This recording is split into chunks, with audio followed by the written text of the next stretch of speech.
from within. I think it's a great I think it's a great title. Her and I talked about it last night.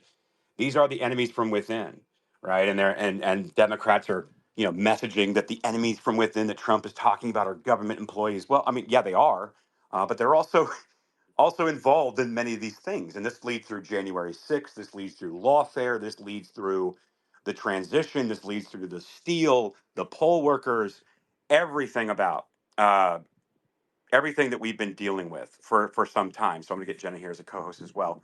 So I think the best thing to do, Millie, is we just get this thing restarted. Let everyone kind of make their way in. I was going to schedule this space so people had time and they understood what time to get here.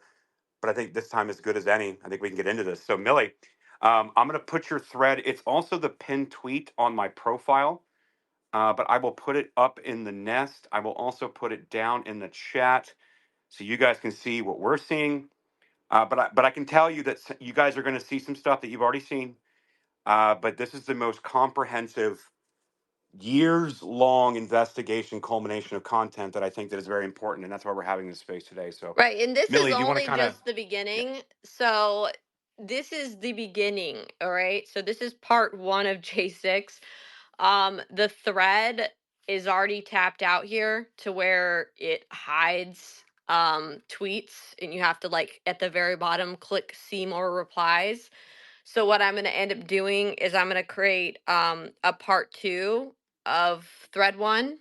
So there's going to be, thread 1 is about January 6th, but we're going to have a part 2 of that so that I can have that all, because it goes on. The receipts go on, and then there's going to be another thread that is going to really go into the Protect the Results Coalition and the NGOs, because what you have to understand, what I did is I actually went in and I was able to identify the participants in the Zoom call with Lisa Fithian, as well as in subsequent other simulation exercise Zooms. The people in their groups essentially have been identified. And what you see when you start to put the pieces together of who all these people are, you see the intricate tapestry of all of these NGOs, these nonprofits, these PACs that are, although publicly from the outside they appear to be separate entities, they actually are all working together in combined actions and in coalitions in order to achieve political agendas and objectives.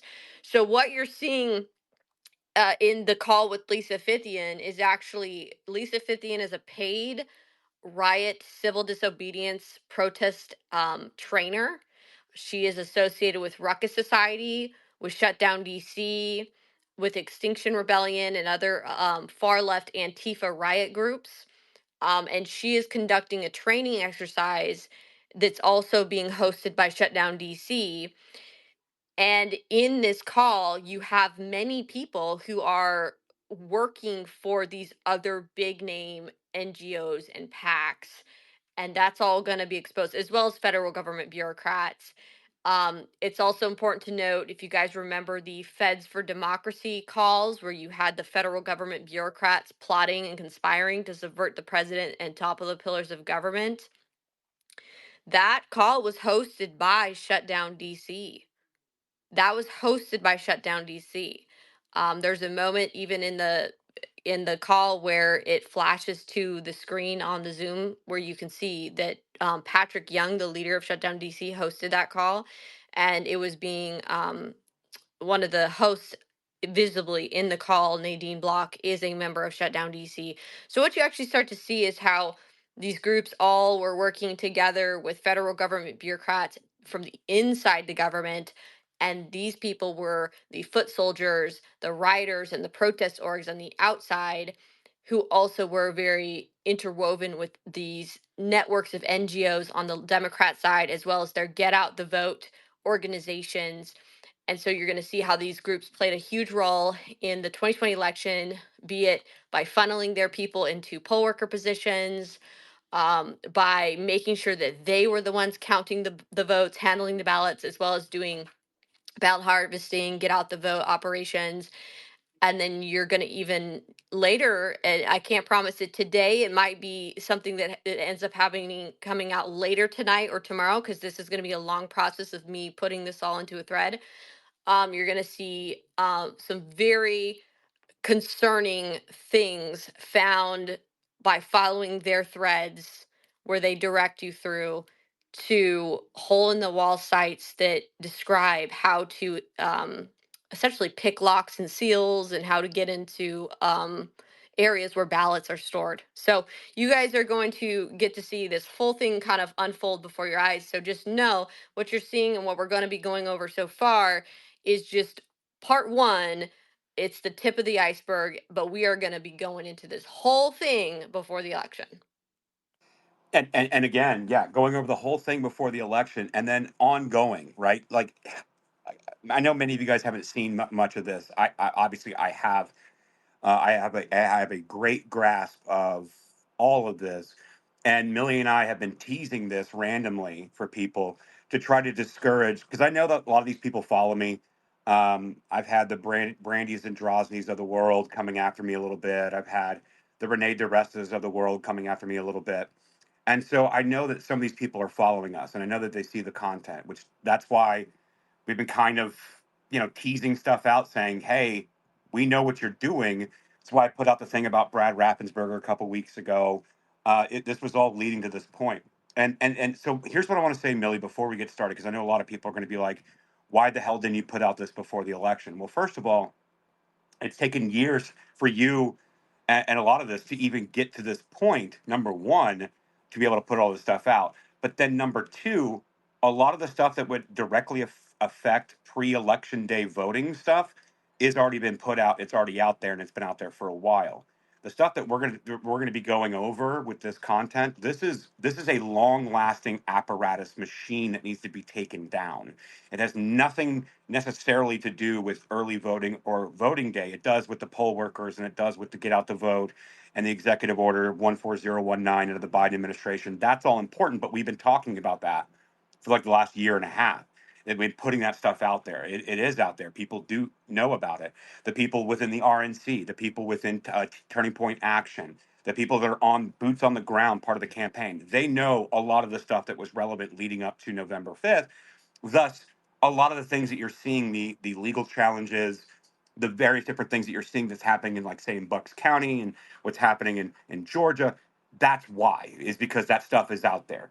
But what we're dealing with here is an everlasting machine that's been built over years and years and years and years. And to be able to even bring this to the public, you've got to have your ducks in the row. Nothing can be wrong. No name can be wrong. If something needs to be redacted because you can attack the whole thing by doxing, you need to remove it. This is a tedious process. And this whole system, this whole machine that we're about to go over, was meticulously built to be confusing and a pain in the ass to go through. And the whole point was anything that's being brought forward today by Millie in these threads and the future threads and future articles and all the content and all the investigations, all the things that are happening right now with this stuff is meticulously backed up that you can cross reference yourself. There's no trust me, bro shit here. Right, Millie? I think that that's really important in this Oh yeah. conversation. Yeah, Yeah. Go I'm ahead. Go ahead. very, very particular about showing receipts, and that's what you're going to find. It's if anything, I'm excessive with it, but it needs to be done, and people need to be able to see the trail. So we will get into all of that stuff.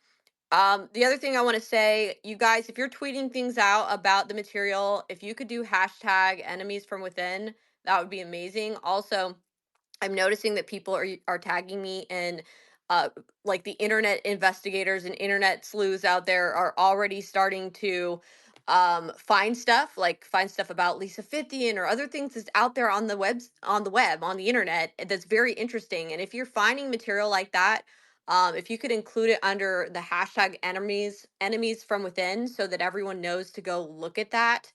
um, uh, Also, I will try to be sharing that out if you're tagging me in it as well. So thank you. Yeah. Yeah, absolutely. That's great. Yeah, that'll help. Like, I mean, I've helped where I could. Obviously, a lot of this was originated by, Millie's investigation in the Sunrise Zoom calls back in 2019, 2020. Therefore, I'm coming in late. I'm coming in I started coming in what, Millie, like 2.5 years ago at this point. I think I was talking to Tiffany today. I was like, it's been almost 3 years. So like it's been a while. Whenever I've been back to X, so I came back to X May of 2022, and then a few months after that was when I was really getting into it. So yeah, it's only been a couple years for me on this, but we haven't stopped. And so like your work on this, Millie, has been unbelievable, and the stuff that we've been talking about the last couple years is very real, very verifiable, and also people don't want Well, it shared. Yeah, Jen. well, no, I was just gonna say. I mean, Millie, we've been going over this for like literally right after January 6th, like you and I started talking about all this stuff. And you did all of it before the election. It was just the fact that you were so censored and literally attacked by the government, arrested, like all of that stuff, just for getting all of this kind of information out.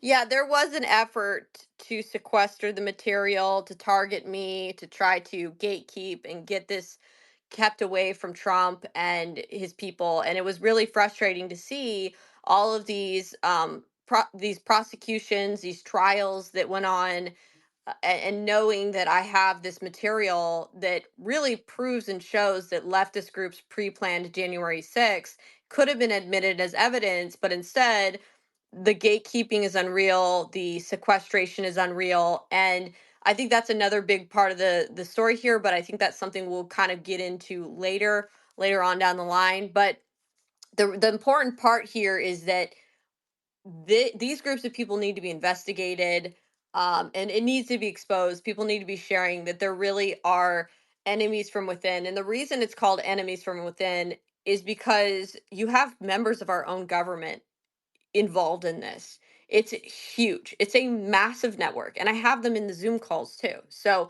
it's not like we can even just say, oh, we can connect a line here or a line here and it's several nodes down. No, it's these people are in the Zoom calls. Like this Well, is a and fully Millie, integrated thing. Go ahead, Jen. weren't these Zoom Full of calls government. happening?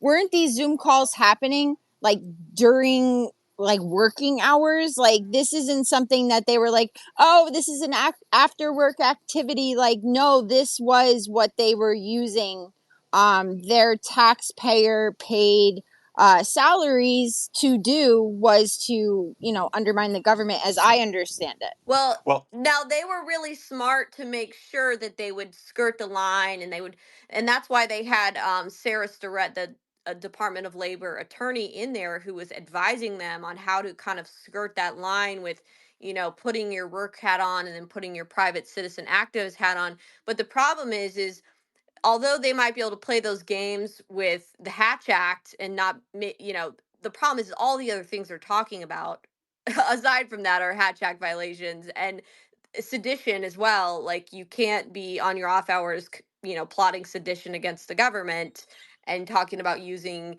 your access from within to engage in a political agenda and activism for an external cause, in this case being a Marxist communist cause. Yeah, no, that doesn't work. So, but they are, to what you're saying, Jen, they were very careful to, and they knew how to play these games.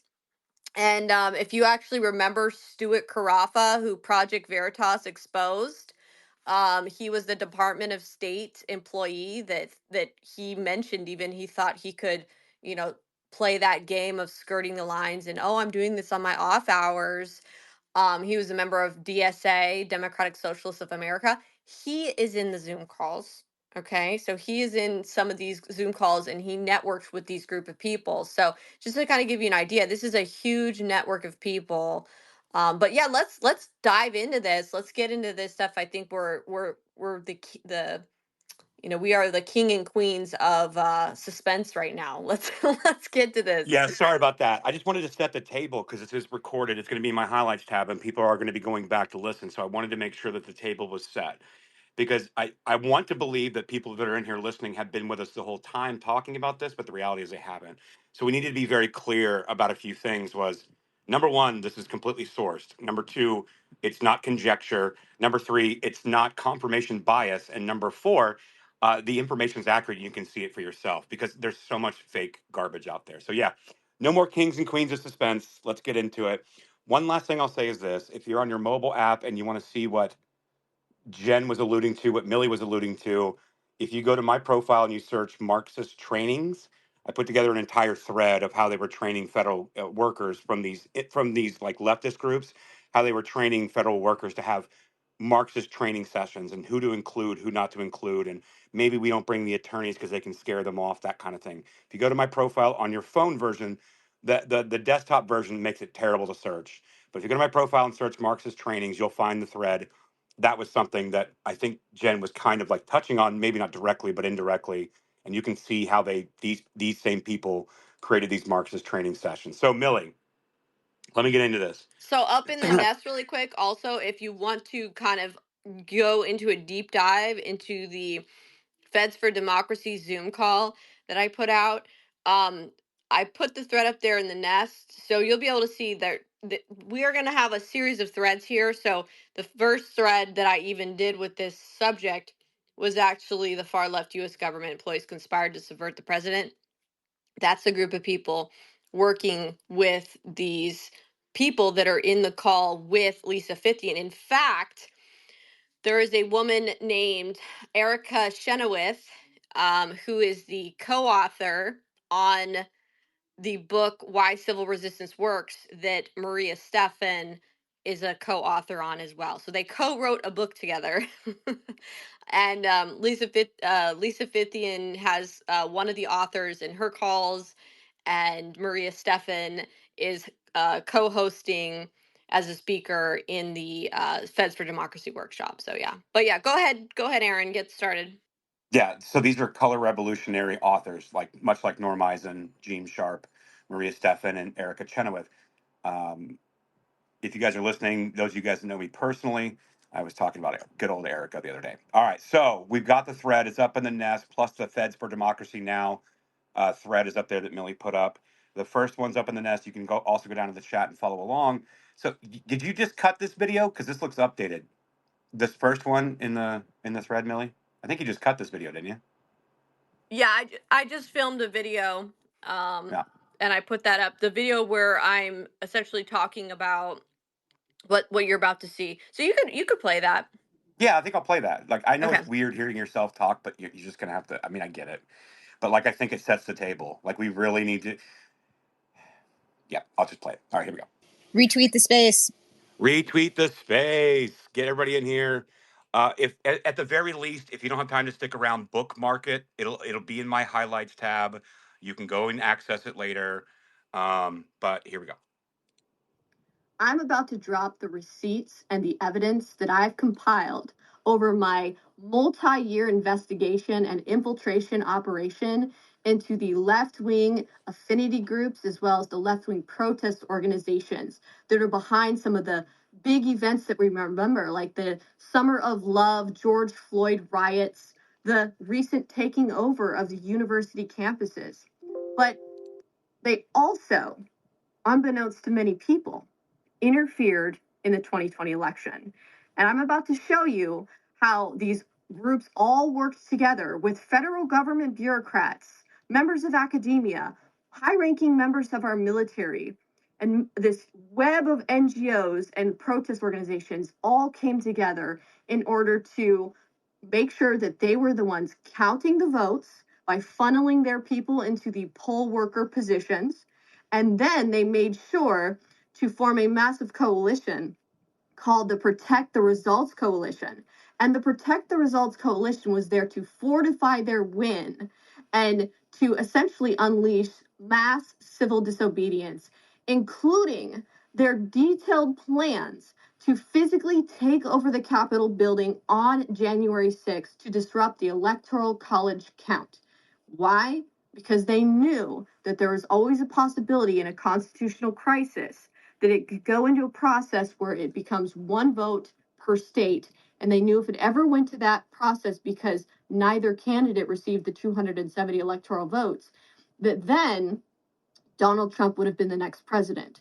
So you're about to see secret Zoom meetings that these individuals held, talking about physically taking over the government buildings, mentioning by date the January 6th date, the electoral college dates, describing how to do an uprising and how to do an insurrection. You're going to see the massive network of these NGOs and how they interlap, how many of them, many of the people who are participating in these Zoom calls and these simulation exercises are members of these large nonprofits, these large political action groups, as well as members of academia and the federal government.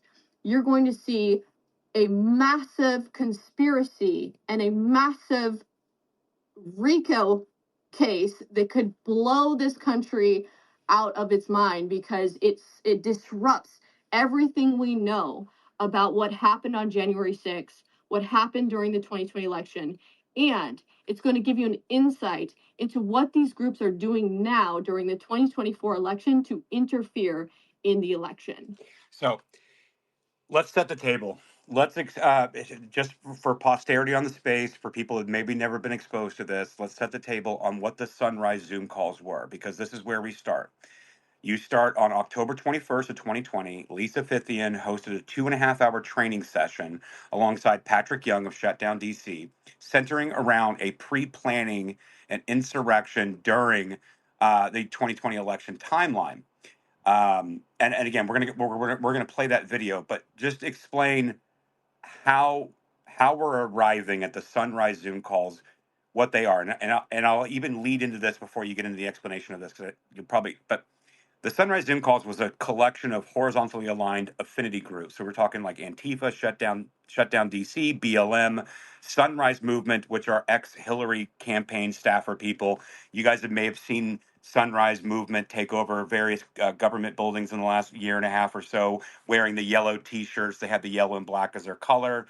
That's the Sunrise Movement. You may have seen AOC clips kind of floating around the internet the last few days. We're like, oh, is Sunrise here?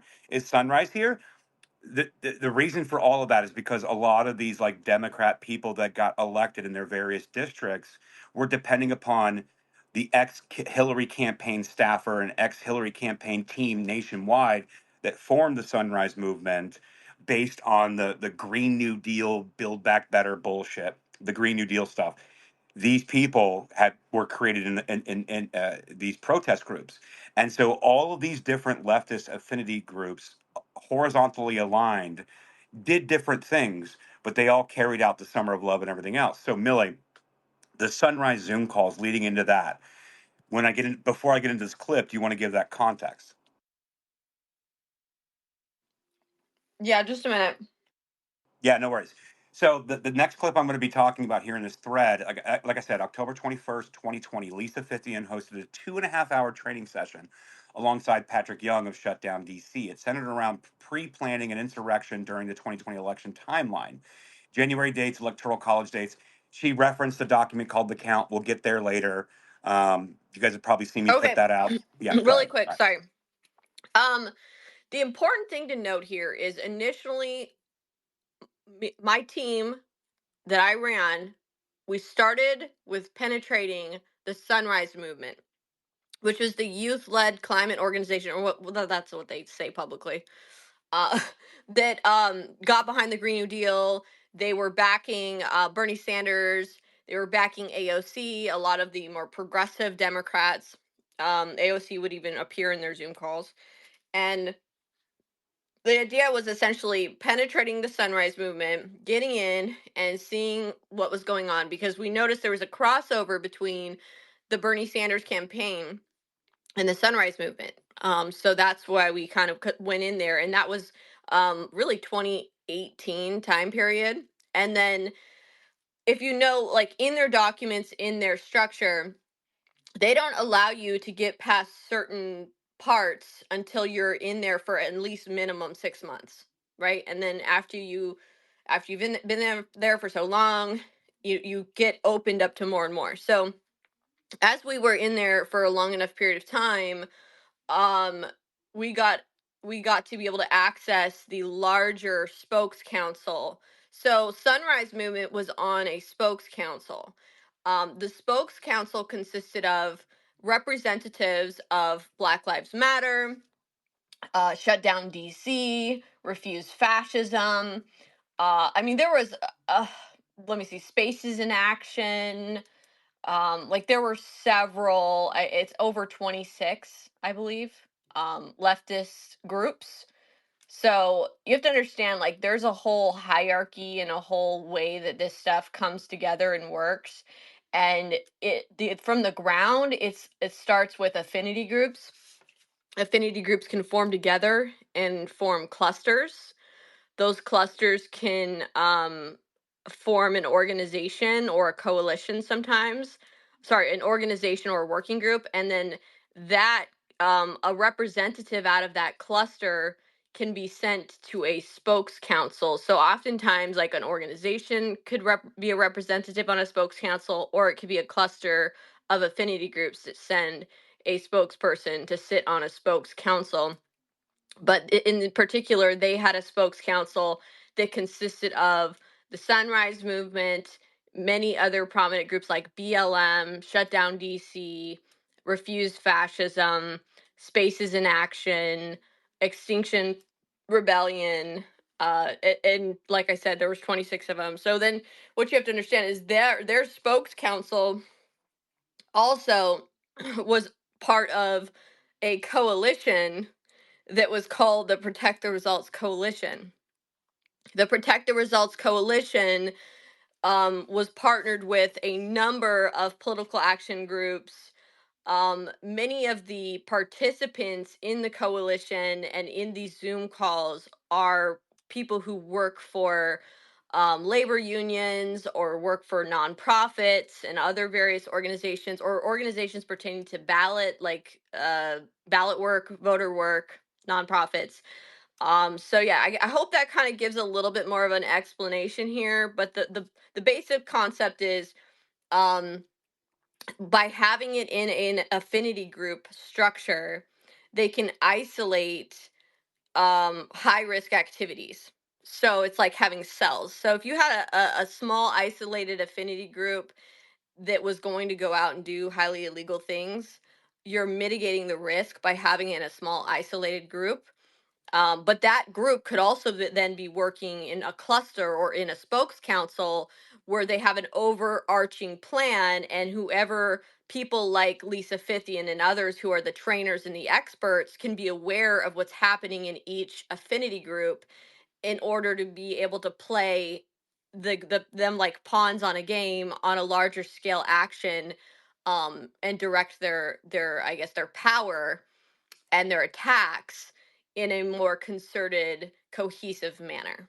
So what you're seeing And in this call, with Lisa Fithian, you're actually seeing a spokes council sitting in on the call. So if you were to go through all the participants, which I'm going to show later in the part 2 on January 6th on this thread, where you get to see the participants, but what you see is essentially those different spokes council groups are represented in there by their memberships and by their people. So you're seeing a coalescing of affinity groups coming together, watching in this call. well, and also, should, let's say, somebody like get sideways or not understand the assignment or get caught up or get arrested or someone sniffs them out, be like, I mean, yeah, we were all a group of just like people that wanted to see a better country. We're not really sure what their activities were over there. That seems kind of crazy. Like, I think you all should figure it out, but that's not part of us. We just joined forces with groups. Maybe we sometimes loosely vet them. Therefore, I'm not really sure what's going on over there. Wow, that's kind of crazy. I wish them well, and good luck to them, but that's not what we're about. And it's only because they were discovered or they were found or whatever it may be.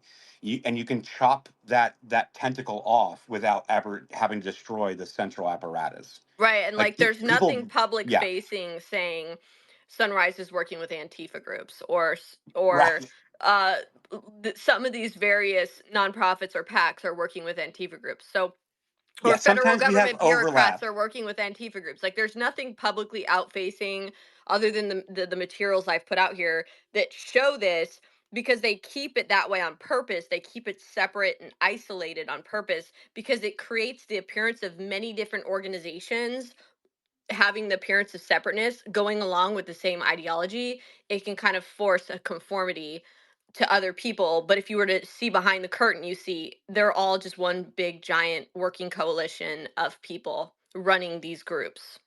Yeah, and I Well, think and like Millie, this is where like in where the stuff with Norm Eisen and all of those different lawyers that are all part of these different affinity groups that are able to hide so much of this stuff behind attorney client privilege, right? So they are literally using the legal system as a tool to hide their nefarious, what they're doing, by using the laws of the United States.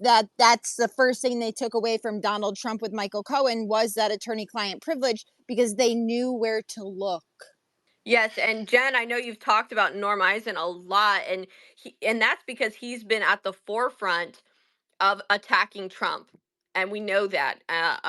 He played a role in the J6 clown show hearings where they tried to frame Trump for an insurrection, which these people themselves are complicit in and are part of. It's important to note that in this call with Lisa Fithian, you actually have members of the Brookings Institute in the call, which, if you don't know, Brookings Institute is the organization that Norm Eisen is very, I guess maybe Jen could fill you in more on that, but Norm Eisen is really involved in Brookings Institute. So yeah, that's I want to important to say know. he's like on the board of the Brookings Institute, and it's Rosa Brooks, who did the Transition Integrity Project and put out all of that information, following that exercise that they did before the 2020 election. Jen, I got the Rosa Brooks block when Millie and I were starting to talk about TIP 2024. Rosa Brooks ran very quickly to block me, so that's 100% right. But Jen, like I, I'm not going to detour Millie. I want to go through this thread. I think that for context, people need to understand what this is. But Jen, I was on the phone with Millie yesterday, and what we discovered was something very interesting. Millie, Let's get I'm going to let the going cat. though. Let's keep it Uh, going with the thread. all Because right, all right. Well, nope, I'm just not to get saying. we don't want to get too distracted. It's going to turn into a 7 hour long Zoom call. There's a lot of material to go over. All right, give me like 3 minutes. I stepped out. I was going to say something. That's why I stepped out. So give me a second.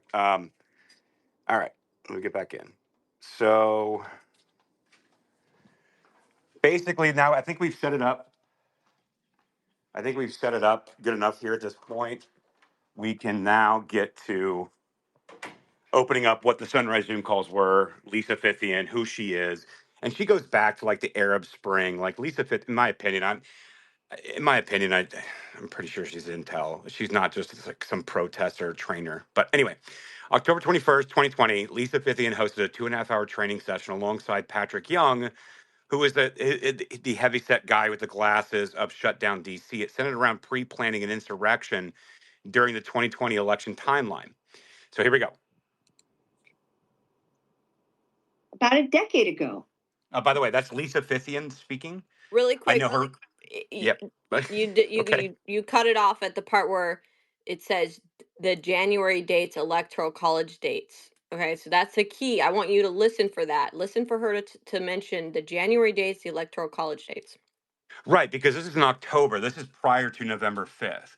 This is during like all the constitutional changes across all the swing states for early voting, mass mail-in ballot voting, all of these things. So these dates actually do matter in that context. Well, That's it's a the fair point. context is that they're talking about planning their activities for those dates. That is the key here. So 100%. I just wanted to give people a context of why they were planning those dates and those timelines. Yeah, because again, it's very important to note these changes were they were happening rapidly, and they were doing this and they were pushing it during the fake COVID lockdowns. The woman that you're hearing is Lisa Fithian. Once you hear her voice, you can't unhear it. The same woman that showed up at Columbia University just recently with those lockdown building protests, which is going to be very relevant here in this context. Here we go. There was a massive uprising to over. Here, I'll start it over. About a decade ago, there was a massive uprising to overthrow a dictator. Different scenario, but a similar kind of thing was happening, a regime change. Now, we know that this could play out, and there's key dates, the December dates, January dates, Electoral College.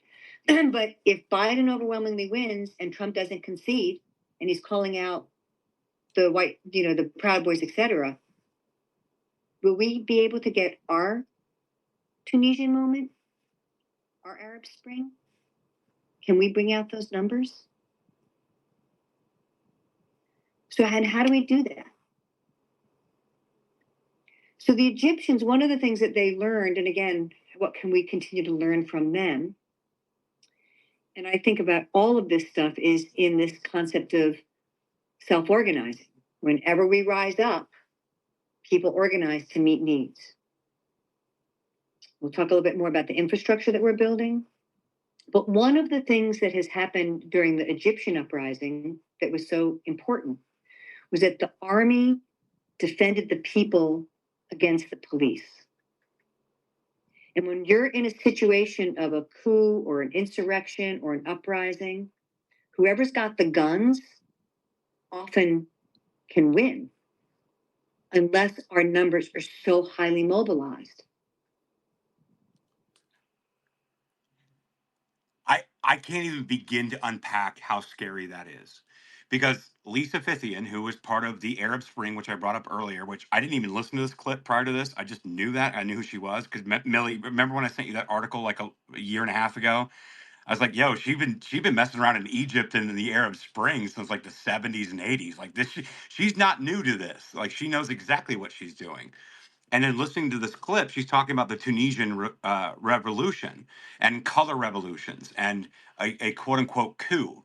Because the entire language through all of this was that Donald Trump was going to commit a coup. He was not going to relinquish power. Even if he loses, he's going to hang on to power. Part of the Transition Integrity Project is that he's not going to relinquish power. And then what do we have at our disposal? We need to have uprising, and whoever's got the guns wins. Like, Right, but and that's what they would say outward facing, but as you'll see later in this Zoom call, they had a contingency plan for in the event Trump had a slight victory, that they were going to turn and target Democrats to force them to force Biden to not concede. So you can say that, but in actuality, these people were trying to plan an uprising and an insurrection in order to force Trump out of office. And that's why she's giving those examples of revolutions, Tunisian revolutions, Arab Spring. Is because they're wanting to kind of allow people to see that this has been done successfully, and encouraging them to essentially partake in doing the same thing. correct. I'm saying take that language and flip it to 2024. Should Donald Trump win on November 5th? That was the point I was making. Was this is the contrast that they're setting up?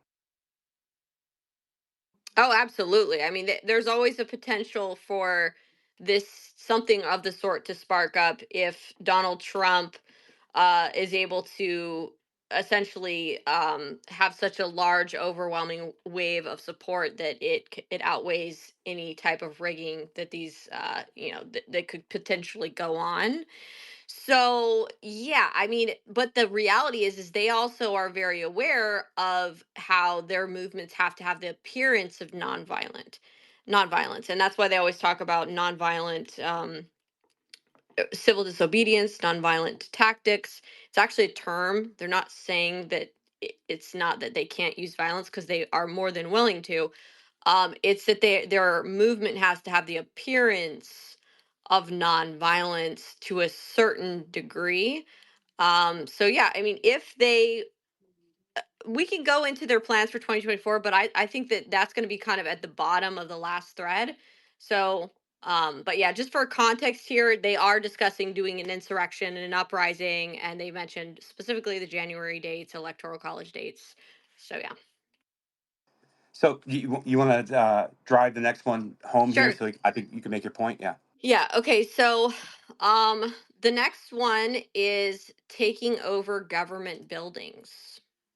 So Fithian talked about taking over government buildings Trump's got to go in order to achieve what they did. They knew they had to take over important buildings, but you know, uh, there's a whole quote here. But like, there may be some people that are willing to break the windows to get into the government buildings. Like, if that's what we need to do, then we shouldn't fight about that. Let's do that. Let's take over the building. So that is what she says. I'm going to play the clip here for you. So make sure you listen for that. Egyptians also understood that we had to have a common framework. And that's one of the reasons why I'm also a big fan of Shutdown DC, because the community of organizers has been working on a clear framework, looking at the scenarios, doing the recruiting, and helping to craft a vision of what we might do. And so, I just want to share a little bit about what they put forward. Is they made it very clear that they had some demands of the Egyptian people. In this case, it was the downfall of the regime of Hosni Mubarak, cessation of emergency law, freedom, justice, formation of a non-military government with the interest of the Egyptian people, and the constructive administration of all of Egyptians' resources. I don't know if we have clear demands, if there should be a coup. Obviously resign, demand set down, but we should be clear, like, it's got to go. Trump's got to go. In order to achieve what they did, they knew they had to take over important government buildings. They knew they had to try and win over members of the police and army, and they had to protect each other. I feel like we're getting pretty good at learning how to protect each other. I think we don't have a lot of experience taking over government buildings. We might need to think about that. And I know, as I said earlier, how, we may find ourselves in the streets with people with different tactics than ours. But like, there may be some people that are willing to break the windows to get into the government buildings. Like, if that's what we need to do, then we shouldn't fight about that. Let's do that. Let's take over the buildings. And maybe we can learn from the youth of Hong Kong. When they broke open the halls of power and went in and took over those spaces, they also did stuff like put signs on the soda machines that said, please don't, buy your soda, we're not thieves. And they put signs on the cultural artifacts in the building that says, please don't destroy this, we honor our history. So they were disciplined in how they took the space. But the point being is that if there are people that are willing to do that, we should support them and not fight against them. So that's the end of that clip right there. And I think this is a very bombshell clip, because here in it, I mean, this is the part where she's actually saying that let's do that. Let's take over the building. So she's actually full on outright talking about and instructing her groups to take over the government buildings by breaking the windows. But then notice how she talks about, but then when we take the space, we're going to be disciplined about it, which I find some striking similarities between what happened on January 6th. Like, everyone was talking about how, the storming of the Capitol, but they didn't, but the people didn't deface it. They were, disciplined in a way of how they took the space. So to me, it kind of looks Walking very inside the similar. velvet ropes, right? When you saw them walking, what is it, through the rotunda, and instead of like everybody walking everywhere, like everyone was like trying to stay inside the velvet ropes and like stuff like that, Millie. Exactly, Jen. That's exactly it. So it makes you wonder, like, how many people did they have around instructing and kind of guiding people and how to behave? And we'll get more into this, and you'll see that they use people to essentially kind of control. And so this is where the next tweet in the thread talks about how they use trained anchor affinity groups and flying squads to kind of absorb protesters, like everyday people that are kind of unknowing, just wanting to show up for a political cause. They absorb them into their agenda, and they move the groups of people towards the buildings they want to take over. But it kind of allows you to know that they've got these like operators, these agitators, provocateurs who are trained, that know how to move crowds of people and know how to essentially get them like sheep almost into the position and place and behaving in the way that they want them to behave. Go ahead, Jen, and then we'll go to this clip. Yeah, so I mean, in that, Millie, if you watch the footage from the outside of the Capitol during January 6th, like you will see people place inside the crowds that were like, oh, moving people here, and you could see them like pushing them into the building, right? People giving direct direction to people as they were coming up to the Capitol. You could see how they had this group of people on the outside, that it was their job to specifically move people through that crowd and get them into that building, because they knew that if they got them into the building and they didn't go through security, that all of those people were screwed. And so that's why I think so many people have fixated on people like, I believe, Ray Epps and others who were telling people, everybody, we're going to go to the Capitol, and kind of going to where the groups of people are and then redirecting them to the Capitol. So I'm going to play the clip so you can listen to the similarities here and what Lisa Fithian is describing. Into the plan. The other thing that was really interesting to me as I looked at their model of organizing, they made sure that they chose ground, Tahrir Square. So in your community, what is the heart of your community? Where do people naturally gather? Where are the people of power, right? Is that where you want to make the center of your resistance? Like here in DC, it would be Black Lives Matter Plaza. But where in your community makes sense to organize? And then when you look at that again with the new eyes that you want to put on now, because this training is about helping to get new eyes and new lenses of those areas, escape routes, protective cover. Where might you have scouts, right? Where do you have abilities to watch, you know? And that's going to be key, having eyes all the time. But what the folks in Egypt did is they made sure that they had organizing in the neighborhoods.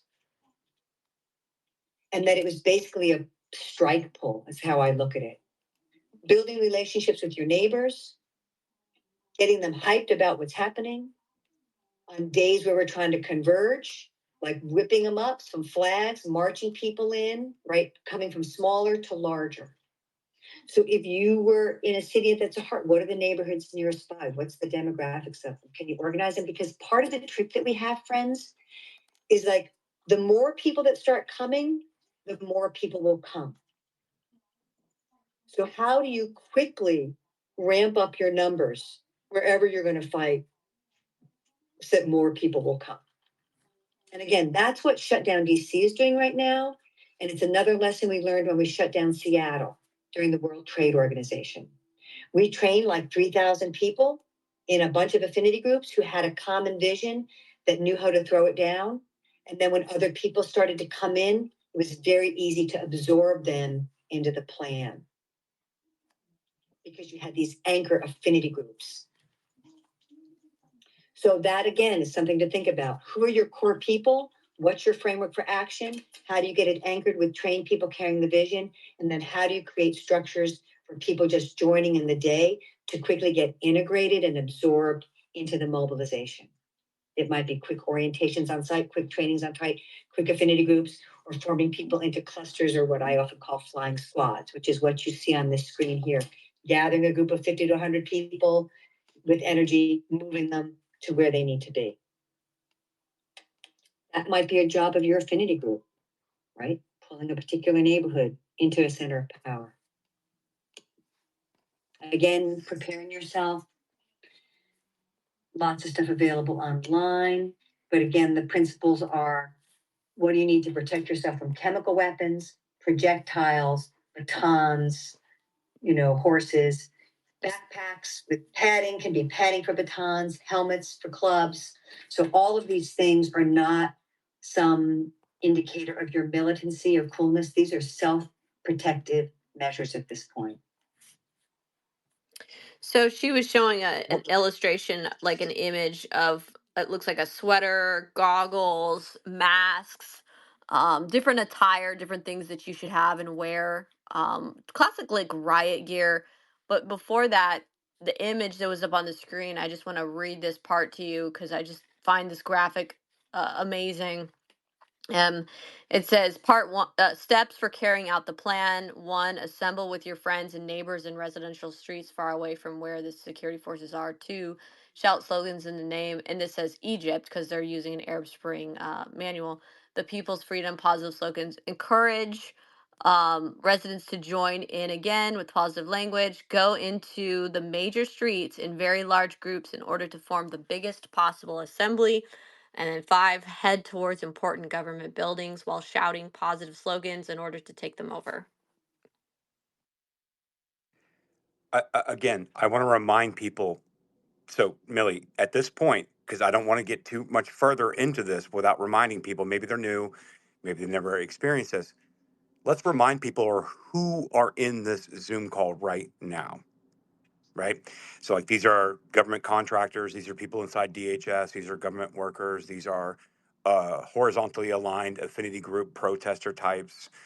These are, I mean, like Aaron, my friend Aaron down here, who was a DHS whistleblower, he says, well, this is like intelligence. Uh, this is intelligence briefing type material of how you protect yourself going into a specific environment. He said this Egypt lady, who is Lisa Fithian, is literally describing an intelligence preparation of the battle space, an actual function that every basic intelligence analyst learns. And so I want to remind people of what this Zoom call, what you're hearing, who they're talking to. Does that make sense? Like, I think we should probably remind people of who she's talking to right now in 2020 in October. Right, and we will get into that, like the actual names and the organizations the people are working for and associated with, the NGOs and the PACs. No, I mean like Yeah. the people that are on the call. On like the general consensus and population of the people on the call. So the general consensus and the people on this call with Lisa Fithian, it's hosted by Shutdown DC leader Patrick Young. Patrick Young and Shutdown DC are the main people hosting this. Lisa Fithian's the trainer who's also associated with Shutdown DC, Ruckus Society, and Extinction Rebellion. Many of the people in the call are from various Antifa left wing affinity groups. So there's pockets of Extinction Rebellion, pockets of like Rising Tide, Lifting Voices, there's Shutdown DC, obviously, Sunrise Movement. There's a lot from 350 or 350, that 350 Action and 350 org. There's a bunch from various different NGOs, nonprofits, union organizers, union members. You do have some people who are actual members of like city councils. You have some people who currently work in a lady who currently works in the main governor's office. You have interns, a lady who later became an intern for Nancy Pelosi. You have a political advisor currently to Representative Rashida Tlaib. I mean, it's kind of like a large body of people with various power resources, as well as you have a lot of media writers and contributors. So you have a good amount of like contributors to a girl who's a contributor to Huffington Post, Teen Vogue, I believe Daily Beast. Like there's a bunch of leftist contributors as well in this. So it kind of gives you an idea that they had their Antifa affinity groups, their representatives of those, but they also had a contingent of the people in government. They had a contingent of representatives in academia, so like professors and deans.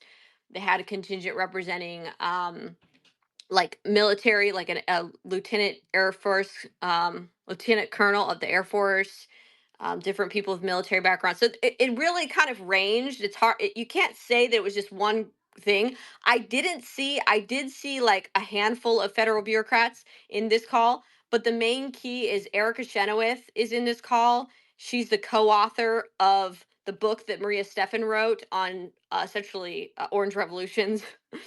And also the call itself is being hosted by Patrick Young of Shutdown DC. And it's important to note that the call for the Fed's workshop with the hundreds of federal government bureaucrats who are plotting subversion, plotting to topple the pillars of power, plotting to use inside tactics, they specifically mentioned that they're working with Shutdown DC and these other leftist groups in the call. They mentioned being part of the Protect the Results Coalition, and the call itself was actually being hosted by Patrick Young's Zoom account. So there's no way you can argue that there's any bit of separation, that these people were all working together in a concerted effort. Not only that, but the facilitators guides and all that stuff was housed inside of the combined group's movement resources, all their working documents. This was a single group of people working together. The other thing is this, like, there are many people in the call that have yet to have been identified, or that I haven't. I tried to go through and identify as many as I could, but the sheer number, we're talking hundreds of participants on each call, including on the scenario exercise calls, which you guys will be able to see those on my website and everything. But like, that's why I've been asking for so much for help. I mean, you see that there's so many of these other conservative election integrity groups or whatever that get all these resources, all this funding to have an entire team and all this other stuff. And we are working with peanuts. We're working with very little resources over here. And I've just been kind of going through and doing a lot of, so it's, hopefully maybe people out there on the internet will be able to go through with and maybe the internet will be able to help identify some of the remaining individuals and kind of go through and say, hey, maybe you missed a person here. Look what I found over here. That if that happens as a result of this, that will be amazing, because really what we need is we need the American people to kind of all come together here and support us in what we're doing, support journalists that are doing this type of work, but also to also roll up your sleeves and do some investigating and do some internet sleuthing yourself. So I guess we could go to the next video. So can I just jump in here real quick? Yeah, go ahead, Jen. So they keep referencing the Egyptian Arab Spring, and I just want to kind of remind the room what the Egyptian Arab Spring was, because it was not just some like, oh, Egypt wants to be free, like, and it's going to go over great. This is where Laura Logan, I believe, Trash, correct me if I'm wrong. This is where Laura Logan was out reporting in the crowd when she ended That's up correct. getting attacked. This When the is battery on her light died and she was, yeah, RAPED'd in the crowd. Yeah. yeah. So this is where Barack Obama and Hillary Clinton overthrew, was it Hosni Mubarak first, Trash? And then they overthrew, I believe, Mubarak, and then the Obama Hillary wing came walking in and said, no, no, no, no, no. We know you want to be free, okay, but we have this nice Muslim Brotherhood guy, so we want you to install him.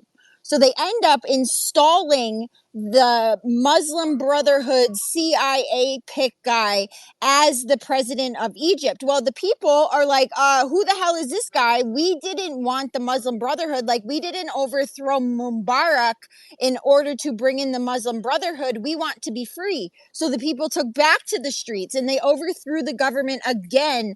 And that is where we end up with the current president of Egypt. Trash, it's slipping my name. His name is, I can't remember. But anyways, that's this area in which they are talking about, is when the Obama wing of the CIA tried to go and install a world leader backed by the Muslim Brotherhood. And this is where Lisa Fithian really cut her teeth, it seems.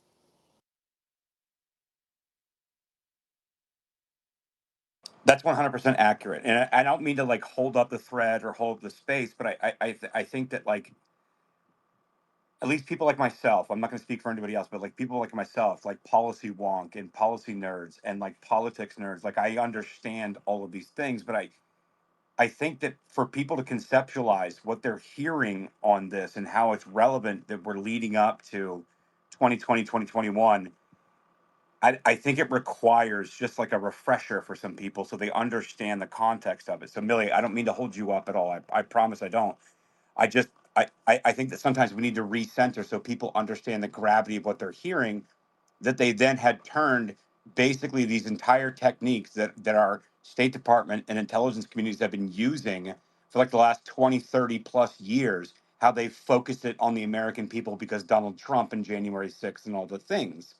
So you need to understand like that we have been operating and we've been doing this for years in color revolutions, in the Orange Revolution in 2004, and the Euromaidan revolution in Ukraine in 2014, and Norm Eisen and Gene Sharp and Michael McFaul and Michael Carpenter and all these people and Vicky Newland and all these people that have been operating in Eastern Europe and Eastern Ukraine that have run these color revolutions.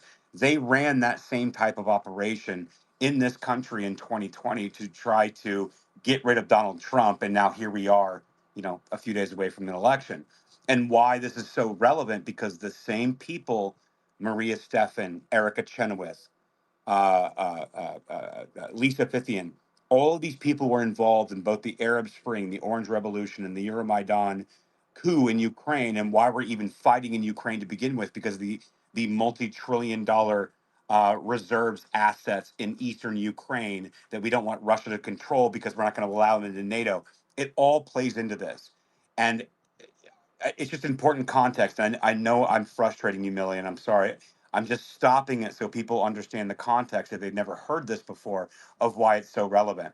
Because I do want to get through this content, but I do want to introduce the names and the characters of why they give a shit in October of 2020 about removing and mobilizing, organizing horizontally aligned affinity groups in DC to run a coup, effective color revolution coup operation in DC, and then to frame people for January 6th, like Brandon Strzok, who's up on stage, Sean Bradley Weitzman, who's also up on stage, who framed these people as some part of some Proud Boys, racist fucking protest that took over the Capitol and we wanted to take over the DC. No, we didn't. Y'all did this and y'all framed people and you're not going to get fucking away with it. Well, And so I just wanted, anyway, Well, Trash, I was just I'm going just, to add to that, right?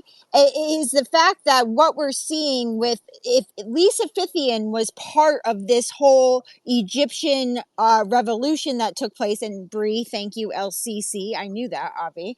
But these people are actual foot soldiers of this CIA military complex that is gone into these various different countries and carried out these revolutions. So America was just the next country on the list of them installing their quote unquote democracy, which is not democracy, it's mob rule. That these people, specifically the Fithians, the Chenowiches or whatever, those people are actual like highly level trained foot soldiers that have done this multiple times for the same people.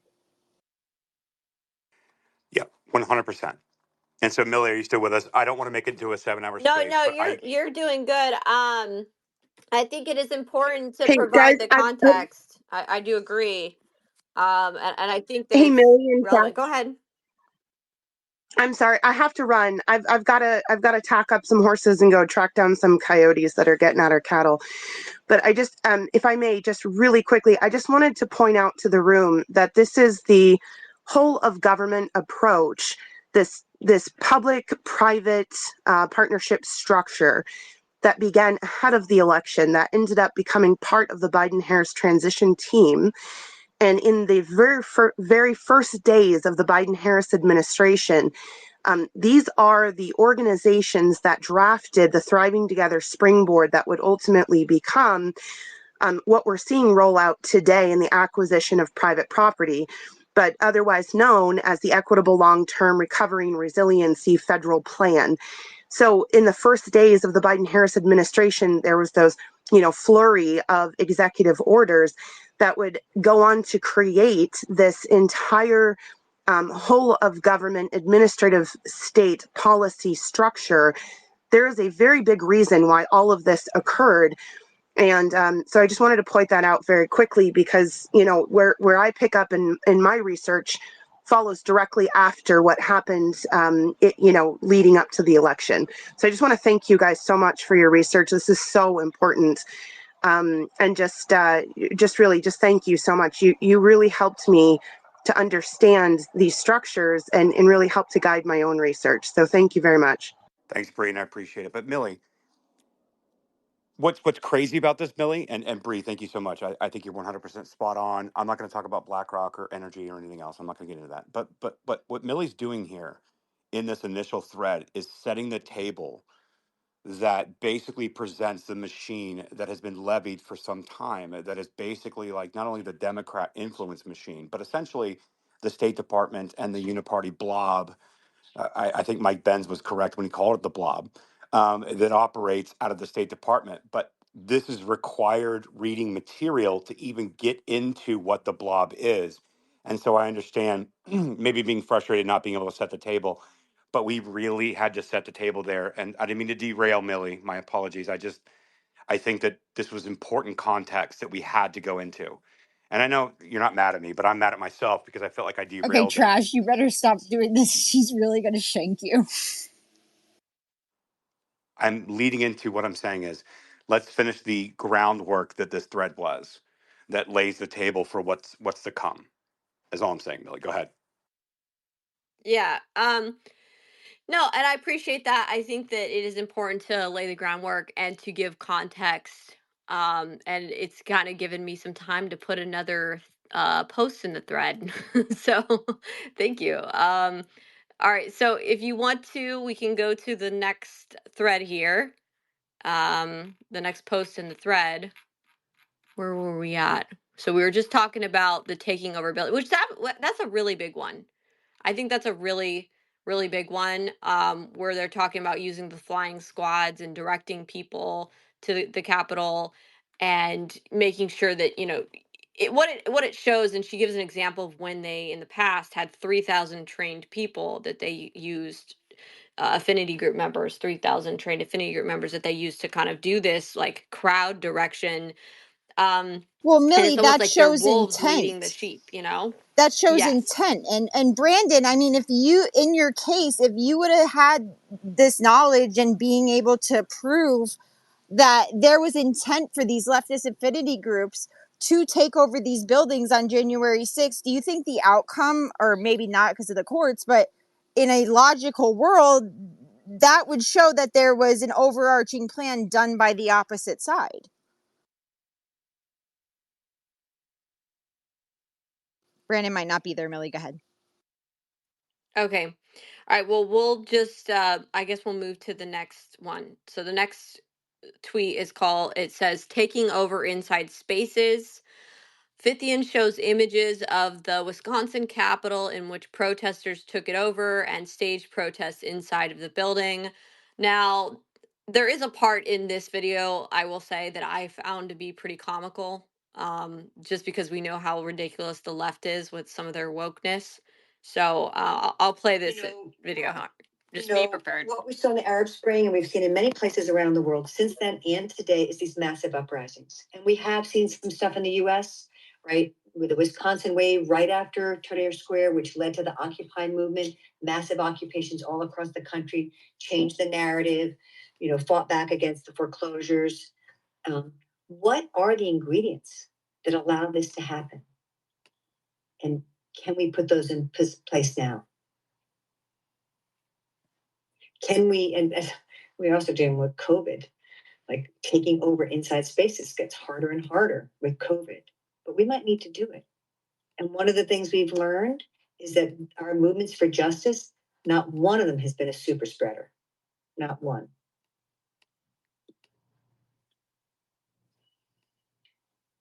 So again, we know, look at, this is Puerto Rico. The people rose up in Puerto Rico and there was a regime change. And they used that moment to start looking at alternative models of governance, including people's assemblies in different neighborhoods. Right? If we can get this, we don't need to worry so much about the other stuff. So I don't know about you guys, but I think it's kind of funny that she was saying that not one of our protest events has been a super spreader. Not one, right?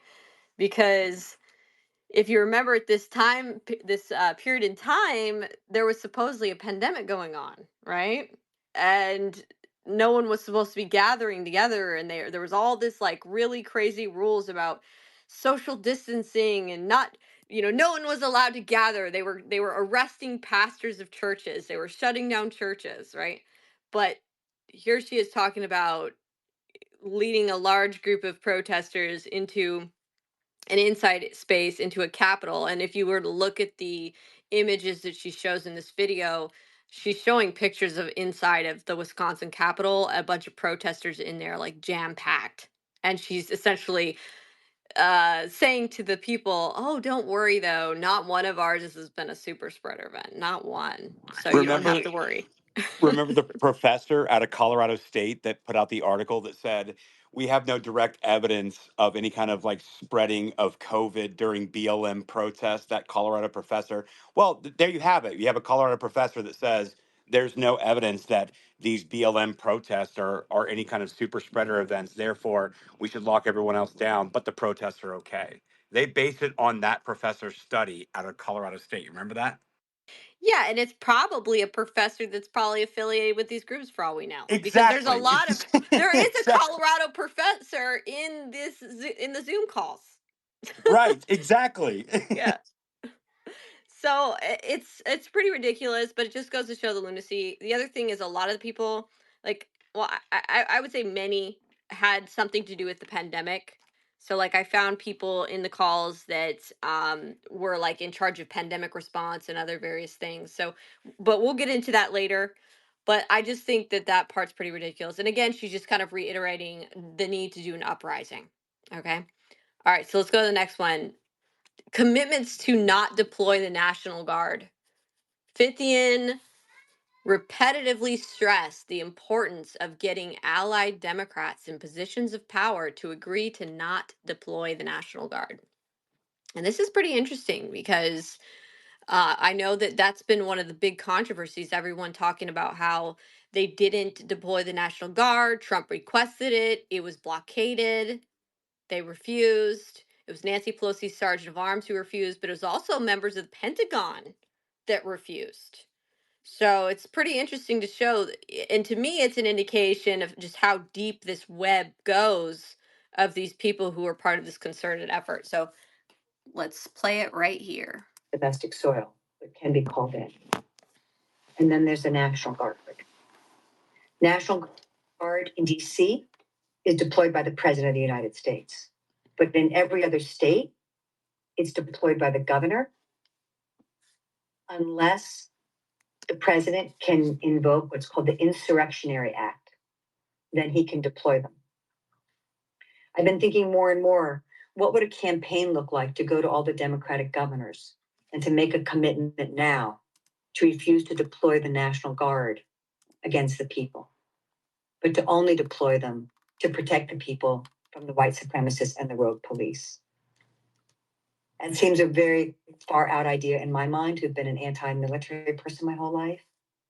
But again, I said earlier, I feel like if there's a full out violent conflict, civil war that breaks out, we're out of our league. A lot of us are not prepared for that. And I would rather pit the people with guns against each other than have us get caught, us, with all the guns facing us. I know that back in the 80s, we were able to get a Democratic governor to refuse to send the National Guard to Central America. I think it's something we should be considering right now.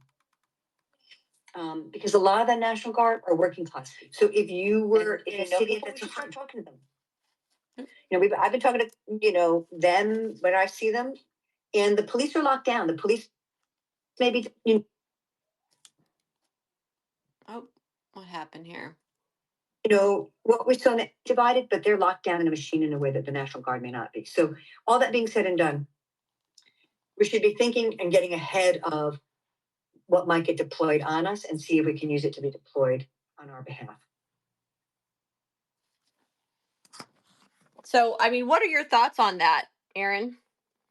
I'm actually shockingly surprised. So basically what I'm hearing here is that Lisa Fithian has essentially created a community of like, progressive leftist action team types that aren't actually being directly supported until they become a force. and then they say, well, hey, by the way, we have a lot of influence and we need you to do the X, Y, and Z. And that I'm willing to create a scenario where the left and the right will fight each other to get to our ends.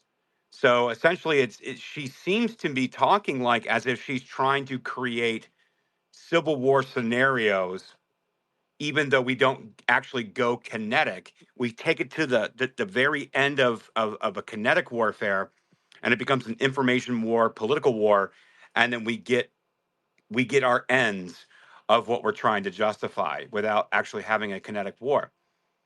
This is actually the first time I've ever heard these people, whom I loosely associated with people on the left, but still associated because I've seen them show up at their protests.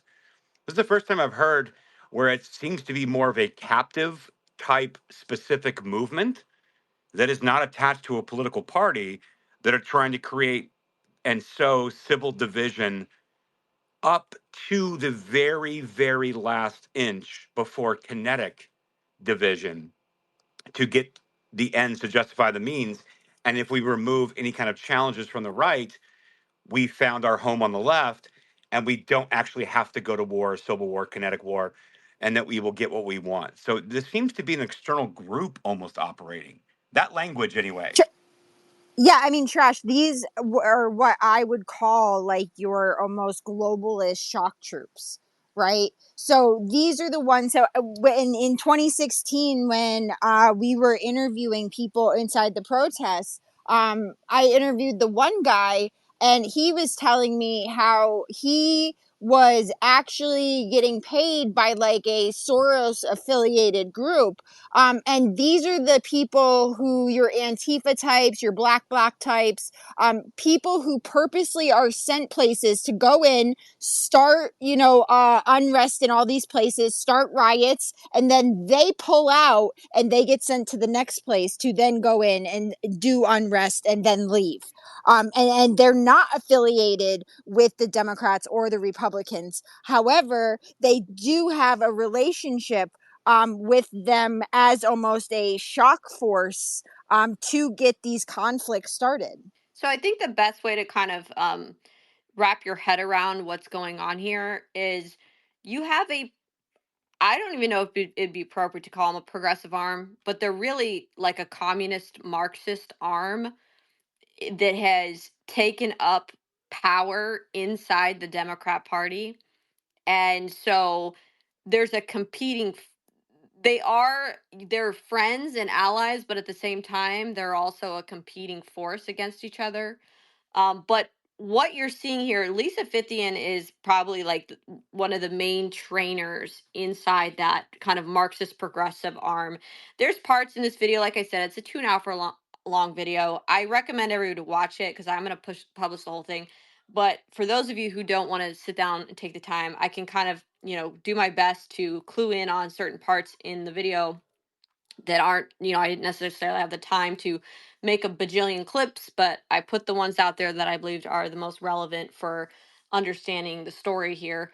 But one of the things you see is they'll reference, like in their calls, oh, I'm from this area, former Lakota nation, or I'm from that area, former this nation, right?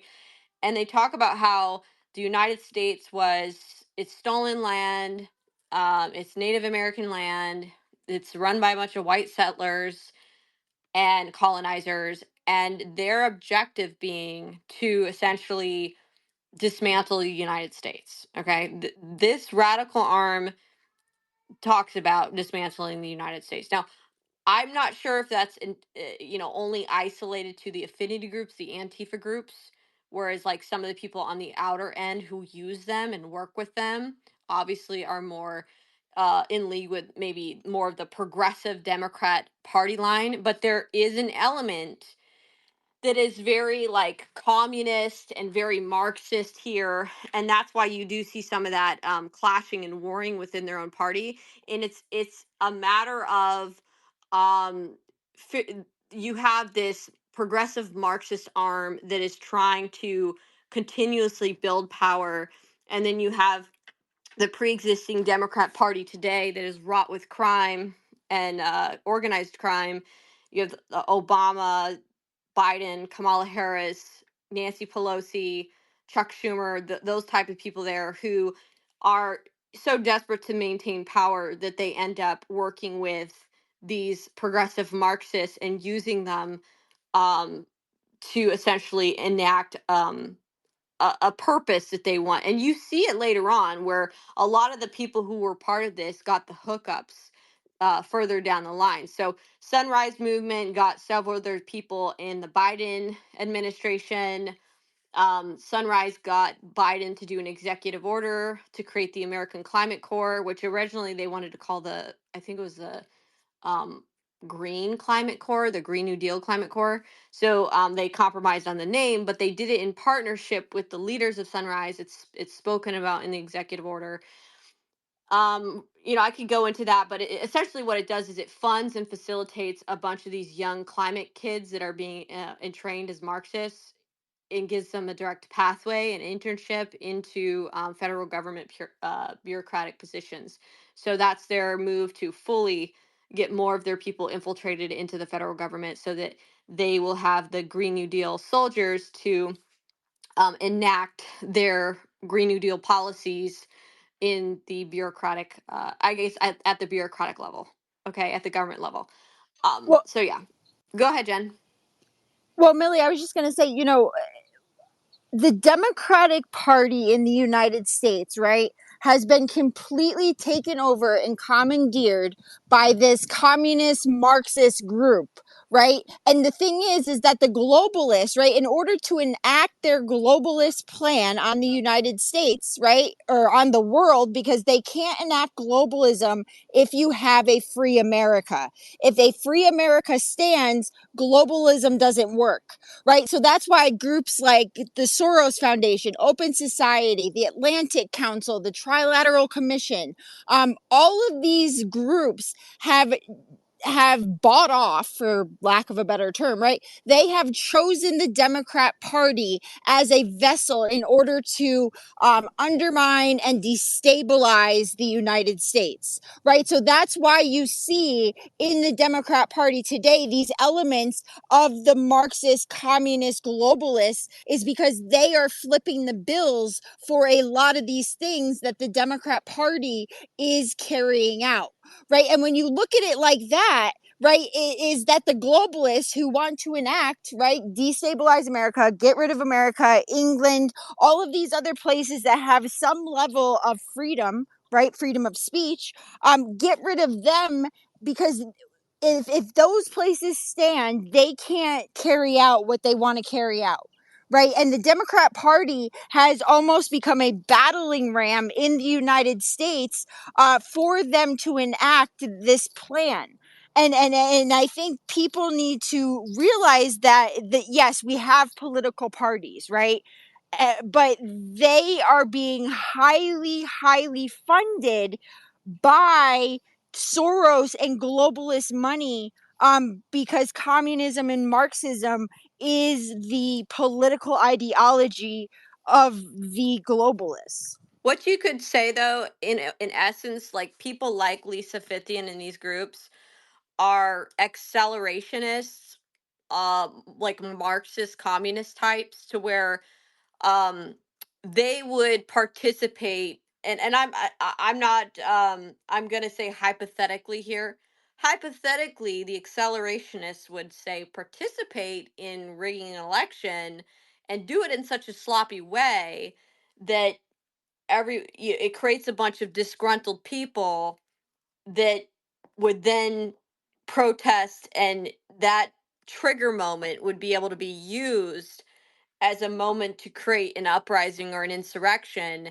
And then when she's talking in here about, oh, look, we can pit the people with the guns against each other, what she's alluding to is the Trump supporters and the military and the police being pitted against each other. And the idea here being weaken it. And then when they wanted to try to do their communist revolution, they would have an easier time because they would be able to come into a situation that's chaotic, and thus they would be a pre-planned orchestrated group that would be able to maneuver and figure out a way to grab the reins of power. Does that make, like, Yeah, use the yeah. Trump So like, supporters or the conservatives that are disgruntled to overthrow, then for them to come in and take the power. Like, that's the way these people think. well, And that's what but I think that's what she's describing here. But notice she's also saying, um, getting getting commitments from Democrat allies in positions of power to agree to not deploy the National Guard, which I think is a big deal as well. Um, right. yeah, go ahead. But then you would also essentially take the weakest of the two parties, right? So like the weakest of the two parties, like in a two-party system in this country, the weakest of the two would definitely be the Democrat Party. Why is it the weakest? Because they're the most susceptible to being bought off, paid off, willing to accept a position of power and accept the paycheck that goes along with it, as long as they go along to get along. And then you align the corporations with that same party, which is what we've seen since basically 2016 going into 2020. We've seen this public private partnership type thing emerge post Occupy Wall Street. And the most vulnerable, weakest part is the most corrupt and easily corruptible side of the politics. Whereas you've got like people who are America first, who not only stood up to the Democrat Party, but they also stood up to the establishment neocons who went running to the Democrat Party to support Kamala Harris, like the Cheneys and the Bushes and the Romneys and all these people, the same establishment weaklings that were susceptible to corruption. As we root out corruption, it goes to the left. So it's naturally that you would link on to progressive ideology. You would then link on where corporations are moving, where they would have the most influence, where they had the least amount of restriction, where they would have the least amount of oversight. Whereas people, while you're seeing kind of like a political realignment.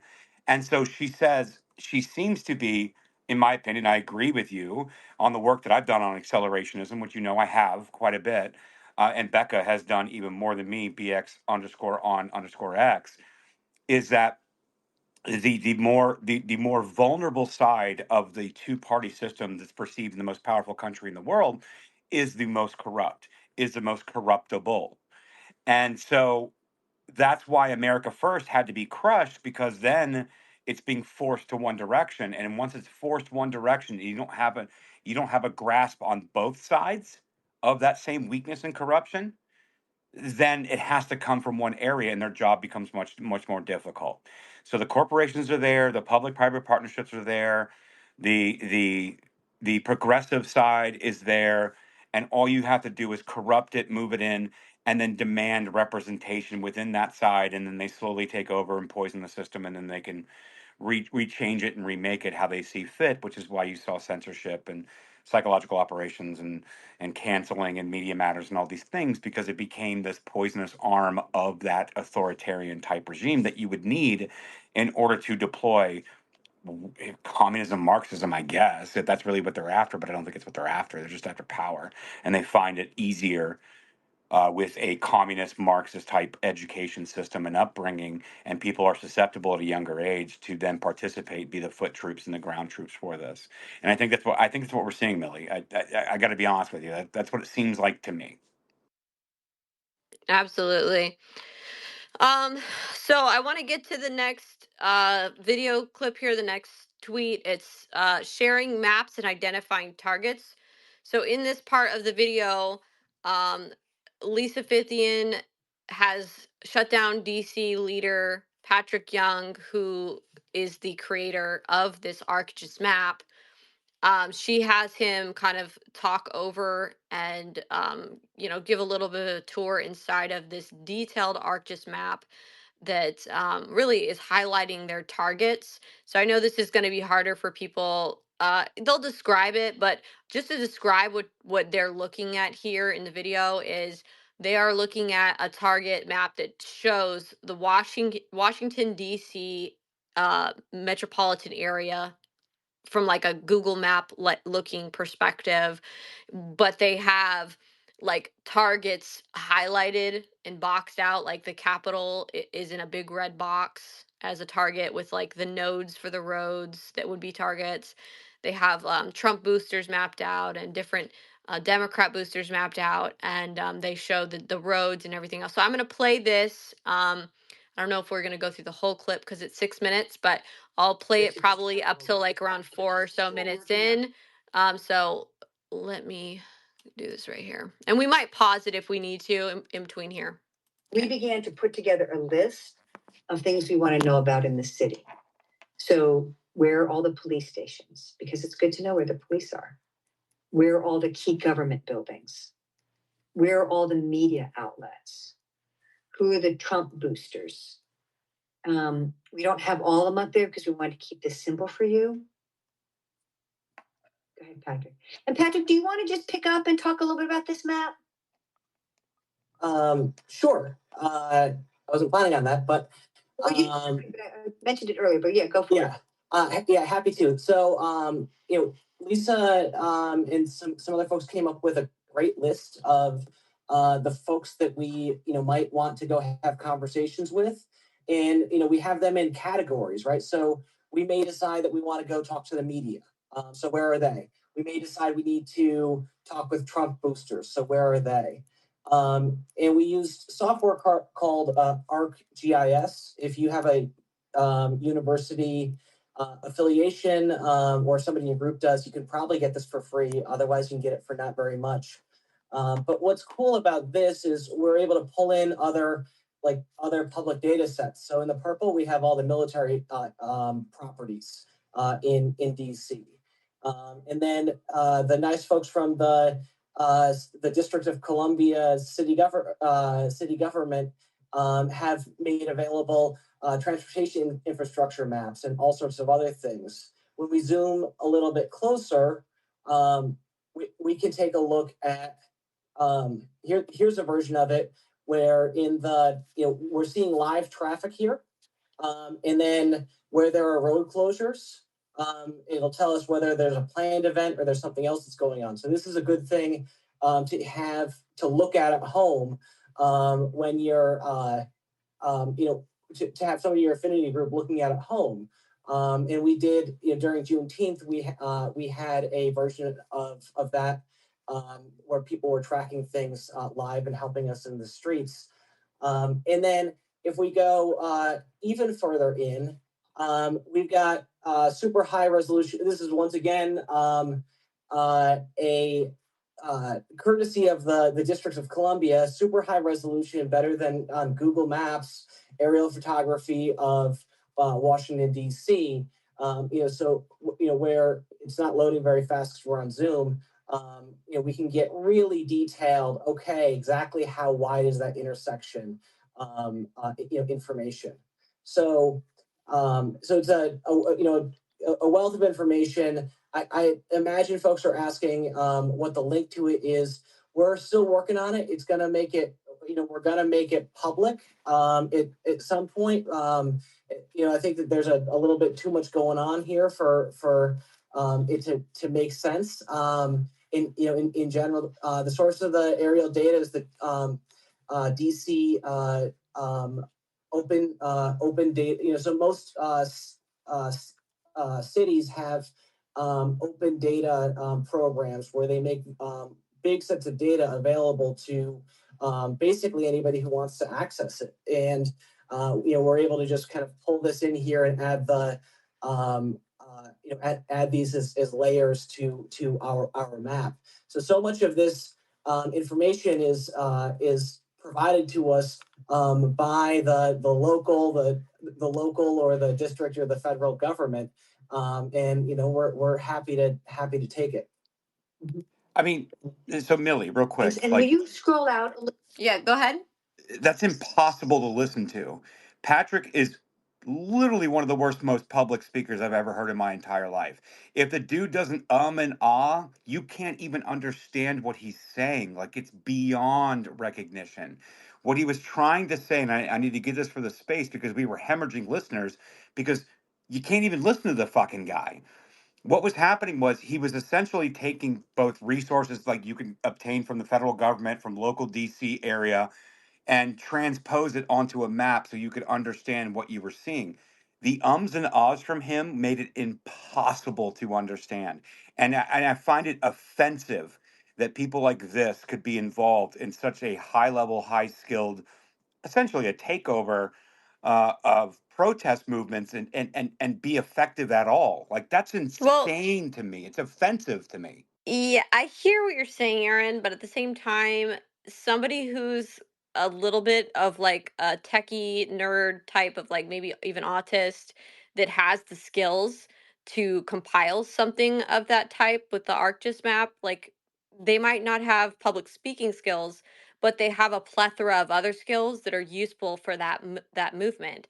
And I think we have to recognize that what the left is skilled in, what they're really good at doing is finding what people's talents are and then plugging them into that and making them useful in their movement. So One I hundred think the percent. main thing here is what he created in this ArcGIS map is actually pretty impressive and mind-blowing, and it shows the detail in their planning and how they can use this map to be able to plan their street actions. I mean, he zoomed in and showed how you can actually, with this high res better than Google Maps map, you can actually measure the exact measurements of these roads in these areas. So when you're seeing these groups going out there blocking these roads like they did when I think at Biden's State of the Union address, it's because they've mapped it out and they can look at this stuff from an aerial view and they know exactly how many people they need chained together to block that intersection or what they need to do. So, yeah, I mean, I admit, like, it is hard to listen to because he was stuttering nonstop and he was crazy, it was pretty bad. But I also think, like, what if it was that,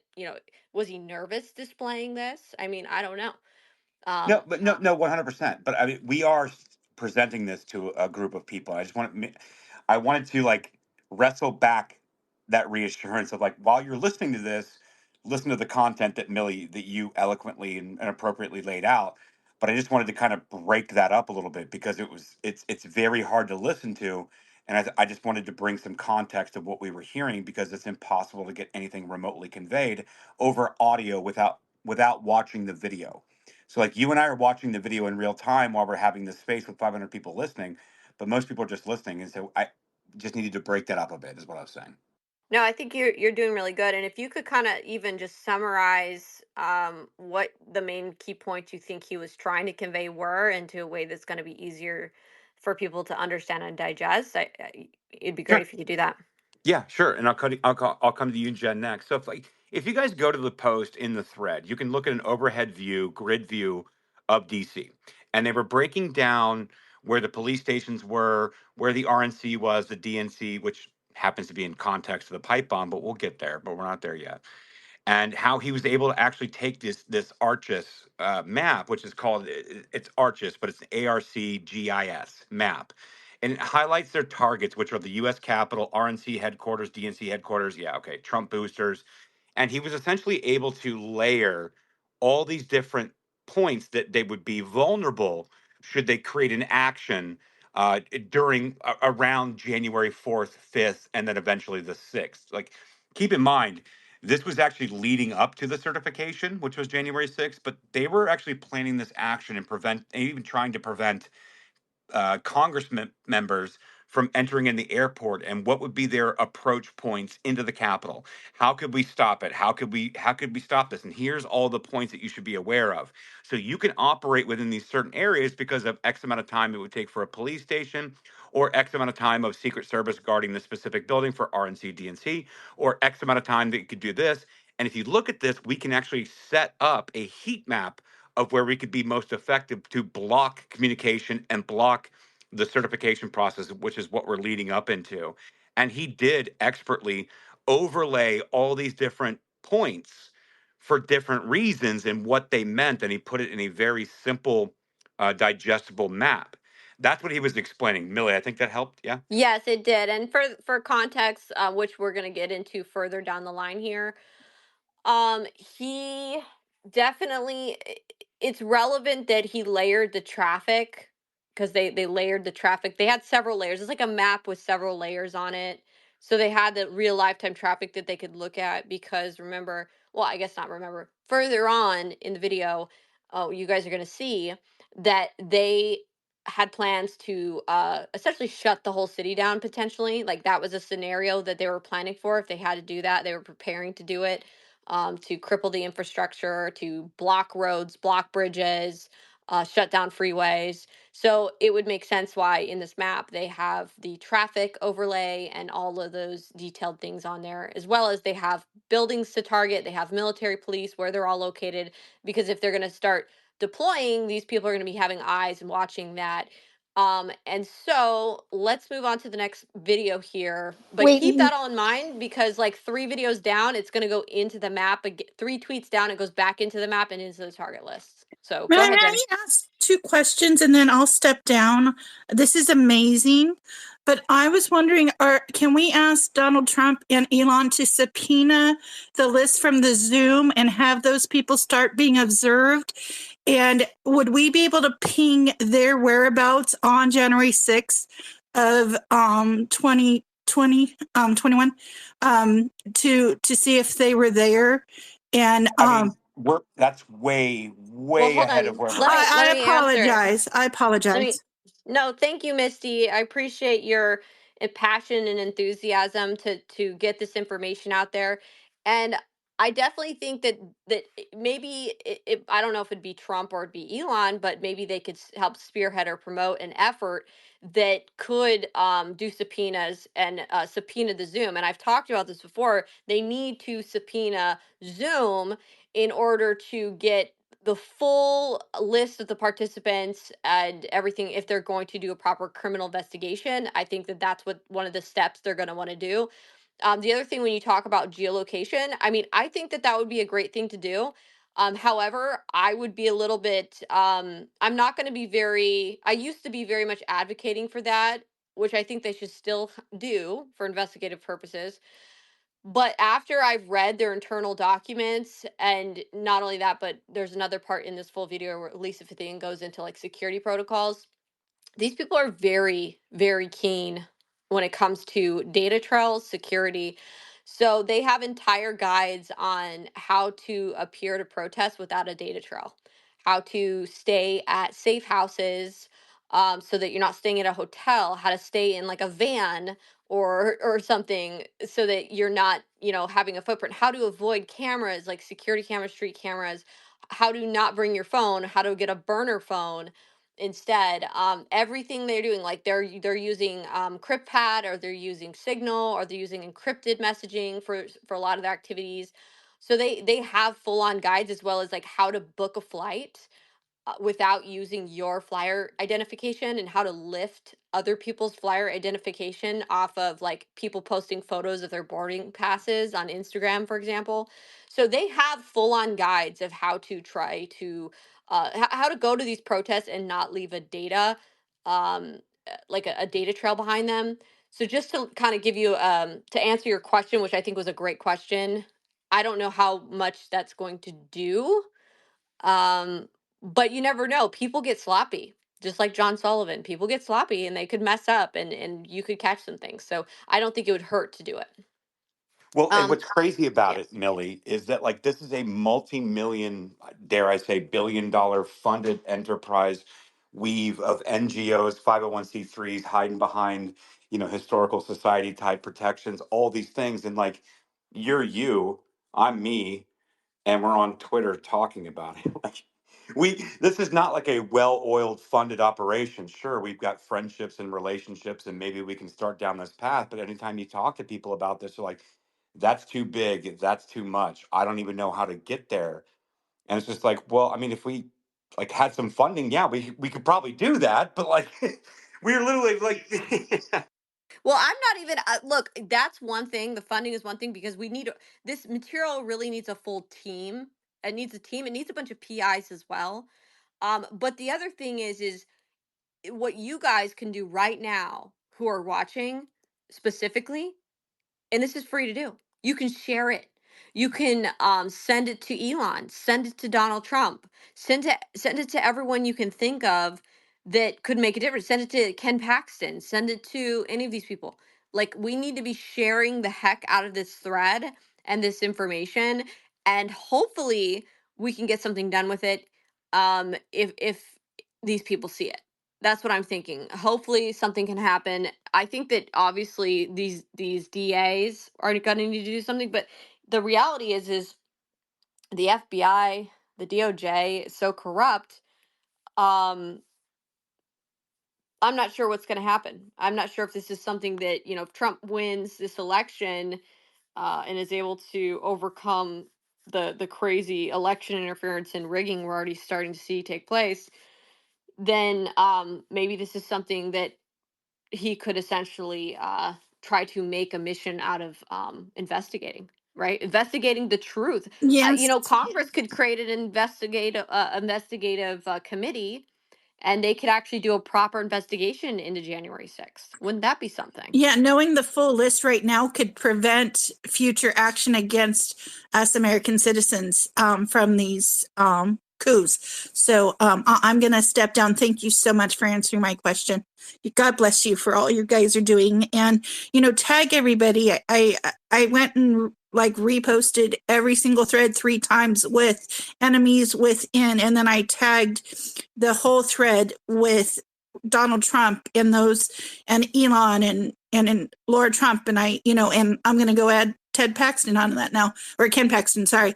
And so this is what you guys can all be doing while you're learning this most amazing information from these amazing people who are doing this just to save our republic and save those political hostages. And I'll end there. Thank you guys. Yeah, Millie, Thank you, Misty. I just want to Oh, ask, go ahead, Jen. did that guy in his little diatribe ask about a map of where the Trump amplifiers were? Did I hear that correctly? So he does. They do talk about that later on, and you're going to see another clip in the thread. So we will get to that. So that's They definitely do. literally one of the lists that I was definitely on. Yes. Awesome. Okay. So, Aaron, do you want to kind of take over and kind of read off the next tweet or two? Are you in front of your computer? Yeah, no, I can. That's fine. All right. Let me get to it. Sorry, I'm actually having good weather Don't laugh at me, in. raccoon. No, I'm not laughing at you. I'm laughing at me. Both times I was supposed to take over, I was actually sitting on my back patio, enjoying good weather for the first time in 5 months. You guys have no idea how much I've been waiting for this. So, all right, Well, let me. really quick though, I want to add a caveat earlier because this is a side note. So if we can send this to Ken Paxton, that might be a good thing because at one part in the video, Lisa Fithian said that her home base is Austin, Texas. So if we can confirm that she's a resident in Austin, Texas, I wonder if that would give Texas jurisdiction to At least investigate. standing, right? So the courts couldn't kick it out on standing, which is something that we've been. What? Go ahead. Sorry, Trash. I didn't know my mic was off. Oh, I was saying that, yeah, no, if she is based in Austin, which I have no idea who this. I mean, every video that I see, I'm not even convinced that she's not in a hotel. Although if I look at it, it seems like she's at home and has really, really terrible, tacky decorating skills. But that makes sense as a operative running color revolutions around the world. She probably doesn't have the best designer sense. But no, if she's based in Austin, that would give standing, right? So the courts wouldn't have the opportunity to punt based on standing, which is what we've been dealing with for 9 years, 10 years now, essentially, is how they punt, is on standing. So if she has actually a residence in Austin, and if we could somehow, kick Ken in the back of his ankle to be like, dude, just look at it. Dude, I already know you don't want to look at this, but look at this. It's actually, you could actually make a career case out of this. I think that we probably should actually be pushing on that. Yeah, Jen, go ahead, and I'm gonna get to the next slide. Yeah, I just want to congratulate Joe Biden for coming out of the closet and admitting that he wants to grab Trump and Elon's ass, which Elon said, this man calls me gay and then wants to touch my ass. So here we Well, are. that's something. What? What are you talking about? So Joe The news? Biden just gave a press conference where he talks about that Republicans and Trump and Elon are the kind of guys you just want to slap on the ass. What the Dude, listen, you're going to have a really hard time convincing me that Joe Biden's not doing this on purpose at this point. There's no way. All right. Do it for America, Joe. Okay, listen, we know you're an international scumbag, okay? And we know that you've done a lot of scumbaggery in the White House, but listen, you really have a chance here to step up, save America. You need to sink Kamala Harris's battleship, Joe. Do it. Put on the MAGA hat, Joe. So, guys, we just went through this interactive map, and I was really disappointed in Patrick's vocal skills, but maybe that's just me. Maybe I'm critical of myself. Therefore, I want to make sure that my public speaking is correct. But his map is very much accurate. You guys should pay attention to it. Joe Biden obviously clearly is in the tank for America First, and he's pissed off that they ran a coup on him, a small mini political coup, not the one that we're talking about here.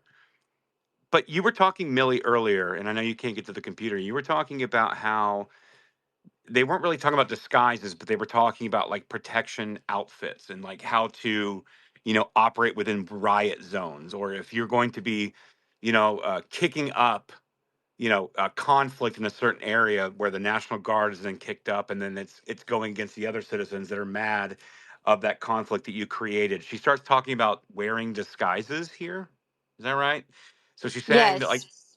so she's And saying there's a like lot of people who were reporting, if you remember around January 6th, there were several different reports that people were saying that they were seeing people dressed as Antifa 1 minute coming, and then walking back out around an alley or a corner being dressed as Trump supporters, or people were saying they saw people changing their clothes out of bags or backpacks. I know I specifically did see that there was a guy who had several different hats that he was wearing, like 1 minute a Trump hat, 1 minute a fuzzy furry like QAnon looking hat, and the next minute he had a black helmet. So yeah, there was a lot of reports that people were saying people were dressed in, like Antifa dressed as Trump supporters. well, like just like we saw like the John Sullivan video, right? Where they were putting on the MAGA gear and then they were inside like, I can't believe it, we did it, we're inside, blah blah blah blah blah.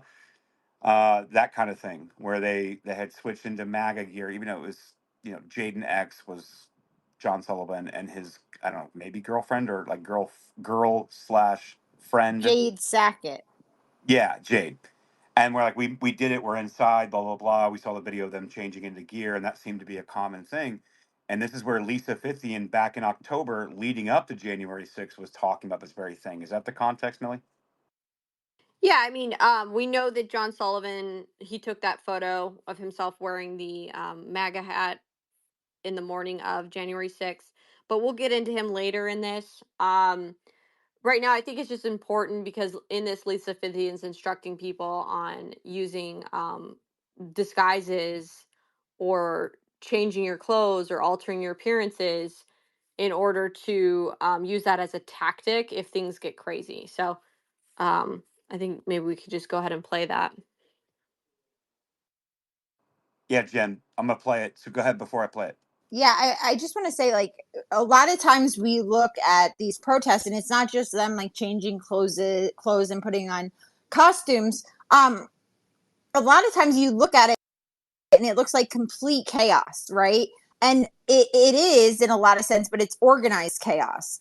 And this goes to what Dustin and I witnessed outside of the DNC and RNC in 2016, where they literally have the protests set up into phases, right? You have the red zone, which are the people that are willing to attack police, get arrested for their cause, right? The green zone, where it's, yeah, these people are there, they're protesting, they're willing to get arrested if they have to, but they really would rather not, or the yellow zone, sorry. And then the green zone are people who absolutely can't get arrested, illegals, or they have priors or stuff like that. So when we look at it, just know that, yes, it might look chaotic. It might look like everybody's running all over, but don't underestimate the fact that that is very highly organized. Yeah, no, 100%. And that's we're peeking under the skirt of that very thing. So, setting this video up to that point, Lisa Fithian's instructing wearing disguises, altering their appearances, keeping a change of clothes in their bags to put on a different colored shirt if things get crazy. So here we go. Get that clearer. But meanwhile, yes, you can use disguises. You can dye your hair. You can wear different things. That's one reason why masks are great right now, but also creativity. So disguises is another good way. Keeping a change of clothes in your backpack so that if you're wearing a white shirt and things get crazy, you can all of a sudden put on a blue sweatshirt. So having that kind of stuff on hand is great. Get that clearer. Oh, Lisa. And then taking over TV or radio stations. Lisa's proposing the idea of taking over media outlets as a way to communicate with the public and rally more supporters to the cause. This is a bit unhinged for me, but I do want to hear what Lisa has to say about this because they're very intentional. And these people, whether they're LARPing or serious, they attempt or do this stuff. So again, I think to myself, if we're in a coup situation, and so, Millie, before I go any further, if we're in a coup situation, I think this is important context that we need to bring as well. These people have talked to their ground troops, their supporters, the goofballs, the organizers, the organized. They're saying that Trump's going to attempt a coup and he's going to attempt a military or National Guard coup and blah blah blah blah blah blah. So when she says something, if we're in a coup situation, that we need to do X, Y, and Z, because they have programmed those people into believing that there is a coup that's happening and that everything is completely normal, everything's completely natural. And obviously, this is the freest and fairest election of all time. And any kind of attempt at stopping the freest and fairest election of all time is a coup by Donald Trump. I think that's an important context here, Millie. I think we should probably bring to this clip. Do you agree? Yeah, no, I agree. And what you have to understand is that this language was being used over and over in their guides, their documents, in their other Zoom videos, in their simulations, in their Zooms with the feds call. And the whole point was to frame it as that they are doing all of these illegal and risky actions to thwart a coup. But when you actually look into what they're doing and saying, they talk about even if Trump would do civil disobedience to force the Democrats to not concede and to subsequently force him out. So it becomes very clear when you realize that there's not really an option for them to just accept the result and accept Trump as president because these people had been subverting him early on. What's he call? I have their documents that show that this subversive group started early on communicating and instructing others within the federal government bureaucrat themselves to begin leaks, internal leaks inside the government, sabotage campaigns, and using their subversion.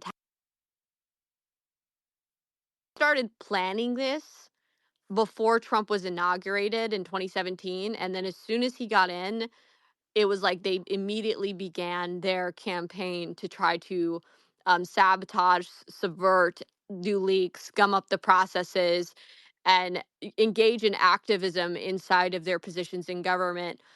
So yeah, it's clear that they, they say, oh, we're doing this to because we think Trump's going to do a coup, and that's the narrative, that's the talking point we're going with, right? That's what they say.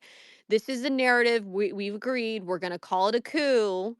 So when Trump contests the results of their rigged election, they're going to call it a coup. Okay, that was the framing. And that everything they did subsequently would be considered, and even before the fact, would be a counter coup. But the problem is what is a counter coup? And in the absence of a coup, it's just a coup, right? So Correct. Correct. remember, Yeah. they were making these plans before the 2020 election. So technically, no one knew what the result of the election was. Therefore, Trump hadn't made any moves of any sort of any kind in the timeline to even constitute their illegal actions before the fact and their subversion and sedition and their quote unquote counter coup before the fact. Which is why the transition And the integrity. problem is they thought Trump was going to step into a trap, which was they were really trying to goat him into doing the Insurrection Act. He never did. Right. So what'd they have to do? They had to run their January 6th op for multiple reasons. Why? Right. Because when you were getting into Congress, uh, in January 6th, the Electoral College started convening. That's when you start to see that they were going into a process where neither could get the 270 if enough were going to contest Joe Biden's electors. It wasn't that Trump had an alternate slate because everyone said, okay, that's not valid slate of electors. Didn't matter. That was a red herring. That was a lady in a red dress to, essentially go after. It was not the real thing. The real thing that they were concerned about was if neither got the 270, it goes into a process where it becomes each state's delegations decide with one vote. And the way they had mapped it out, one vote per state, Trump had it either they're looking at either 27 to 23 or 26 to 24, something like that. But they knew that Trump would be the next president. So that was a red line that they would not allow to happen. And that's, obviously we'll get into that later. But the whole point here being, these groups, they take it to the extreme. And when they're using the language of, oh, we're doing it to stop a coup, it's code for like essentially this project that they're all engaged in, which was the Protect the Results coalition. Right. Can you hear me now, Millie? Yeah, I can hear you. All right, perfect. So apparently X or Apple pushed an update for X. So I was getting people telling me that the space was glitching. It was because they pushed and forced an update while we're hosting a space on the app that cut everybody out. So it cut you out, it cut Jen out, it cut everybody out, including myself. You couldn't hear me when I was trying to interject. So I force closed the app out, went back in, and I couldn't even open the app. So I had to go into the App Store and force the push updates just to get back into the space. But what I wanted to add was that was why the Transition Integrity Project was so important. And that's why it wasn't just a war game or it wasn't just like some silly document that a bunch of people got together. It was laying the groundwork for setting up the counter coup and the language and the presentation and the whipping up of all the people that are involved in this to believe that Trump's going to commit a coup. We're going to win. Do you commit to the peaceful transfer of power? If you guys don't remember those lines, go back and look up April 2020, May of 2020, August 2020 clips on mainstream media. Any interview that Donald Trump had, any reporter that was in front of Donald Trump while he was still president, they asked him, do you commit to a peaceful transfer of power? They were setting it up, and in the Transition Integrity Project, it read specifically that we need to counter Donald Trump's coup because we know he's going to lose. He's incredibly unpopular. Everybody in the world knows it. He's responsible for all the racisms and he's responsible for all these things. Therefore, we know he's going to lose, and he needs to commit to a peaceful transfer of power. This is why I called this space "Enemy from Within" Part One.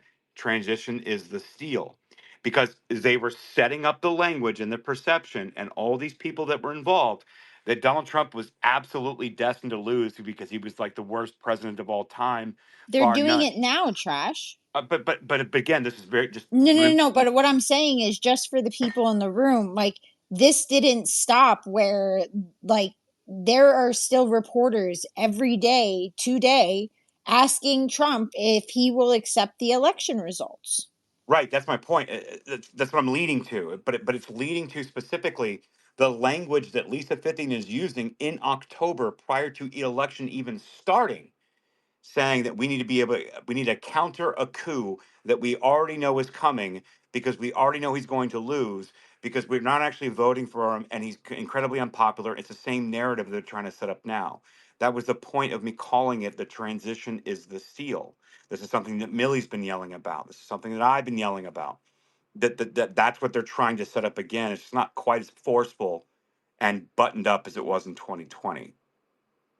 You need to Millie, you said it best. You said, how do you counter a coup when no coup is going on? You don't call it a counter coup, you just call it a coup.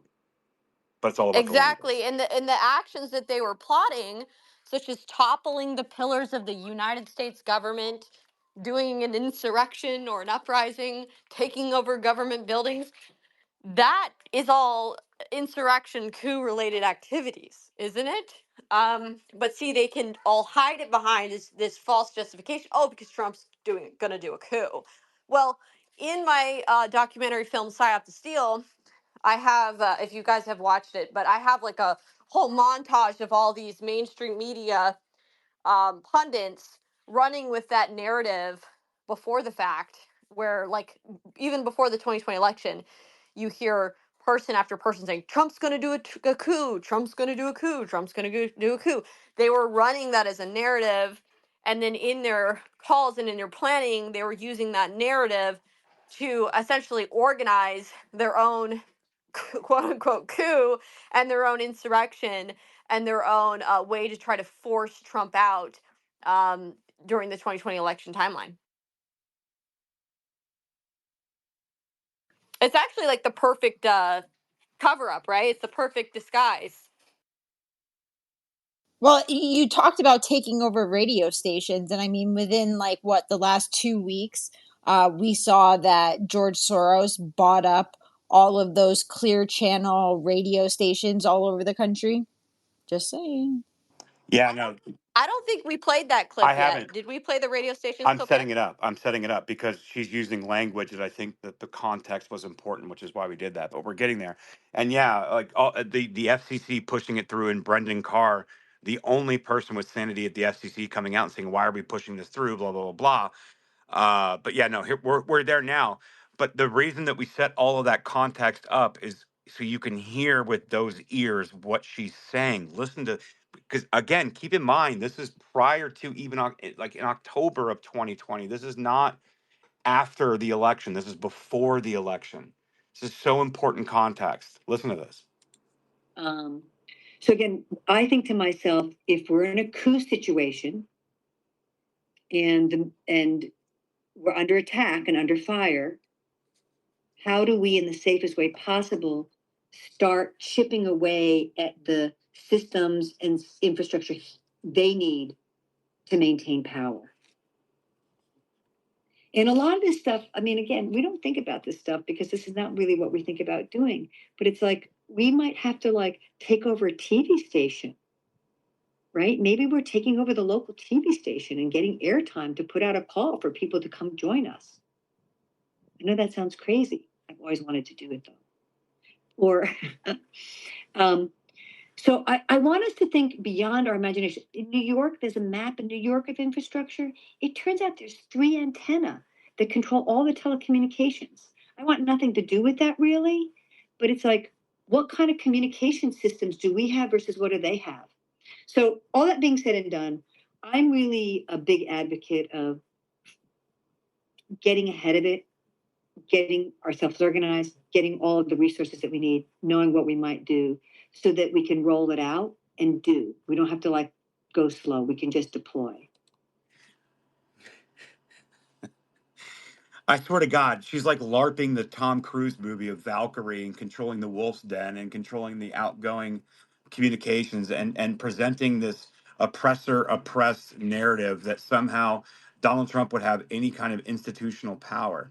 But what she's really, I mean, she's conveying it like she's LARPing, but what she's really saying is that there are legal, justifiable, constitutional things that a sitting president and part of a transition, should there be questions about an election, can actually do. And how do we take those away? And then how do we message to the public that they're in this weird coup takeover of democracy in their country because he's challenging an election result? Like, that's what she's saying here. Now, whether or not they intended to take over the radio stations or TV stations, it seemed to me that she wasn't very serious about it. But the essence of the conversation is very much that. It's so hard to convey this tone, Millie. I'm trying. So No, she seemed pretty serious about it. sure, I don't know. but I mean, Like, you have to understand, she seemed pretty serious. This is how she talks. The way she'll talk is she'll be like, I always wanted to do this. it'd be so cool. Right, But, like, This is oh, not her first rodeo. well, no, and Right? like, Like so, oh, she's done this in the past and she's so, watched people or advised people to go do stuff, and she never herself got to participate in the actual illegal corrupt right, action that it's the, she is oh wanting no, to she be. oh my has. No, God, but She's been arrested over no, 80 Millie, but what I'm saying times. is okay, but this is more okay, of go like a, ahead, trash. thank you. Jesus. No, like, stop being spun up. I'm saying that, like, it's more of a rhetorical, oh, won't someone rid Rich coming me? from you. Come on. My thing is like glitching hardcore right now. Like I can't even mute my mic. So I don't know if you guys can hear me. Um, but I think the whole point here, guys, and I think it's frustrating, but the reality is that she is talking in these videos about taking over government buildings. She's talking about taking over TV stations. She talks about shutting down critical infrastructure and roads, which you're going to see in the next couple videos here.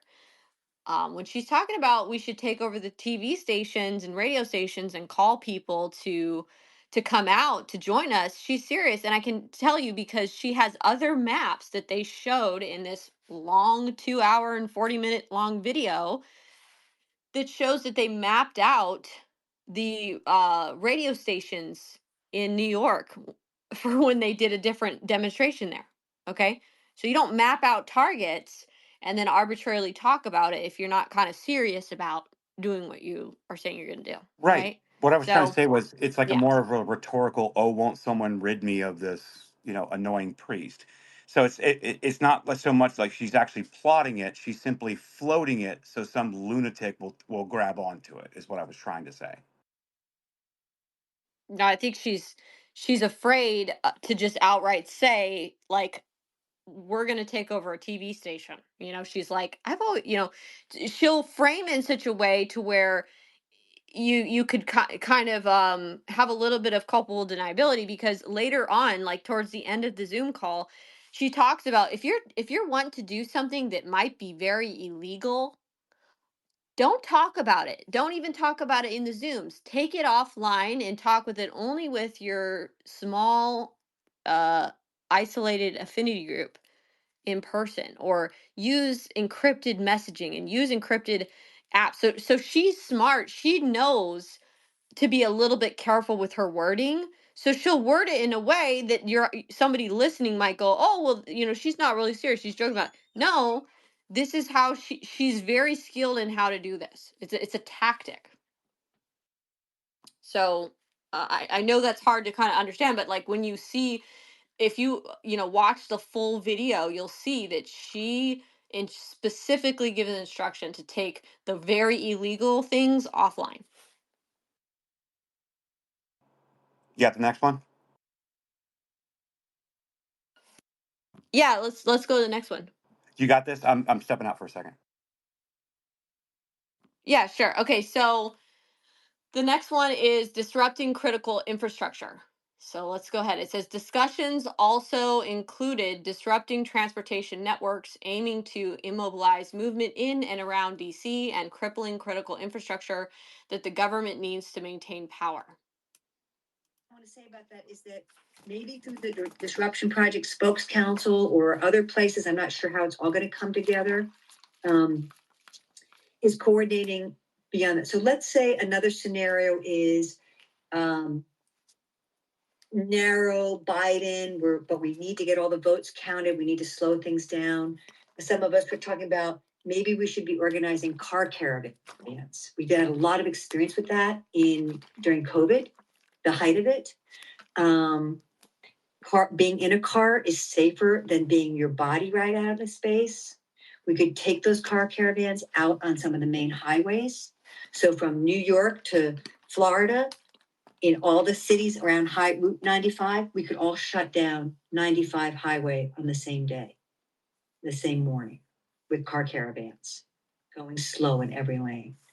If you look out across the country, the highways that go across, we can think about there are certain urban sectors, industrial sectors that might make sense to shut those roads down around. There's another website that we're looking at that maps critical infrastructure. So again, I think to myself, if we're in a coup situation and we're under attack and under fire, how do we, in the safest way possible, start chipping away at the systems and infrastructure they need to maintain power? Okay, so that's where she's talking about essentially chipping away at the critical infrastructure that the government needs to maintain power. And when they're talking about blocking freeways, blocking roads, using vehicles to do that in different ways and means to do that, um, that's actually it's highly illegal though. To do this, it would interfere with people's ability to access emergency services, ambulances, police, all that stuff. It would definitely be interfering with those emergency services. But these people don't care. They want what they want, and they're talking about crippling the infrastructure of the DC area if need be. Um, Well, it's important to note also in this, like, there's people that start talking in the chat about like, hacks of the electric grid.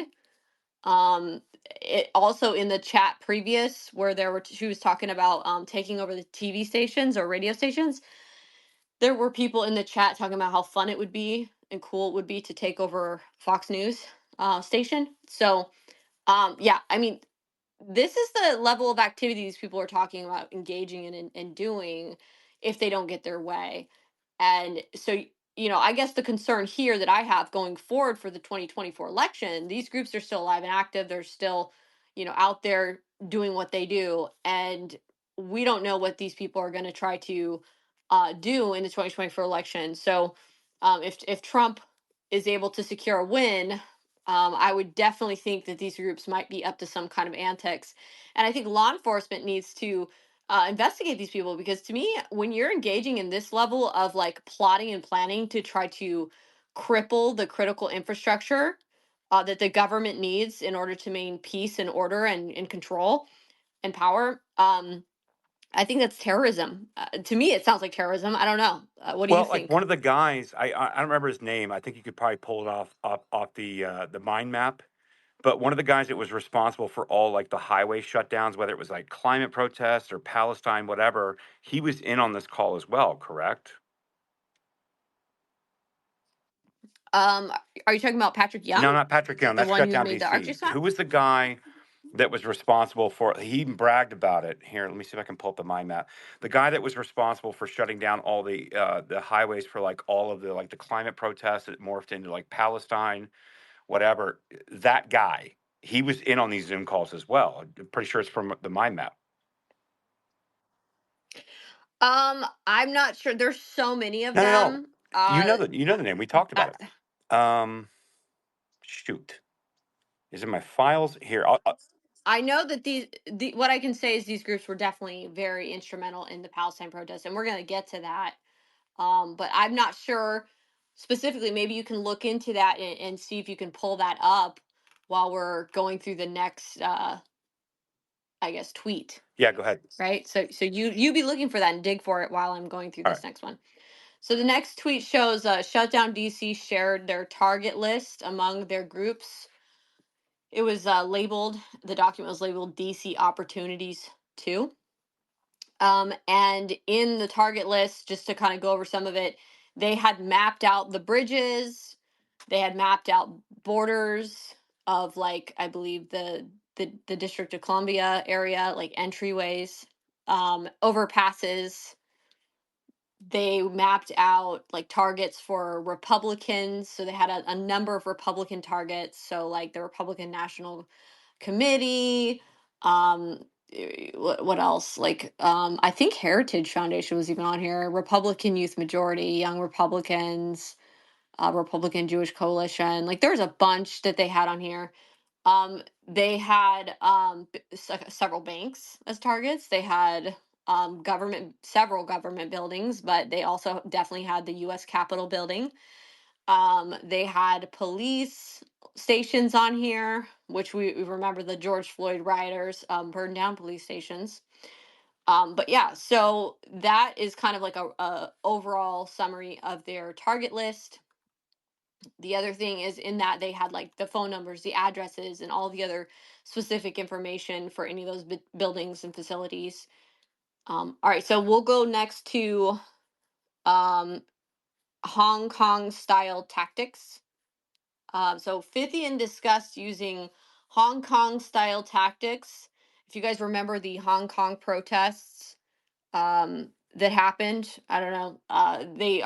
The Hong Kong protesters are very skilled in tactics, and so Lisa Fithian goes over these methods that are used, and many of which are illegal. So let's go ahead and play some of this. People in the uprising. So go ahead. So Hong Kong taught us a lot about mass uprising because again, we're not talking about a protest moment. We're not talking about a campaign. We're talking about a dynamic skirmishes that are happening. They brought us the umbrella.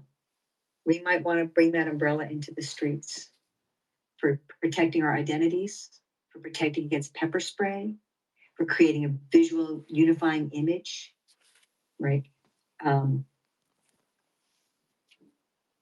We got them here. We might think about something like this. The spray painting of the cameras.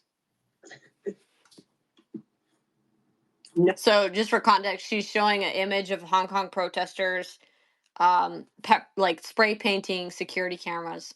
Knowing that not everybody could be at the front line, developing systems of support to move resources to the front line, which was critical for the front line, but it was also critical because it created a role for people in the uprising. So she's showing a photo of the Hong Kong protesters showing like they're kind of lined up and they're passing items along like a relay race. I guess not a relay race. What would you call it? Like a chain or a relay where you're passing one to the other and you form a long chain to be able to get supplies up to the front line. If you remember, there was something similar to that happening when you saw the people outside of the Capitol buildings trying to like break in. There were people who were like sending supplies up the line, whether it be like hard objects to try to smash the windows or whatever. They were forming that and getting supplies up that line. So that's what that reminds me of. I'll continue. Right? People want something to do. They need roles, right? And they want to help. So this was a way to not only support different levels of risks, but to build a community of infrastructure and support to make sure that people had what they needed. In an uprising and loud things, helicopters you may not always be able to hear, right? Developing hand signals. Umbrellas up, helmets on, put your eye mask on, time for face mask, right? Plastic cables, eye wash, pliers. I love that. So the image she's showing now is like a person. It's like a guide for all these like hand signs and hand signals that protesters can use in order to communicate from like farther distances and in the crowd of protesters on what they need to be saying or directing or asking for. This is interesting because Michael Yon, who's a really good investigative journalist as well, he had isolated a bunch of Antifa cells inside of the J6 protest, and he was showing images a while back. He showed them to me and others, and I believe he even published them. But he was showing these what he was calling agent provocateur cells. They called them AP cells, and they were doing hand signs. So this is also very interesting. You need that. Bolt cutters. You might need to take some fences down, friends. But again, jokingly, but we should be thinking a little bit more about how do we communicate if we are to get the large numbers. Are there things that are going to be important for us to be training everybody on? Because that is the key part of any uprising or any moment of resistance is like the training in the midst of it. Sorry, I lost my slide. What are the things we might need to communicate and how do we do it visually? We saw a lot of building of barricades in Hong Kong.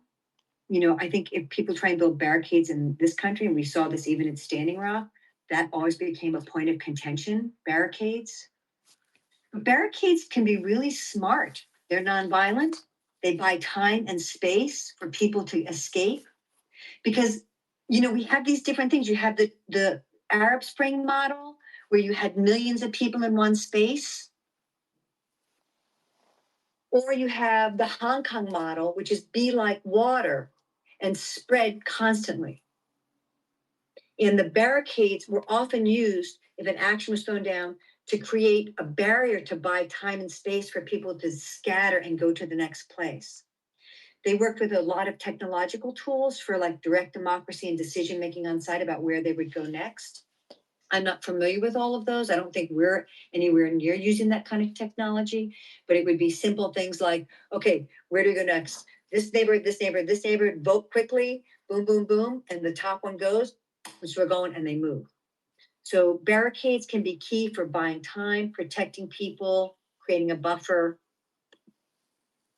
Complicated stuff here. This makes me think about also when you're doing your mapping, we'll talk a little bit more about that later. Always, you know, permaculture is an area of study that I've learned over the years, and one person's waste is another person's resource, and resources that are local are always best because they're available. So I always look at cities with an eye towards what are the local resources. And I just have to say that construction sites and roadwork sites offer a tremendous amount of local resources for things that can be like cones can be moved into streets to go from 3 lane to 1 lane. You know, stop signs or right can be used to shut streets down. You can have a crew of people with hard hats and vests that go around in the morning that basically just rearrange things to shut down traffic in all directions. Things for building stuff. So look for local resources when you begin to start thinking about the terrain you're fighting on. So I think that part is pretty key because they're talking about using construction sites and things around for their protest activities. If you guys remember, there was a construction area on the Capitol during January 6th. And that's why there was all that scaffolding and they had the construction equipment, the construction site there. So it kind of allowed for the perfect situation for these people to do what they needed to do.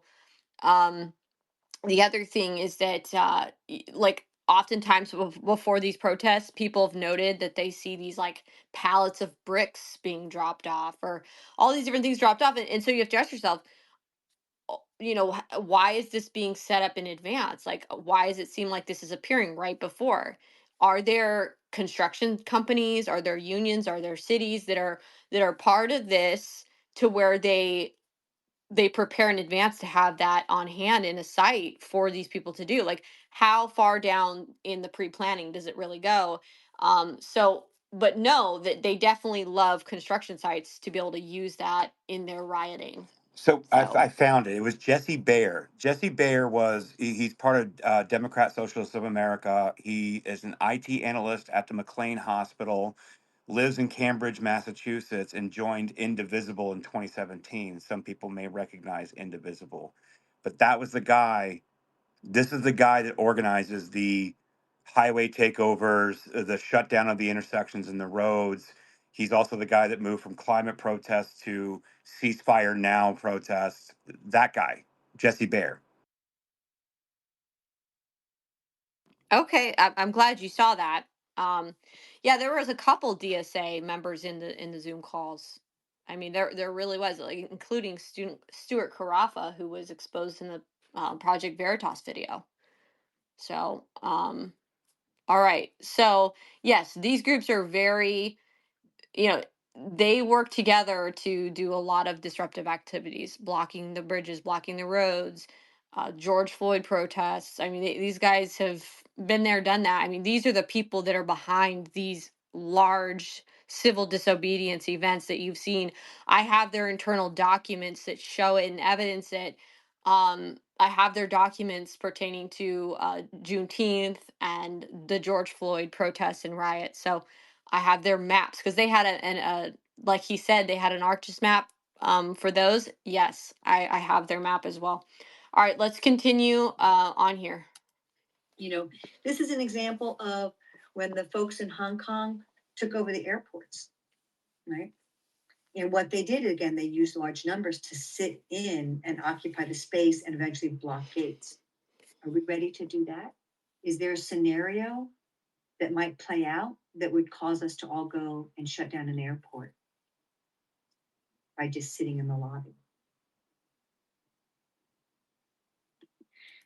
So yeah, so the last part she's just talking about shutting down an airport, and she's showing images of protesters inside shutting down an airport. Looks like this was in Hong Kong as well. So the next part is an image that has the Hong Kong protester. This was displayed in the Zoom video, and it just kind of shows their protest gear that they wear. Yeah, so that kind of is a visual guide for these people to know what to wear, what to dress like, which I remember seeing people who were dressed identically to this in the videos and the pictures of rioters outside of the Capitol on January 6th. And that's the thing about those people. If you notice, these people are trained in covering their faces, and that's intentional. It's so that they're not going to be identified by law enforcement. They won't be identified by police if they are covering their face, if they are making sure they're not bringing their cell phones with them. And they don't even use like walkie talkies or comms or any of that stuff because they've discussed that and they talk about that's not secure. But they have ways where they meet up. They've already pre planned in advance. They meet up and then they go, right? They're not planning it while they're doing it. They just go and activate. But them wearing the face mask is 100% intentional, as well as covering every inch of their body to make sure there's no visible tattoos. They try to wear things that are usually pretty black and hard to make it harder to pick people out of a crowd.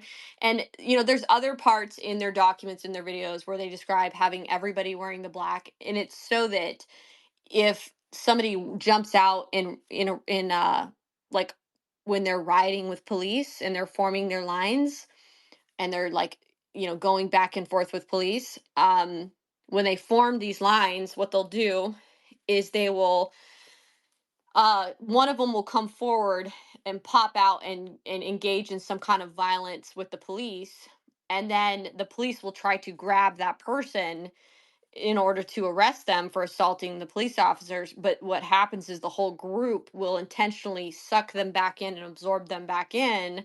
And if everybody's dressed in black and the same, it's very hard to you can easily lose them in that crowd, and you can't tell which person is which again. Essentially, like, in a way they're almost like wearing a burqa, right? Like, where they're dressed in complete black and you can't really identify each other, right? So they do that on purpose. But they'll wear other disguises too. They will dress as Trump supporters if need be. They will dress as clowns if need be.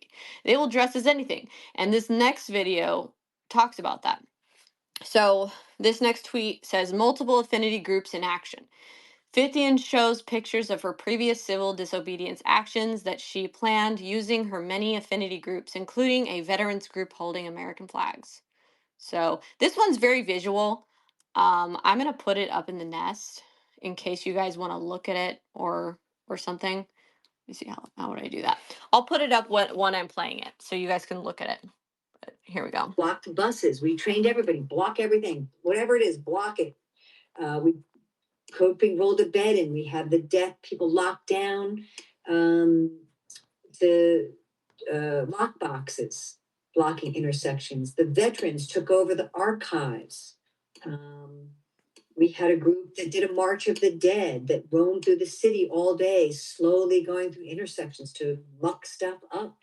Grandmothers knitting stump socks, stickers everywhere, students setting up a mass action using a mobile sound system with flash dance parties in intersections, but then also civil disobedience by locking down to desks. So here you had a model of many groups taking different tactics that they wanted to do, scheduling over geographies, over a calendar to impact a small geographic area all day long, right? We might think about something like that. Block. Okay.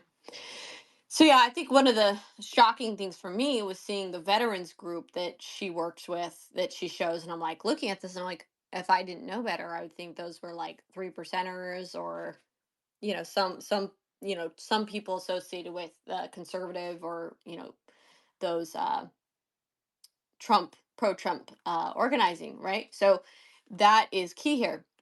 Now, I guess we can go into the next part, which is more about Hey, Lisa Millie, I Fithian. gotta drop, So, guys, but I want to say yeah, thank go ahead. you, and I'll talk to y'all later. All right, thanks, Jen. Thanks so much for jumping in here. Okay, so this next part is Lisa Fithian, Meet Professor Occupy. In an article entirely about Lisa Fithian, Mother Jones wrote, the Mother Jones article asserts that Lisa Fithian is paid to run demonstrations and instruct activist groups. This begs the question, was Lisa Fithian being paid to train activists to take over government buildings? If so, who? This is what the Mother Jones article says. When it comes to civil disobedience, there's often a right and wrong way to break the law, and one of Fithian's jobs is to teach the right way to hundreds of newly minted Occupy activists.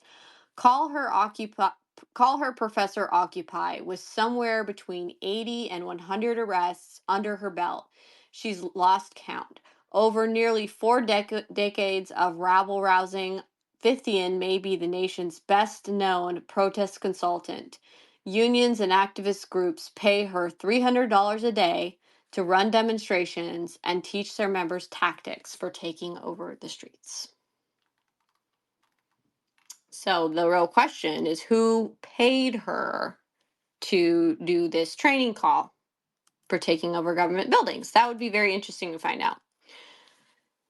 The next tweet was a screenshot of an article that was put out by MSNBC, and it shows Lisa Fithian inside the Capitol leading protest groups.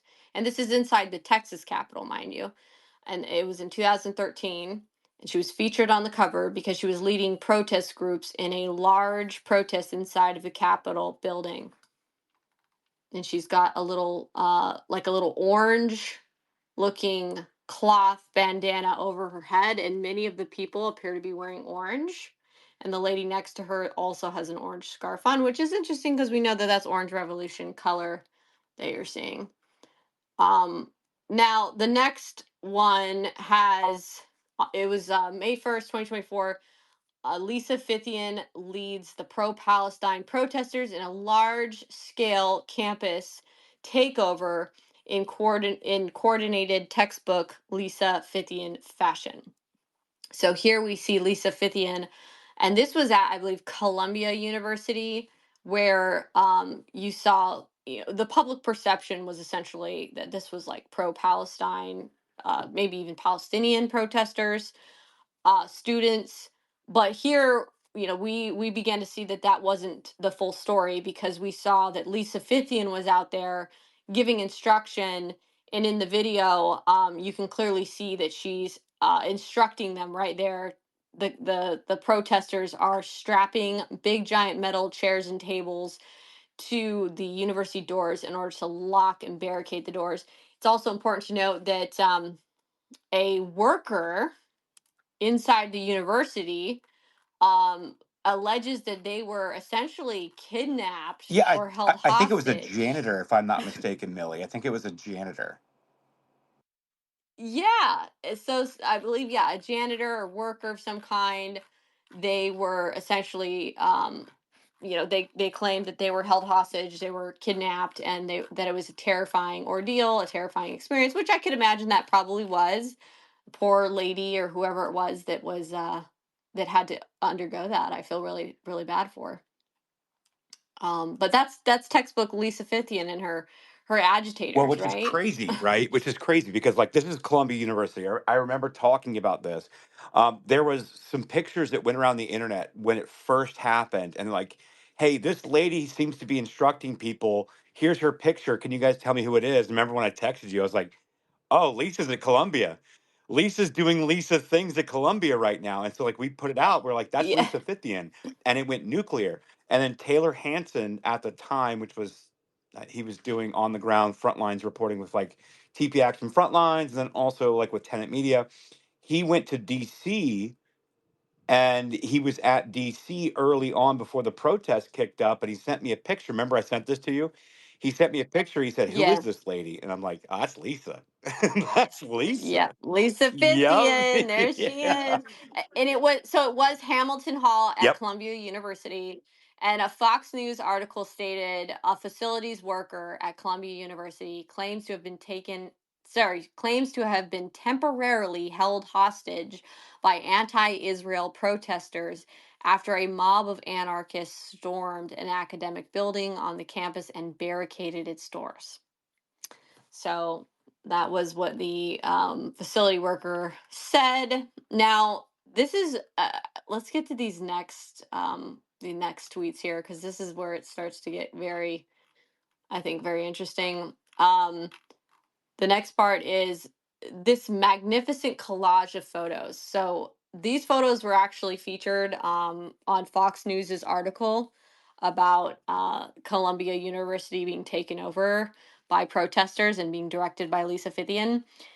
And these images are just striking. Like, if you were to look at it from a glance, and I believe somebody who looked at it from a glance said, "Oh, are those photos of in the Capitol?" It's like, no, this is actually Columbia University, Hamilton, where Lisa Fithian led the charge on the taking over of the university. This is her people. They're in there doing this. So it says the recent university protests were widely perceived as organic, primarily led by Palestinians and students supporting Gaza. However, with Lisa Fithian and her group orchestrating the actions, it's clear these events were highly coordinated and pre-planned with agitators. So I want to read this part to you from my article here because I go more in depth into it. Well, actually, I won't skip ahead. So here's the next tweet. Internet sleuths identified rioter Maple Osterbrink at the UNC campus taken over. So Osterbrink was a participant on Fithian's Zoom meeting that discussed taking over government buildings. So this was a tweet that was put out by at Salone Rachmuth said, "Help needed. My team has identified all but a few people connected to SJP's violent pro-Hamas attack on Jewish students and the UNC campus." And they were able to identify and show photos of Maple Osterbrink being there at that takeover. Now, the interesting part is in the following tweet I show, says below is a screenshot of some participants on Shutdown DC's Zoom meeting hosted by Lisa Fithian. Maple Osterbrink can be seen on the far right third row. So note that she was in the call with Lisa Fithian, where Lisa Fithian is doing the training on taking over government buildings. Okay, so this is very, very key. Now, inspection, the next one, inspection of online activity of participants in Fithian's Zoom calls revealed heavy involvement in the 2023 and 2024 pro-Palestine protests across the country. Many participants on Fithian's calls were members of, and this is the interesting part, many of her participants on the calls were members of left-leaning Jewish nonprofits and organizations, with their social media accounts showing their active roles in the recent pro-Palestine demonstrations. And the reason I think this is really interesting is because these protests were really large in part viewed as being Palestinians and students, right? But what I'm actually seeing here from this investigation, it's revealing that the participants on Lisa Fithian Zoom calls, which are trained agitators and rioters, those people, you go to many of their social media profiles, which I took screenshots of, and this is just a handful of them. You actually see that they are heavily involved in these pro-Palestine protests, and many of them are like wearing the kifa, and they're displaying themselves as though they're Palestinian, but it's actually not the case. I didn't really see many or any Palestinians even in the calls. That's not to say that there aren't maybe some in these groups, but from what I'm seeing overall, it's progressive leftists almost posing as Palestinian protesters. It's really bizarre. So my next tweet is, if Lisa Fithian and her group dress as Palestinians wearing kufiya scarves and waving Palestinian flags to create ambiguity in the public perception of these protests, it's reasonable to assume they may have used other disguises in the past to further their political agenda.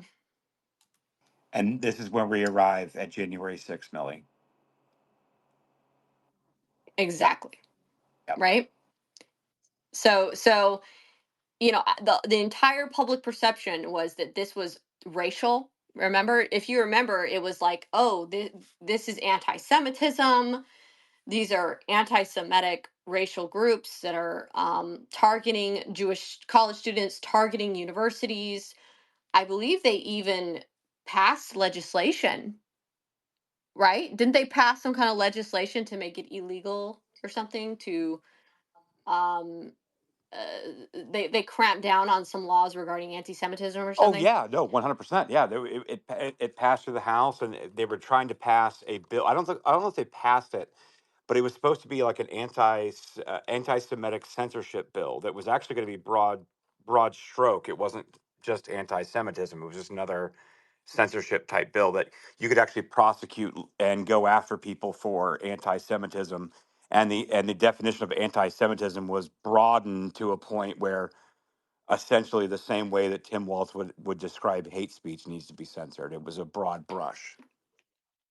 Right, and they were using these protests at the campuses and these the civil disobedience that was going on to justify and say that it was Correct. anti-Semitism. Yeah. But what I'm seeing here with that is that this was put on by Lisa Fithian and her cohorts of trained provocateurs and agitators, and that it wasn't something being run by Palestinians. Right. At all. Right. So It was the same nope, groups. it was They're just wearing actually different it was actually costumes. not. Yeah. Yeah, right. And so anyway, um now the next one we can get into, which if you want to kind of host some of this next part, because I want to add some more onto this thread, but this is where we start to talk about the count, which I know you're very familiar with, Aaron. So Yeah, if you want to, I can take over the count. It literally every time I step outside is when you're like, "Hey, can you step in?" Like yeah, every time I just did it again. That's why you're hearing an echo until I make it into my office where you no longer hear an echo. I must have like a I swear sixth it's like a sense sixth that's sense. You're like like, "All right, Aaron stepped out of his Aaron's trying to studio." step outside. All right. All right, so I want to talk about the count for a minute because this is something that I've been pushing quite a bit. And it's been something that I've been pushing quite a bit when people were talking about in 2020 with the red mirage, the blue wave, but red mirage. We will think that Donald Trump will have won on November 5th in 2020, but there will be, once all of the ballots are counted, that he will have lost decisively. And there was this 40 plus page document called The Count, and this is something that's really interesting because I like the way that that you've actually written this thread. I know people think that we just bounced around and we just bounced around like the Columbia protests and everything else, but it's very relevant because it is another example and display of how it's really just a costume. It really is not a political ideology in the sense of Democrat, Republican, or whether or not that I want to get Joe Biden into office. It has everything to do with a means to an end to Marxism, communism, which is what they wanted. And this is really interesting because this document was written by Zach Malitz and Becky Bond, who were part of the Real Justice PAC. These were people that were previous, like high ranking digital organizing directors for the Bernie campaign. These were people that were part of Bernie Sanders' presidential campaign. These were some people that were part of Hillary's campaign.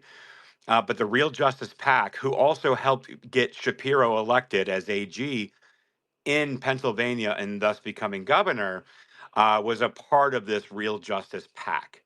And this Real Justice PAC that was basically put on by Becky Bond, Zach Mallitz, and by the way, Martin Luther Cream. What the hell's his name? What's his name? Martin Luther Cream. Sean King. Sean King was originally part of this Real Justice PAC, and they had to kind of get rid of him because he was a little bit of a wild card, and he was going to draw too much attention, so they had to get rid of him. But they created this document called The Count. And this is a 40 plus page document essentially outlining the response of what the shock troops should be doing on the ground based on the Transition Integrity Project. Many of the word tracks of the supposed war game that they ran called the Transition Integrity Project, a lot of that finality that came out of that study, that document, and those meetings and those supposed war games, which from all accounts, from what we can tell, Millie, on the back end, from talking to people when we actually ran war games, was this wasn't a war game. This is more of like an intelligence briefing of how we're going to steal this in 2020 and how we're going to create this using the strategy of tension and create this event on January 6th that would upend democracy. We would never hear election challenges, and we just need to certify, move on, and get people into office. And then we're going to persecute our political opponents, which is a lot of the January 6th people that had to experience it to begin with. And if you read this setup, if you guys have been with us the whole time, and you read this document, you will understand why the doors were unlocked. And this is where I think Sean Weissman's going to be able to come in and give some context and some color on the moment that the doors opened, because that stuff happened while Donald Trump was still speaking at the Ellipse. And all the propaganda and all the lying about tweets and all the lying about patriotically and peacefully going on to the Capitol to have your voices heard was twisted out of context, was because it was supposed to fit in within this plan. And this is after Nancy Pelosi and Muriel Bowser refused the National Guard, even though the Kash Patel and the Secretary of Defense and they had already authorized National Guard. They're saying, hey, there's going to be a lot of people in Washington, D.C., and we need to make sure that there's no violence or nothing going on. And Muriel Bowser and Nancy Pelosi through Capitol Police refused any kind of National Guard and extra support. It's very important because when you read this and the whole setup of where we've gotten to till this point plays out on page 35. And Millie knows this because I talk about page 35 all the time. And I want you to listen to this for a minute. In the context of everything that we've talked about in this document, listen to this. Democrats in Congress must use every constitutional, procedural, and political means necessary to delegitimize Trump's attempt to usurp the presidency, up to and including voting in unison against any Republican effort to count Trump's electoral college votes, right? The alternate slate of electors bullshit. Ordering the sergeant at arms to remove Republicans from the House chamber, boycotting the Electoral College count, and staging protests inside of the Capitol to make it physically impossible for Congress to meet. Why is that highlighted on her tweet here? Well, I'll tell you. Because everything that we've talked about with the Sunrise Zoom calls, you know, blocking people at the airport, preventing Congress people from even being able to meet inside the Capitol, taking over buildings, this is part of the general strategy. And so when you hear saying staging protests inside of the Capitol to make it physically impossible for Congress to meet, what was happening at the time when those electronic doors swung open and people breached the Capitol? You had various members of Congress presenting not only an alternate slate of electors, but also questions of voter integrity across several different states. And the moment that that started happening is when the breach happened and all the chaos ensued, and then it was on. And it was documented. It was planned long before January 6th. And this Real Justice PAC that was founded by Sean King, Martin Luther King, Talcum X, Becky Bond and Zach Mallitz, and Michael Kirschnick in 2017 to push left of center policing and criminal justice policies. Real Justice PAC supports county prosecutors, district attorneys who support limiting or eliminating cash bail, restricting policing practices to left of center activist groups deem abusive, and decriminalizing drug, property assault, and resisting arrest offenses. What did the Summer of Love look like? What did George Floyd look like? How did these same people, these Lisa Fithians, these ground shock troops people that we've laid out, how does that relate to this and taking over buildings? And how does it relate to what this was? And this was released on October 14th of 2020 was when the last it was updated. And by the way, the Real Justice PAC endorsed and helped elect Alvin Bragg, who New York is still feeling the policy of what Real Justice PAC just lined out in 2017 of what they were established for to begin with, who helped fund and get Alvin Bragg elected. And the count dated October 20th of 20 or 14th of 2020 predicted a huge rise in mail-in ballots and election issues, which could lead to Trump contesting the results. They feared a constitutional crisis where neither candidate gets the 270 electoral college votes, which is 269 to 269. And then the election would be decided by one vote per state. Thus, Trump would win because he had the majority of, he had the plurality of states. And in a one state, one vote election, he would have won. And then while we had gone over all of this and talked about all of this, randomly found a podcast where Zach Mallitz and Becky Bond themselves were going over this document on a YouTube podcast. And Zach Mallitz discusses what will happen if neither candidate receives 270 electoral college votes, that would trigger the decision to fall upon the House, which would state delegations would cast votes likely favoring Trump. Listen to this. We don't really know what would happen legally in this kind of situation because that law has never been tested. It's pretty clear that the Electoral College Count Act says that if the Senate and the House can't agree, or that if there's a dispute over electors, the Senate and the House vote separately on how to resolve that dispute. If both the Senate and the House come to an agreement, it's pretty clear that what they're, how they agree to count the votes will stand. But if the Senate and House can't agree on how to resolve a dispute, which is likely to happen if Democrats don't win the Senate, then things become a little murkier. So one interpretation of the Electoral Count Act, and this is the sort of mainstream interpretation, is that if the Senate and House can't agree, then the governor's slate of electors are counted. And so this is a favorable interpretation in most scenarios for us, because we can assume that in most disputes, you'll have a slate of electors who are for Biden who've been legitimately appointed by the governor and an illegitimate slate appointed by the legislature. And so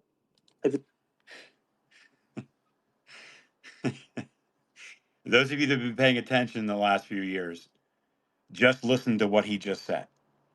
And this is why you saw like Michigan go after the alternate state of electors, state of Arizona, Georgia, all these cases that have all now fallen apart.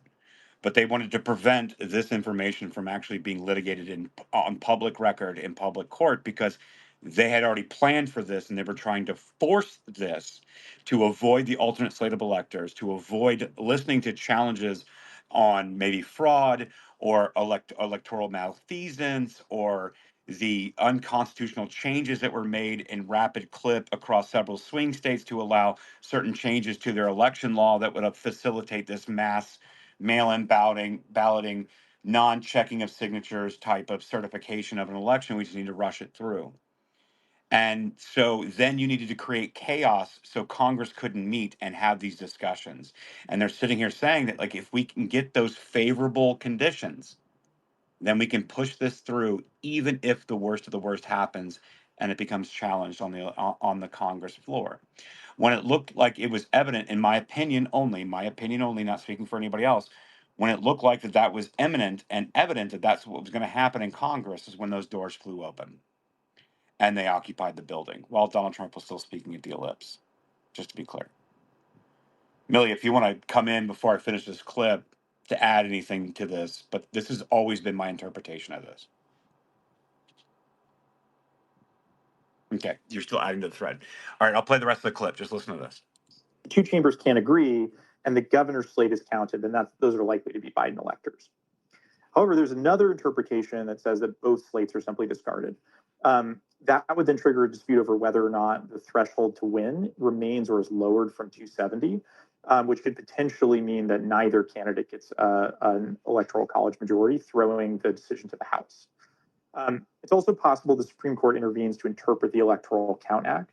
In 1876, the Supreme Court did not intervene, and Congress is granted clear constitutional authority to who the president is.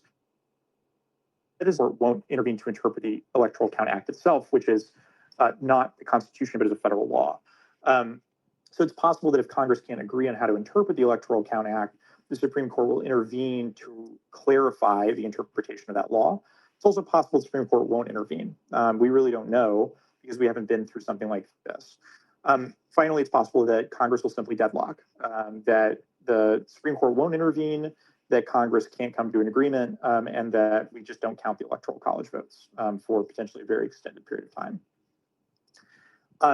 It's very unlikely that no candidate gets 270 Electoral College votes. Currently, 538 gives us a less than 1% chance, but because this gets mentioned a lot, I want to talk about it briefly. So again, very unlikely that this happens, but in the event that nobody gets 270 Electoral College votes, the House chooses the president by a vote of state delegations. So not by House members, but each state delegation gets a vote based on who controls that delegation. So, I'm in Texas. There are more Republicans in my state delegation than there are Democrats. It's almost certain that Texas would cast one vote for Trump's electors.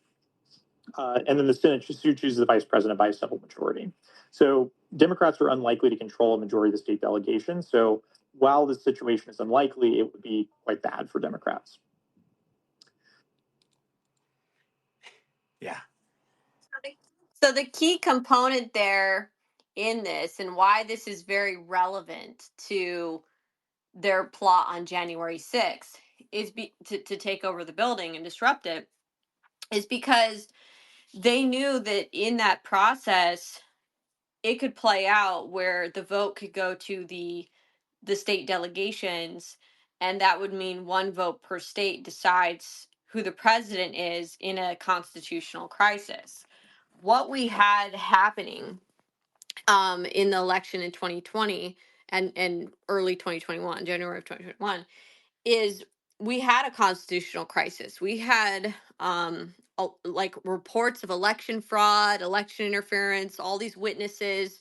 Rudy Giuliani had compiled a ton of evidence as well as witnesses, and there were other groups working as well, compiling the evidence and the witnesses.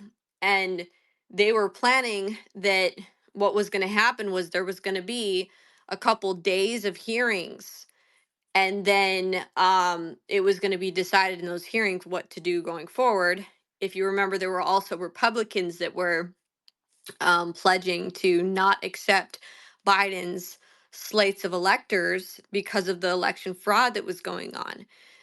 There were electors in the states that were requesting their slates back that they previously had filed because they wanted them back after they saw the insurmounting election fraud that was taking place. So what they were faced with essentially was, if you noticed in the hearings, when Mike Pence convenes, the House and the Senate are in a combined hearing, okay, the first objections and rejections to the slates of electors were heard, okay, when they first convened. And that was, I believe, Gosar and maybe one other state. And they essentially submitted that they were not going to be giving their slates of electors to Joe Biden, okay?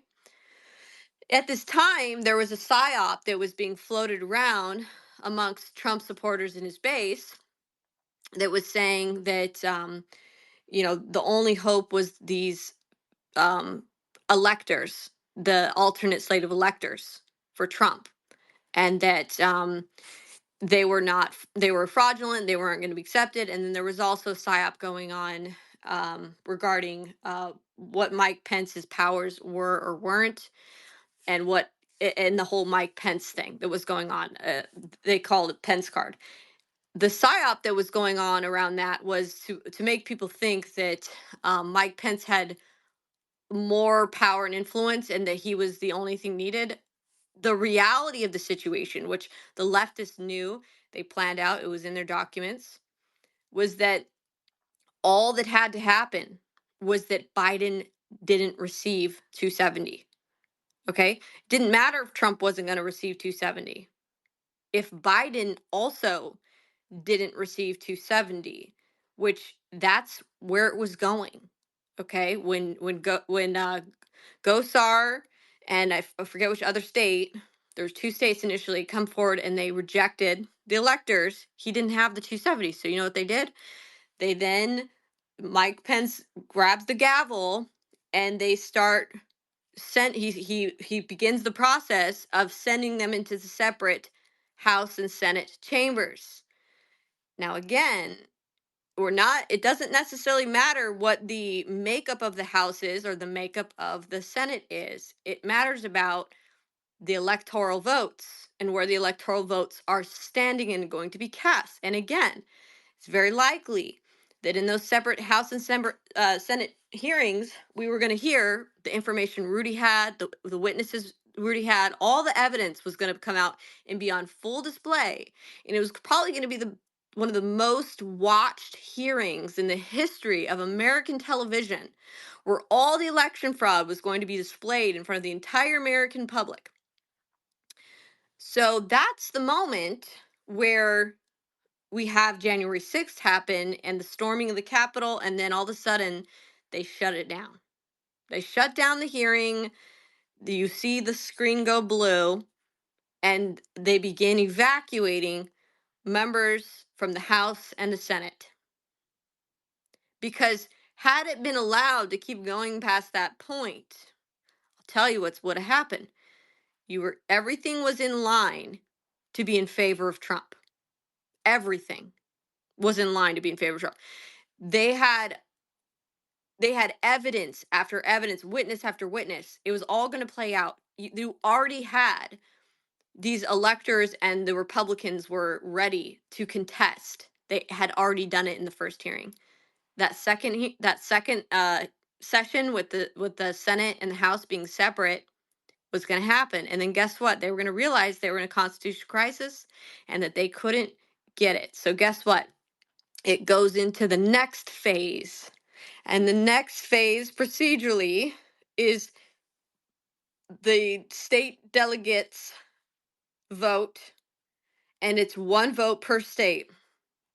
And those delegates, the way that the makeup and it was mapped out based on the state delegations, one vote per state, Trump would have won. Trump had it. The Democrats knew this. The leftists knew this. That's why they have it in their documents. They have it in their videos. And they knew that if it was going to come to that point where it looked like it was going to get into that process of one vote per state and the state delegations deciding it, then that's when they were going to stage protests inside the Capitol to make it physically impossible for Congress to meet and vote. Okay? That was the plan. And guess what? As the timeline progressed and as scenarios changed going on, you can see that this is what they did, right? I mean, we saw Lisa Fithian in the videos instructing people on taking over the buildings, wearing disguises, so on and so forth. So Yeah, there I you mean have it. You can this keep is going. it. And like, you and I, we've been screaming this and having to deal with other people's interest in something else, and it's been one thing after another. It's like, guys, the timeline is there, and And yeah. one thing, sorry, one thing to add to it, which I'm not sure if I'm going to be able to get fully into, just because the mass of the material and the massive energy it's taken to even just compile and put this all together. Um, there's a component here where you have these FBI, COINTELPRO led groups on the right that I have evidence also were being handled by known CIA agents, to be lured out there, to be physically present, to be out there so that Trump could be framed for January 6th. So there's a lot more to this whole picture here, but the whole point here was this was their plan B if Trump contested their stolen election. This was what their plan, and so Trump obviously did. The Republicans did. Biden didn't have the electors. So this is what they had to do. And then notice after January 6th, they had the moral high ground, they had the media narrative to bully and essentially coerce the Republicans in to certifying a stolen election. And that's essentially what happened. Sadly. And we've been contesting with all kinds of really special narratives and all these things. Like, I mean, encourage, maybe, prove me I'm wrong. It's fine. But like, they've all said it, they've laid it out. The timeline, everything matches up. Like, it's all there. And I don't know what we do with it, right, Millie? Because like we've been talking to we talking to Congress people, we talk to attorneys, and everyone's like, "Well, that's really big. That's crazy." Okay, you know what I mean? It's like, but this is what happened. Like, this is what happened. The other day. Yeah, and isn't it funny how there's supposedly all this funds that's just sitting there for a J6 investigative like oversight committee that aren't being used. When we're talking to Mike, what is it, like 10, $15 million that could be allocated to this? That's actually sitting there right now, earmarked for this. That they're just not using. Yeah, it's not being used at all. And that's my concern is the Republicans who've had the House, they should have been investigating this, and I've been trying to, bark up every possible chain with these people with this material because these are the people that need to be investigated. 100%. Like, imagine what you can get with subpoenas. And that's what, the woman who was in here earlier brought up. They should be, if Congress subpoenaed Zoom, if Congress subpoenaed all these different things that they were using to do their planning on, there's more that can be gathered here. If you started getting some of these people in and having them answer questions, you never know. Some people might roll over and start talking. So it's just a matter of the fact that our governmental departments and institutions have been so corrupted. And that's what points to this. The problem is the fact that they're working with so many people in the federal government. It says it's all you need to know. And again, it's not like some grand cabal conspiracy. It's literally just like picking off, I don't know, like the most susceptible or like the lowest hanging fruit or whatever, or getting people into positions that would never have like a public forward face. However, is they can do very much things to like, I don't know, push or redirect or ignore or let me see what they've got so we know how to defend against it. It's nothing like there's some like grand puppeteer cabal. What I see is a bunch of like inept, incompetent people that have been organized by very, very experienced, intelligent, capable people and being able to redirect for certain causes and then like shield it in the veil of retail politics or shield it in the veil in the media as, oh, these crazy right wingers and they're erecting a hangman's gallows and they're going to go after Pence. Like, all of those narratives, all of those psyops, all that shit that ran, it didn't require some grand cabal of people. It was just people that I don't know, Millie. It's hard to explain. Like, this is what.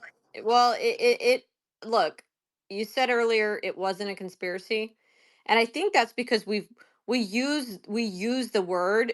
Um, there's like a common, I guess, the common way that humans speak, like the common way that the public and people use a term versus an actual legal definition of a term, right? So sometimes people will loosely say conspiracy and people think it means like conspiracy Right? No, theory or it's definitely a something. conspiracy. Yeah. But hold on. But the reality is conspiracy has a very precise legal definition. And my good friend Peter Tickton, who's a lawyer and he's actually represented President Trump um in the past, and he told me that this is a conspiracy, and he said, do you know what the legal definition of a conspiracy is. He said it's when two or more people gather together and basically plan to commit a crime or violate the law. And so what we actually have on video here is actually by definition criminal conspiracy. People could be charged with a conspiracy charge. So Correct. we should be careful, because when we're saying, oh, it's not conspiracy theory, but in actuality it's a conspiracy Correct. fact. It is a conspiracy crime. What they're doing is a crime. Well, and that's important to point out, because when I guess I'm very precise with my language, Millie, in that if I say it's a conspiracy, or it's abundantly clear to me, it's not conjecture, it's not me like Charlie Daying it on a map with my tinfoil hat, like it's not conjecture, that it's receipts based, it's outlining this. What are we calling it? We're not calling it a kraken. We're calling it like an octopus, right? It's like this entire network of NGOs and C3s and political operatives and law enforcement and DHS contractors and organizers and lobbyists and X and down the line. That's 100% a conspiracy.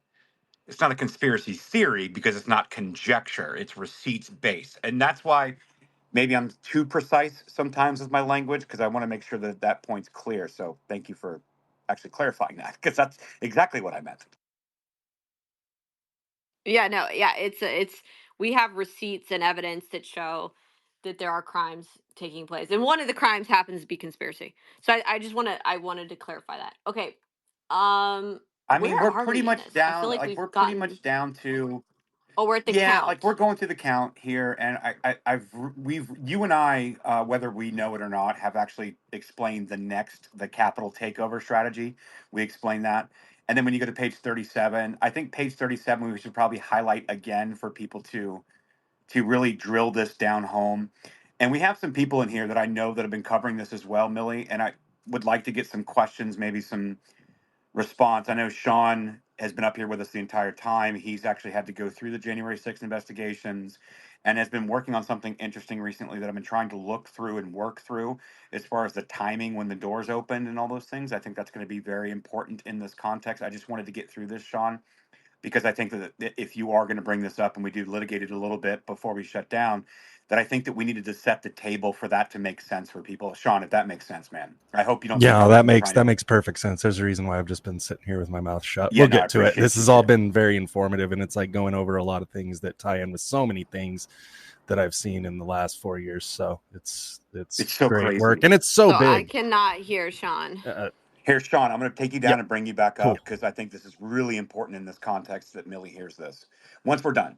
But Millie, we're at, if you want, if you're set. If not, I can go over this, because I mean I know about page 37. I talk about page 35 all the time. You're like, Aaron, you're not going far enough. I'm like, I mean I am. You're like, no, you're not. You need to go to page 36 and 37. I'm like, okay, I'll do it. So Well, it's not just that. Like and this is the problem with these threads, is after so many, it it says on there like show more replies, just like a little tiny blue link that you have to click to expand it out further, which is kind of a pain in the butt. But if you do that, you'll see that there's the Sunrise office takeovers guide, and then there's a video of Sunrise taking over Nancy Pelosi's office. There's a couple other videos and things that I added under there. But like I said, I'm probably going to take a little bit of maybe take a little bit of a break, because I've been at the computer since literally like 9:30 in the morning. And then I'm gonna get right back to just putting it all up in another thread. Because the reality is I if I'm looking at my material, I've actually only made it probably 1/4 I mean, through it, if that, and that's like if when that. we were on the phone the other night. I'm like, I think we need to break this up into parts, because like it's so much, and It it's is. it It really really is. is. But It's it's a all, lot. Because yeah. you have to understand their network is massive. it's not, and that's why I keep trying to say, like, a lot of people, I'm always being told, like, okay, maybe we can try to get this up the chain, get it to Trump, get it whoever, and they keep saying, like, boil it down into like two sentences, or boiling it down into like, a couple minutes or what, and it's like, I Like an can't do elevator that. Like, pitch. it would be Like we can't do an impossible. elevator pitch on Yeah, this. put it in an elevator pitch. It's like, um this is my elevator pitch.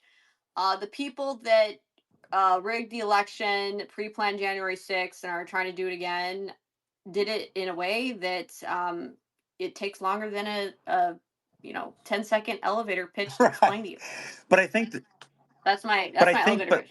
but I think for this content, I think it's a great introduction talking about the shock troops, the ground troops, the Lisa Fithians of the world, how they organize, just to even get people a taste of the spider web of organization that this actually is. Like, I want to be very clear. I know that a lot of people, if you've heard this for the first time, you're like, wow, that's a lot of information.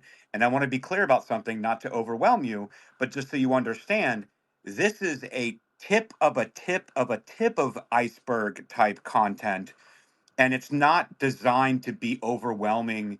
They design it themselves to make it very confusing and to seem overwhelming.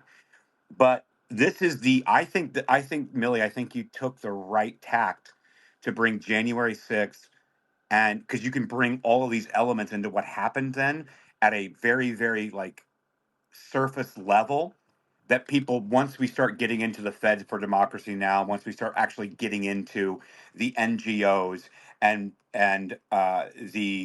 the various different organizations and 501c3s that are actually operating this, under Arabella and OMIDR and all these other funding, international and domestic funding groups, of where that's actually going to lead. I think that the January 6th was actually a microcosm of a surface level introduction into the content. So I know it seems like a lot to you guys maybe right now. That's how melted I know Millie's brain is, and definitely mine is, on this stuff, because it's there's receipts, there's tax liabilities, filings, there's names. It's Right. You know what else is melted? My muscles in my legs. I've been I've been glued. I'm not even kidding you guys. I've been glued to my chair for literally probably the entire month. Like, I've never done a marathon like this where I have been stuck in my chair nonstop. Uh, I pretty much, a lot of times, Gavin's basically been bringing me food like he is right now. But it's rough. It's really rough, and it has taken a very long time period to get all this information compiled in such a way, because a lot of the times it's housed inside my brain and the documents are housed on my computer, scattered in well, folders and scattered in hard drives. And it's taken time to actually sit there and put it out in in an article drafted well, that can be and it's so crazy, concise. right? Because like you could have like this well drafted, 3-hour presentation when you call me and we're going over stuff, and I'm in the hub with you and I'm looking at documents, and then all of a sudden we find a link and it takes us to this entire other 10-hour exploratory dive into like these groups that they've linked in there, and we start discovering things. You're like, I haven't even gotten through the material that I've been working on for 2 weeks to go over it with you, and now we're finding new things, and it's we're at this. I mean, Millie, I'm not taking credit for your work. I'm simply coming on the back end of this. But you are in the center of the machine. And as we go through this, you start finding all these different things. Like think about what happened over the last week, Millie, right? You were like, Aaron, take a look at this. I'm like, okay, what do you got? And we're looking through it. And I'm like, hey, by the way, I'm talking to some campaign people. I'm talking to some people within Trump campaign at local, in swing states. They're seeing X, Y, and Z. This group lines up. What do we have on this? And then we go down that rabbit hole. Like, there's not enough people involved in this, Millie, is what I'm saying. Like, I need anyone listening to this, whatever you need to pull on a thread, just let her know, let me know. Because this is a monster. Oh, that's the other thing. We need more help with the sleuth Yep. army. Yep. So We've got some amazing sleuths so far that have been helping. Um, we need more support. We need help. We need more people joining, and others who had been in you know, calls before wanting to come in. We need your help. We need to rally the Yeah. sleuths because there's so much more that needs to be done here, and there's so many more other avenues of further going down these offshoots and these lines for investigating purposes it out of this material because this is essentially like the blueprints to the Death Star. You know, This like is the this Death is Star. When you it. said that the other y- night, I was like, that's so Yeah, apropos. You were like, we're inside the Death Star. Now we got to figure out how to work our way through the Matrix and the Death Star. I'm like, that's exactly right. That's exactly what this is. But I think that January exactly. 6th, I think, is a flashpoint that people can grab onto, that they can understand at a surface level what this is, right? Like without going into minutia or into like, the nitty gritty and all the organizations and all the cross aligned organizations that are involved that made all of this happen, that transferred money behind, fake filings and everything else. That's where we're at. But I think that January 6th is a great starting point because it was kind of a microcosm of this bigger beast. Yeah, definitely. It ties a lot of it together, and I think people we know that this has been the main attack vector that they've been trying to attack Trump and his base with by slandering and smearing them and saying that they are insurrectionists or that they, did an insurrection on January 6th. When in actuality, what this actually reveals is that this was pre-planned by the left, that they had their agent provocateurs, their trained what do they call them? Trained affinity group members and their I flying always say, yeah, squads and all flying these squads. I different would say things. shock troops. I think that makes sense Yeah, too, right? right. They're like trained rioters that know how to do these things and they come prepared. And they know how to funnel the people who just arbitrarily show up at these Trump rallies or at anywhere. They know how to funnel people into the direction that they need them to be so that they can overwhelm law enforcement, overwhelm the forces and essentially take over government buildings. That's what these people Well, you know do. what's so, And they've done but you it. know what's so crazy, Millie? I mean, where else have you seen conservatives taking over a building? Where have you seen Like conservatives being able to give create me a other network examples. like this, let alone take over a building? Right. That's the thing. One of the things is like them arguing that conservatives did an insurrection.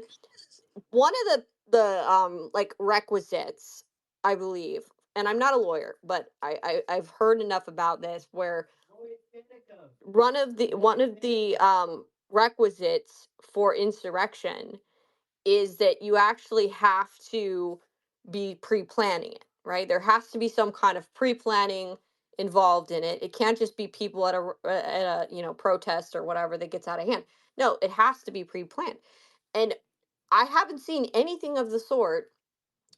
With all of the probes, all of the investigations, all the things that they did, they used the full power of the FBI, the DOJ, Congress to crawl up and down every conservative or organizer that organized the America for Mission or all these different things pertaining to J6.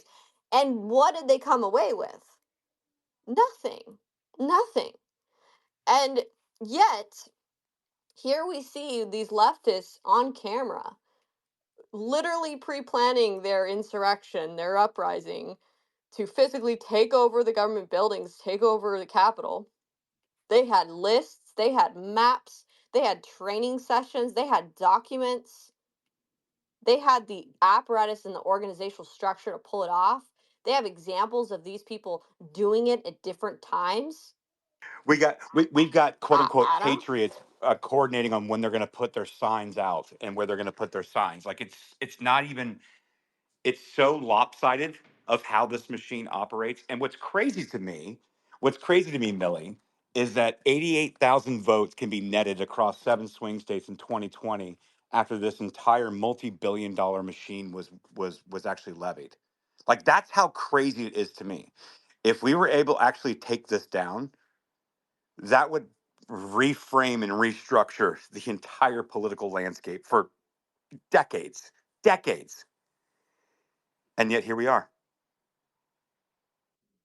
Right. And the problem is a lot of these people that are committing these crimes actually need to be arrested, No, they need to because be arrested. the problem is you could collapse their NGOs, you could collapse their PACs, collapse their nonprofits or whatever.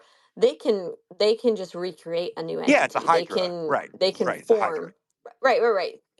Yeah, so you actually do need to figure out a way to neutralize the actual people who are running the show, and the trainers, like people like Lisa Fithian, need to be brought to justice, and she needs to be prevented from doing that, because isn't it ridiculous that she's been arrested over 80 Right. times? So like, Like yeah, so like, what? And how she's still running around like taking over university yeah, buildings and such? well, it's shocking. Isn't Isn't that that interesting? interesting? Indeed. Indeed. How do you get arrested 80 times and avoid sitting in And then prison? get multi-million-dollar funding and do training for color revolutions and Arab Springs and Egyptian coups and Ukrainian orange revolutions and velvet revolutions and Euromaidan protests. How do you get involved in all of that while being arrested 80 times and then get multi-billions of dollars of funding to do these training ops to run color revolutions all over the world via our State Department and intelligence agencies? That's interesting to me. I find it interesting. And so name the names. And so, like, to your point, like Norm Eisen, Maria Stephan, Rosa Brooks, Lisa Fithian, Michael McFall, and the litany of names that I could name, Renee DeResta, Alex Stamos, all these people. I can sit here and name these names, and these people should probably be questioned at the very least, and most likely arrested for, sedition and conspiracy. And so, I think that this is the apropos time to put this out, Millie. Should we have the one opportunity to actually raise this? But Now, I want to make sure everyone realizes that there is so much more to this information that I'm going to be having.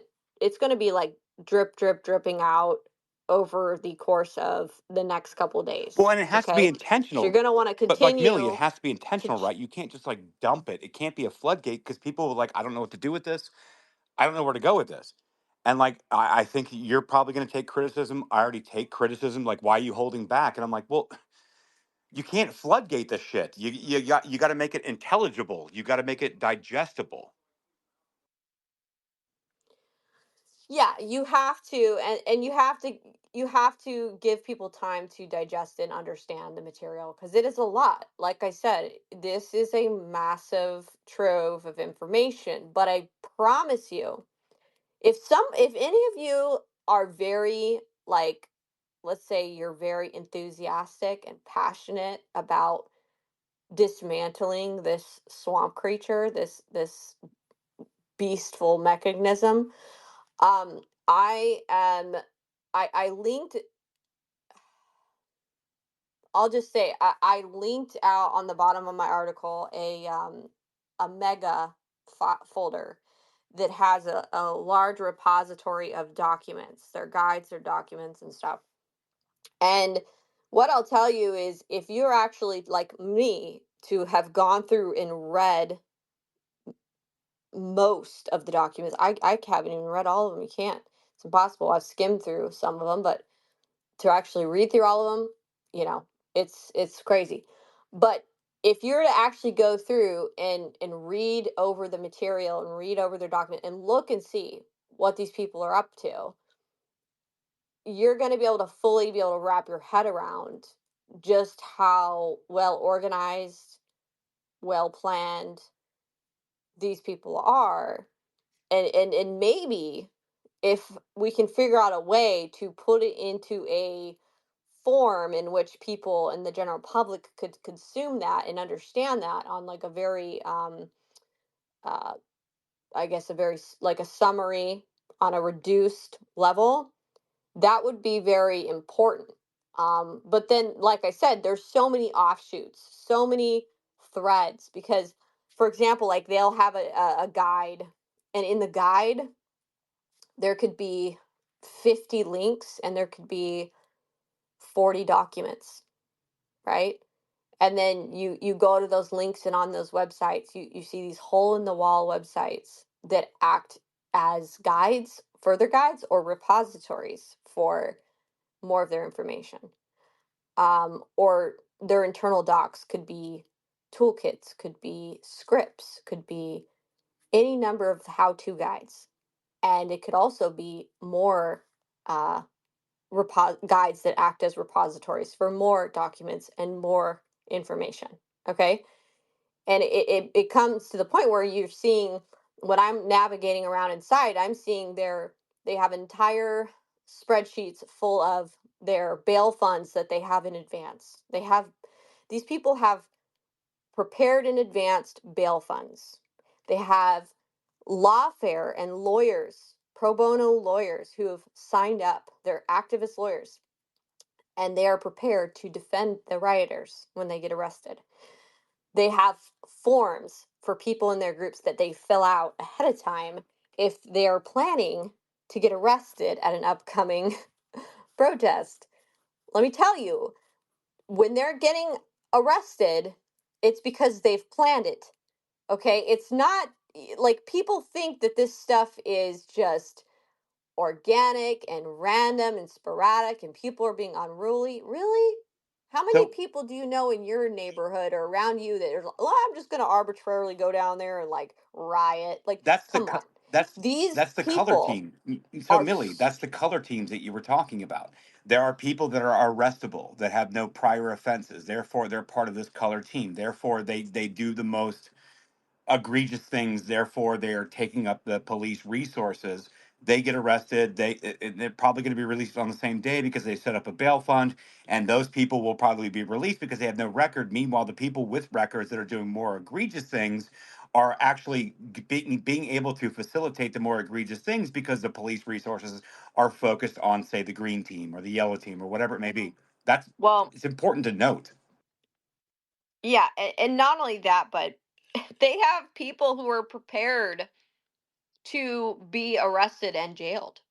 And they have jail solidarity resources. That's what they call it, jail solidarity. So jail solidarity is where they send money to the people who are in prison or in jail. They do things to support their family or their people on the outside, and they take care of their own. That is one thing. They take care of their own, and the people do their time and they sit there and they're quiet and they don't rat, and then they get out. And in while they're in, they're being taken care of, and then their family or whoever is being taken care of, and then they're out and they're back in their thing. That's how these people operate. Like, I'm telling you, like, there's people who I found in their groups I currently looked up who are currently sitting in prison for blocking bridges and blocking roads. But they're communicating and doing jail solidarity and support for their members. And this is what they do. So and then the people are willing to actually go and do these. It's crazy. It's really wild. They're willing to go do that. And I mean, even like their Fed for Democracy, their federal bureaucrats, they're Marxist feds that have embedded themselves over the years in the government. They talk about almost like kamikaze attacks where they'll, like, if they get caught doing leaks, if they decide to strike or resign in protest, they have Democrat funds or other NGOs or union groups that they just immediately shift them into in the private sector, and they get contracts, they get employed. So like there's no consequence. They have it set up to where any possible way in which these people could face a consequence, these people have a mitigation for.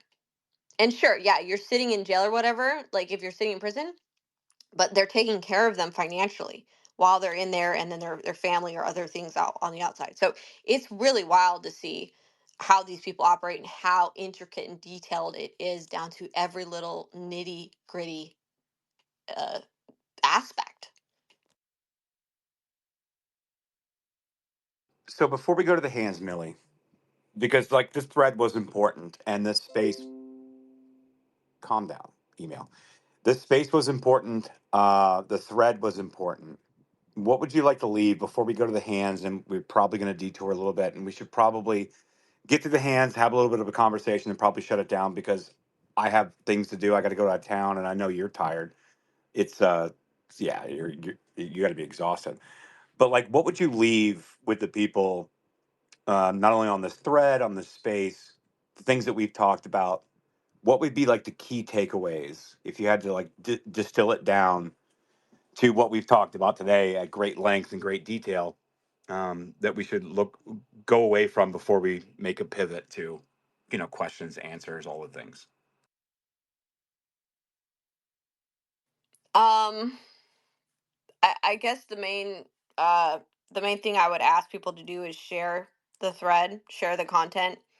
We need to get the message out as far and wide as possible about the truth about January 6th. And I think the main takeaway here is you have to be prepared that these groups are obviously planning for this current election. Um, I want to kind of warn people a little bit ahead of time, although I know that I'm going to get into this later, but I feel like this warrants a heads up now. I knew that months ago, okay, really actually like spring, that these various leftist organizations and groups that are interconnected to this web have been um, funneling their people again into poll worker positions and election administration positions. However, at the same time, they've been pre planning and setting up a narrative where they believe that election officials and poll workers are going to face harassment in this upcoming election or intimidation. So, what they've done ahead of time is they have Brennan Center for Justice put together an in-depth write-up, which you guys can find on their site, and I highly suggest you do go look at it, of suggestions for legislation, state legislations to pass new laws pertaining to uh, any type of harassment or threats or anything remotely close to an election worker. And they've increased the penalties. They've increased, I believe it's felonies, um, in many states, and they are doing this intentionally. Now, I believe they're doing this um, essentially use it as a tactic against the poll watchers. The RNC, Laura Trump had amassed, I think, an army of like 100,000 or something poll workers. Is not poll workers, poll watchers, and I believe they were using this tactic to figure out a way to frame them for election interference or threats or harassment when they're overseeing and they're seeing things that aren't looking right. And then if they're pushy on that, then they could remove them from buildings, kind of like how we saw last time where people were being removed. Um, and they could criminally charge them. They could also do that against anyone. Um, Anyone that perceives as threatening or trying to take photos or harass them or whatever.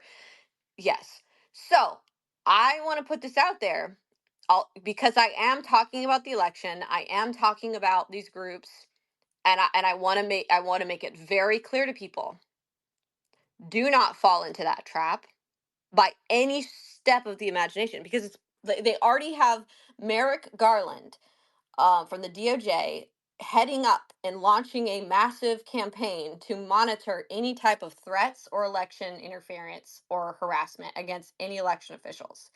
And I believe it very well could be a backup plan if Trump basically has such a huge outpouring that they could try to claim, oh well, election interference, gerrymandering, blah blah blah, right? Or um, they could do that either way and try to criminally go after people. So this is what I want to put out there to people. Just like how many people eagerly and unknowingly walked into their J6 trap, okay?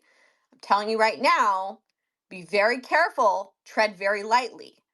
Do not do anything that could be conceived remotely as any type of harassment or threat towards any poll workers, any election officials, any any election admins, anything of that. Be very careful, because that is one of their traps that they have set and laid in place right now. They've done it months in advance. And I've been trying to warn people about it because they know people are going to be upset and frustrated with some of the bias and some of the tactics. And I almost wonder, look at what we're seeing in the media playing out. We are seeing people being forced to stand in long lines, people being told they can't come in and vote, people being told, oh, you can't come and vote in a Trump hat or a Trump shirt, and people are literally having to like take their shirts off and hats off and whatever to try to come and vote. It's almost as though they're trying to provoke a response because people will be frustrated. Okay? So what I'm trying to tell you, cooler heads prevail. Keep it cool. Keep everything peaceful, and don't fall into any of their traps. So I just want to leave that one there. Nope, I agree. And I think that some people get pissed when I snap at them when they're not being a cooler head in my replies or like trying to like share content and like try to escalate.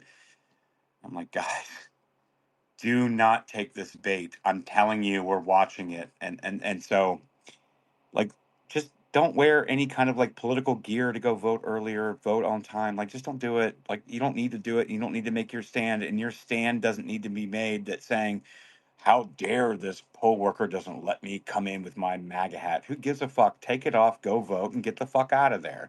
What are you doing? Do not give any ammo. Do not give it a leeway. These people depend on the great. You can document it. Sure, You can but like document it. also, comma, what in the grand scheme of things, what is it actually doing? Like I think that it needs to remain here. The conversation anyway. I don't know. Yeah. Good, Mill. Oh, and I think people could take a video and say, hey, I had to leave and I left the election area because they wouldn't let me wear my hat. Like, if somebody wants to make a video, fine.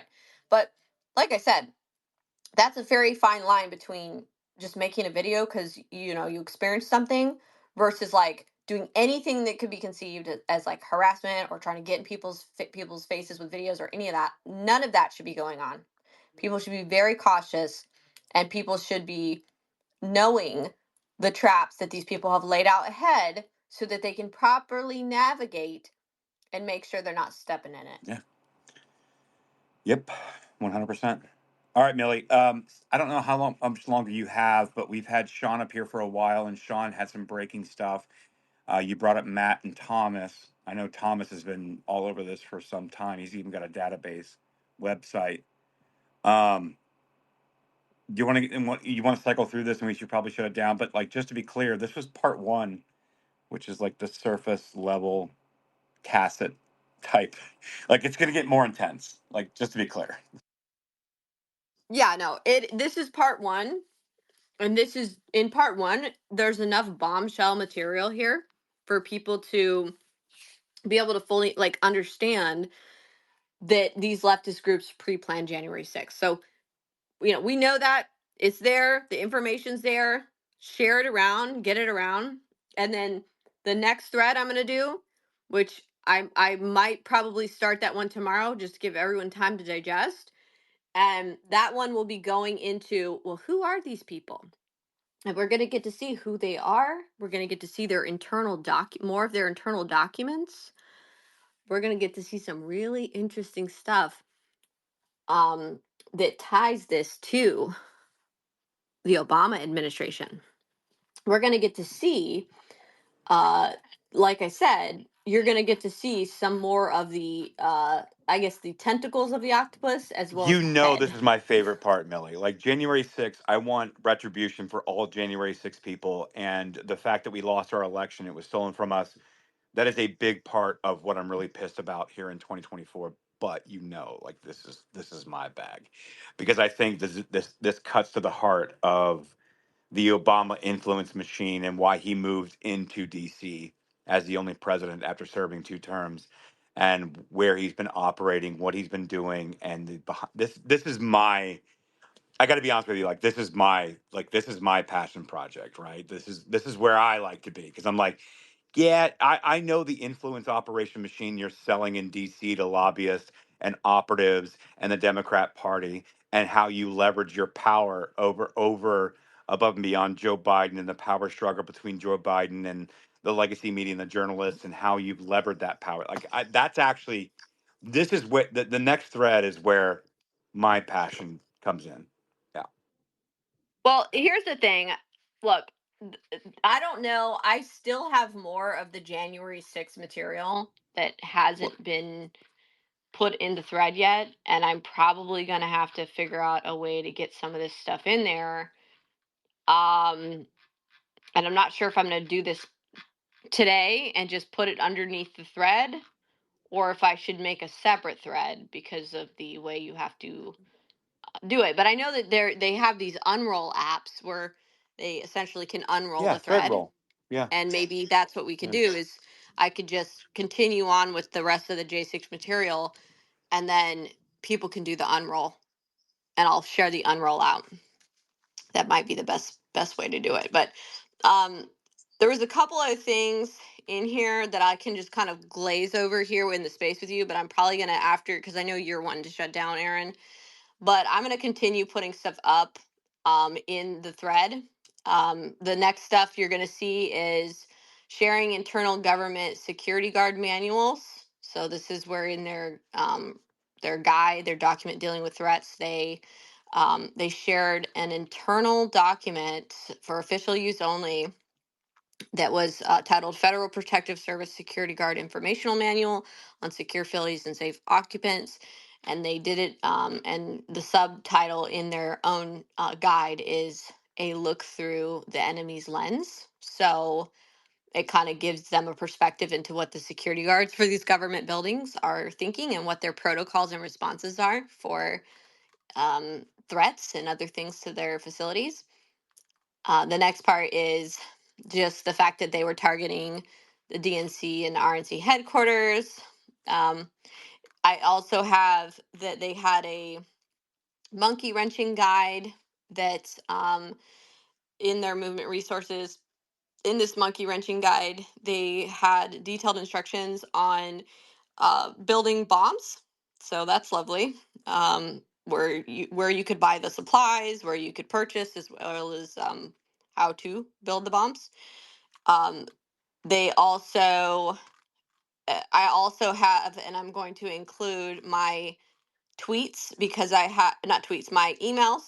I tweeted the emails out actually in the past to Christopher Wray, but I'm gonna share that again, where I was emailing and warning law enforcement ahead of time. I warned Secret Service, DHS, and DC Metro Police, and spoke with them, and they did not follow up with me any further or attempt to gain any more information other than the initial documents and things that I sent them, and a couple communiques with DC Metro Police and Secret Service and DHS about one of their employees that was in the call.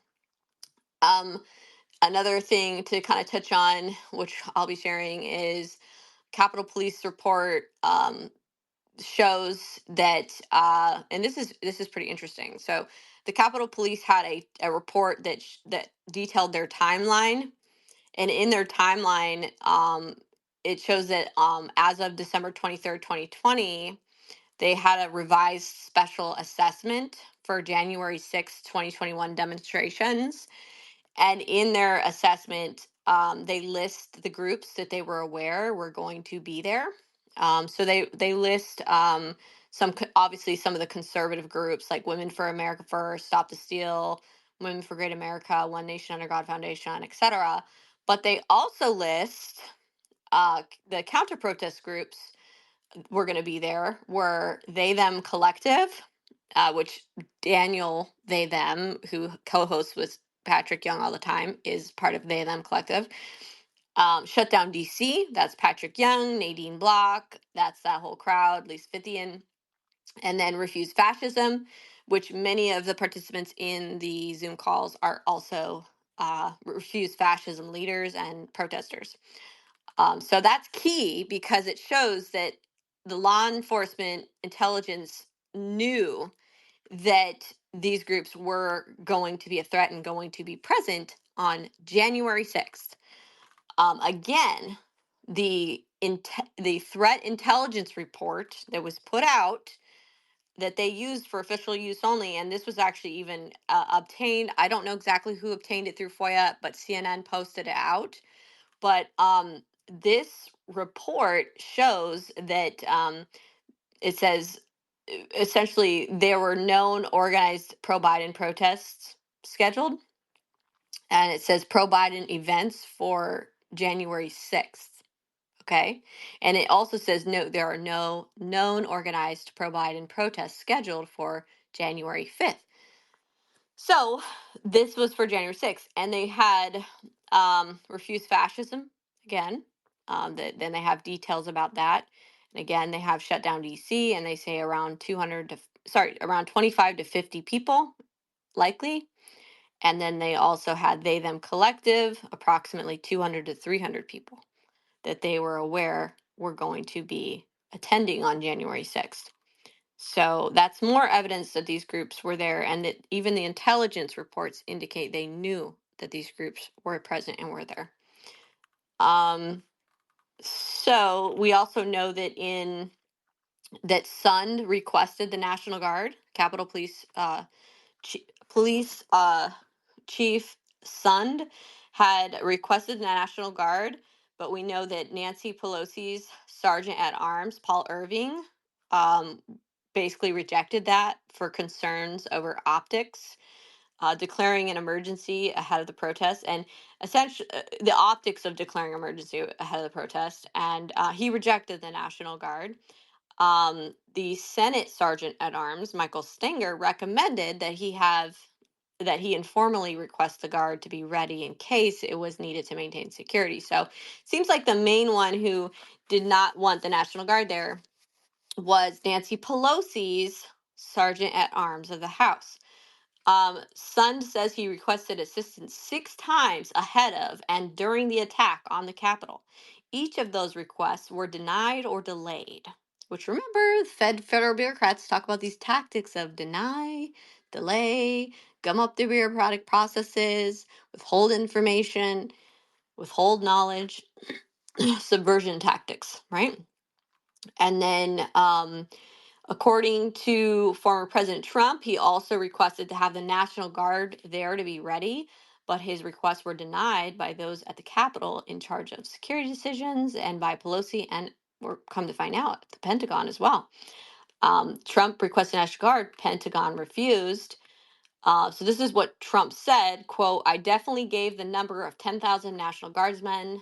I think you should have 10,000 of the National Guards ready, Trump told the news. Okay. So he said they took that number from what I understand. They gave it to the people at the Capitol, which is controlled by Pelosi. And I heard they rejected it because they didn't think it would look good.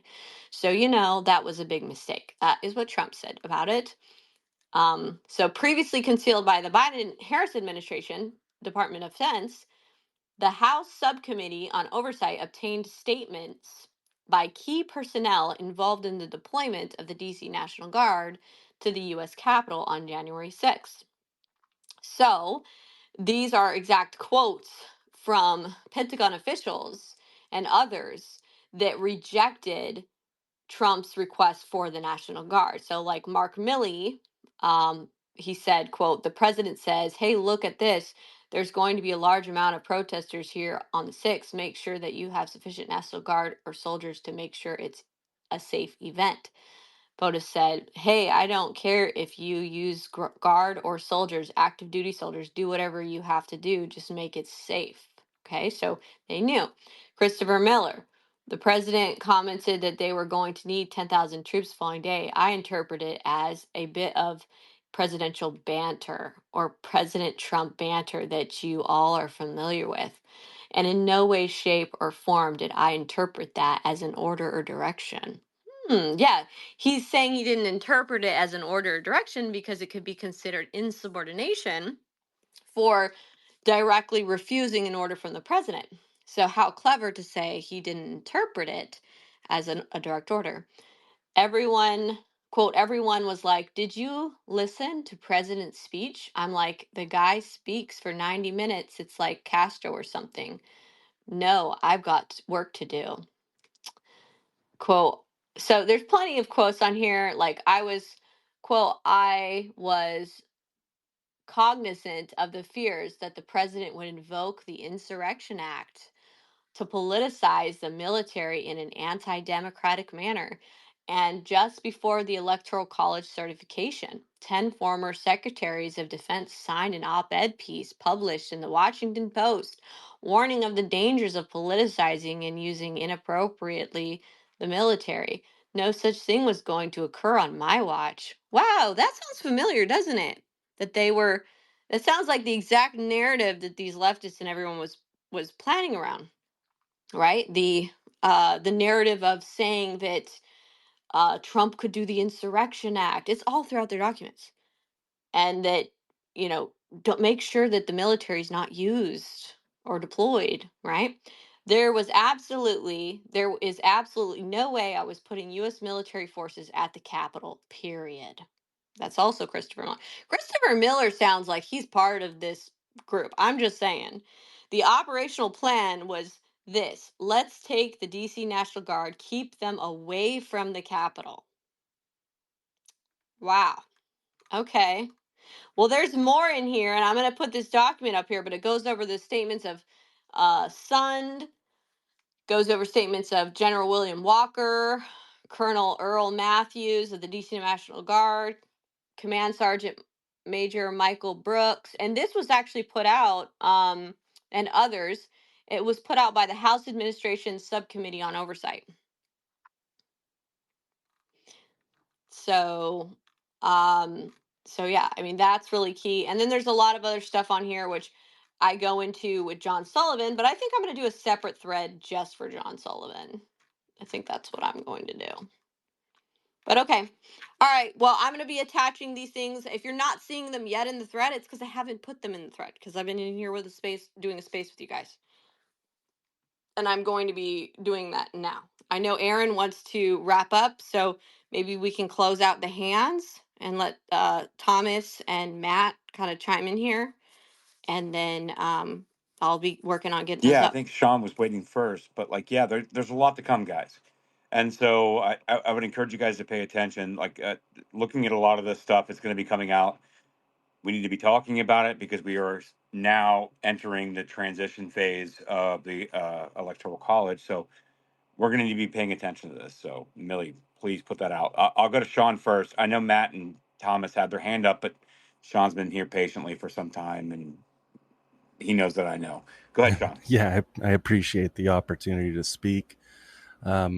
Millie, just wanted to thank you for all your hard work over the years. I know it's been a long road, and it continues to be, to try to untangle all these things. There were a couple of points that I thought were interesting in the overall conversation. The other thing with Sund and Yogananda Pittman, who was kind of running his intelligence at the time, and then even the site intelligence report that was FOIA'd and uncovered by Crew.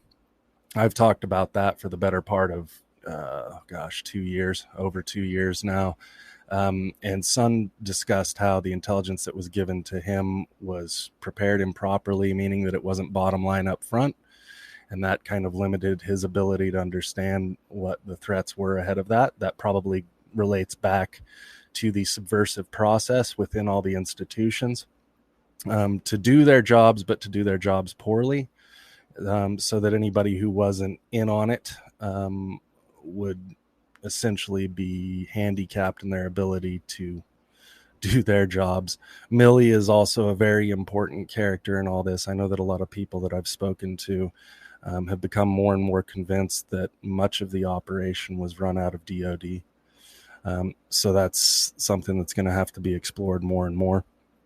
And then even, related to what I recently uncovered, and that's kind of like the breaking news that I would just like to kind of draw people's attention to, is that I have the identities of the two individuals who opened the Senate fire door. And I've been looking for them for the better part of 4 years. Really ever since I was charged. My initial interview with the FBI, which I believe was on January 19th, was when I actually got pulled into the FBI. I gave a voluntary interview and they asked about everything I did. Of course, I was there as a journalist. Not that I expected that to ever protect me in this situation, but it was what it was, and everything I'd done was open.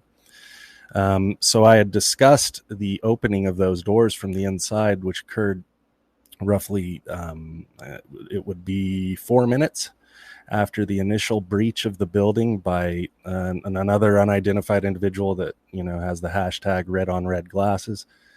So I had been looking for these two individuals for a long time to understand more of what went on there. Now have their names. They do have ties to intelligence officers, New York Times, some other interesting things that need to be explored. And that's not necessarily to say that they absolutely were part of some sort of an operation, but there are certain behaviors that they exhibited throughout their time at the Capitol, which are interesting. And then, of course, there's the fact that their network is interesting. There's the fact that the younger brother is now in the Israeli Defense Force.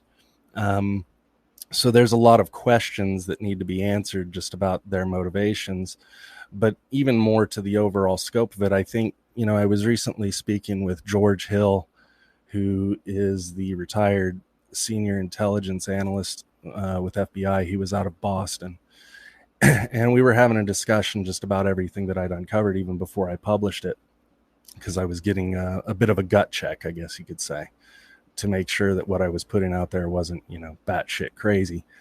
And when we look at all these various individuals who are involved there, typically as an investigator, we try to assign motives, I think, towards a lot of things. And I think that in the overall sphere, what we have seen is a lot of subversion, ideological and otherwise. And so looking at the motives sometimes isn't the best approach.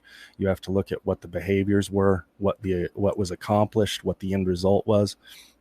And I think that we're going to uncover a lot more of that as this goes on, which kind of relates back to a larger idea, even in relation to the Democratic Party, to the DNC, to the various operatives and other useful idiots that get wrapped up into this just because of the way they believe. I think the same thing has happened on the right wing of the spectrum as well. And there seems to be a very concerted effort to just destroy the United States. And like you mentioned, Millie, that a lot of these are accelerationist groups, whether they be left-wing accelerationists or right-wing accelerationists.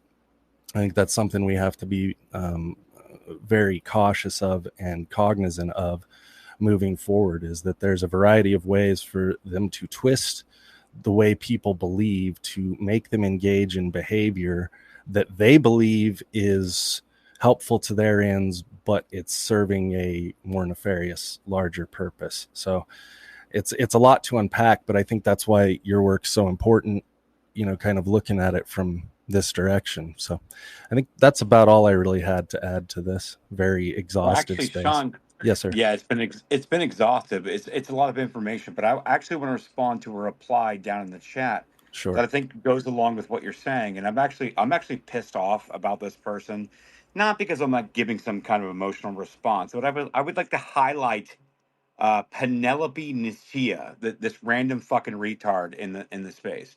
Sorry, over 4 hours is too much for this and you all. It would be one thing if the voices were more friendly and there was some sort of banter, joking or laughing. This is too much like a fire hose and too dry. If it were not for Jen yelling at the top of her lungs, I would have slept longer.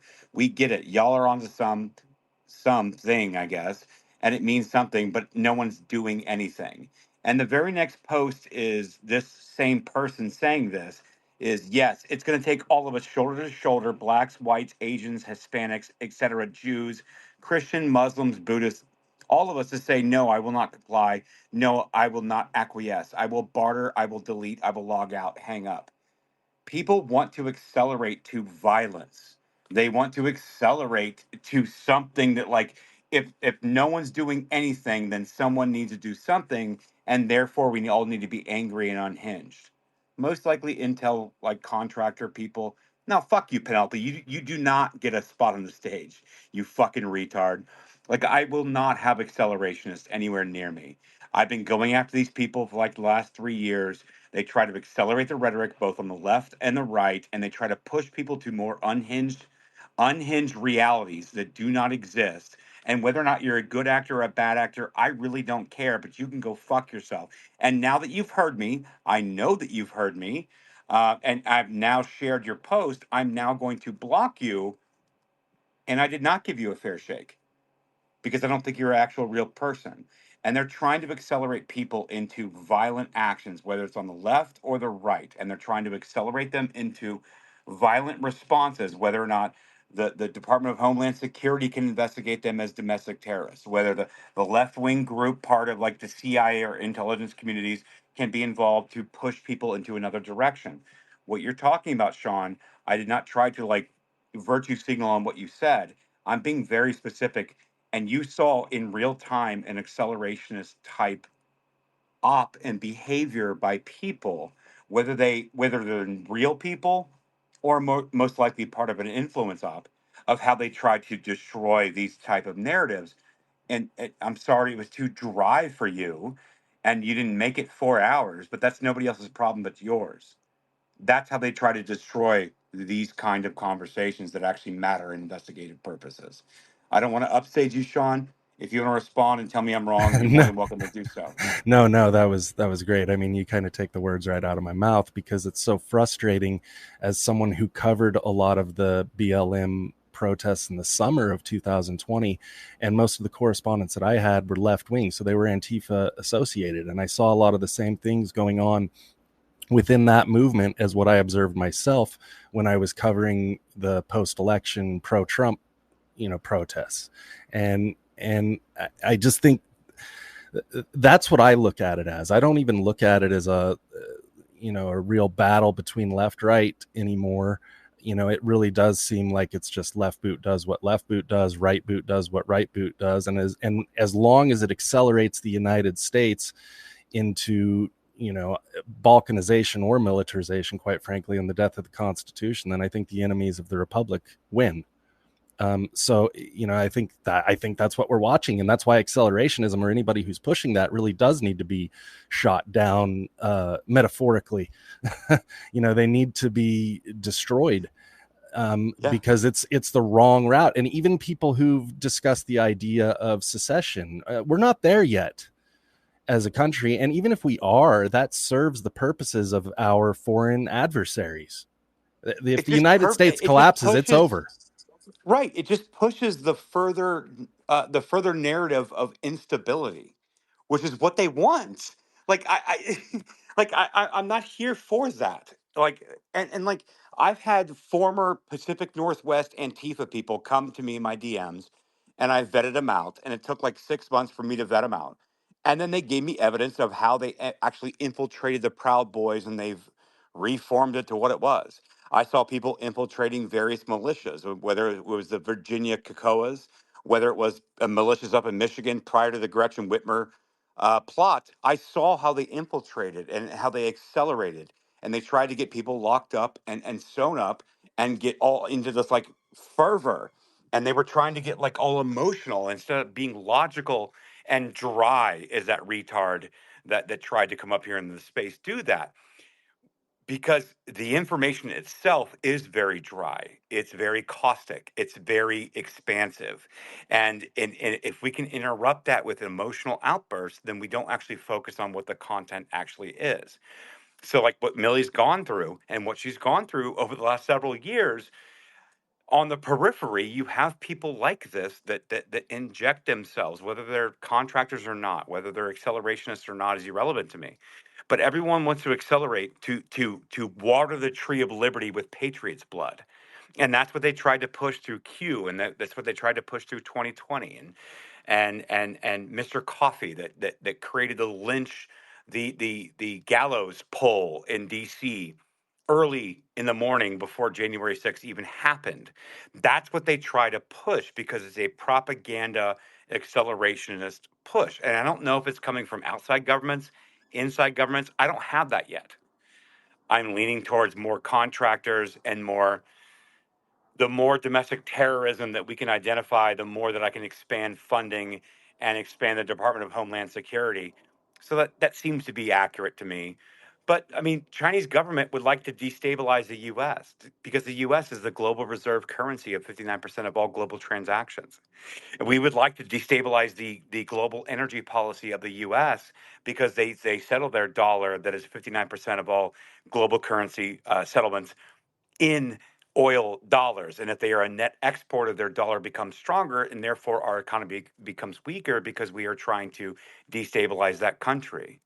And then you have people like Lisa Fithian and all these people and the stuff that we've been talking about today that try to destabilize the government and hide behind a Democrat label when they're not actually really part of the Democratic Party. They just simply found a weaker party that they can align themselves with to destabilize the country. Are they being funded by foreign influence? Maybe, possibly, maybe 20, 30%, maybe. And they're also being funded by our same intelligence operations that are running these operations in other countries and running these color revolutions outside of our State Department.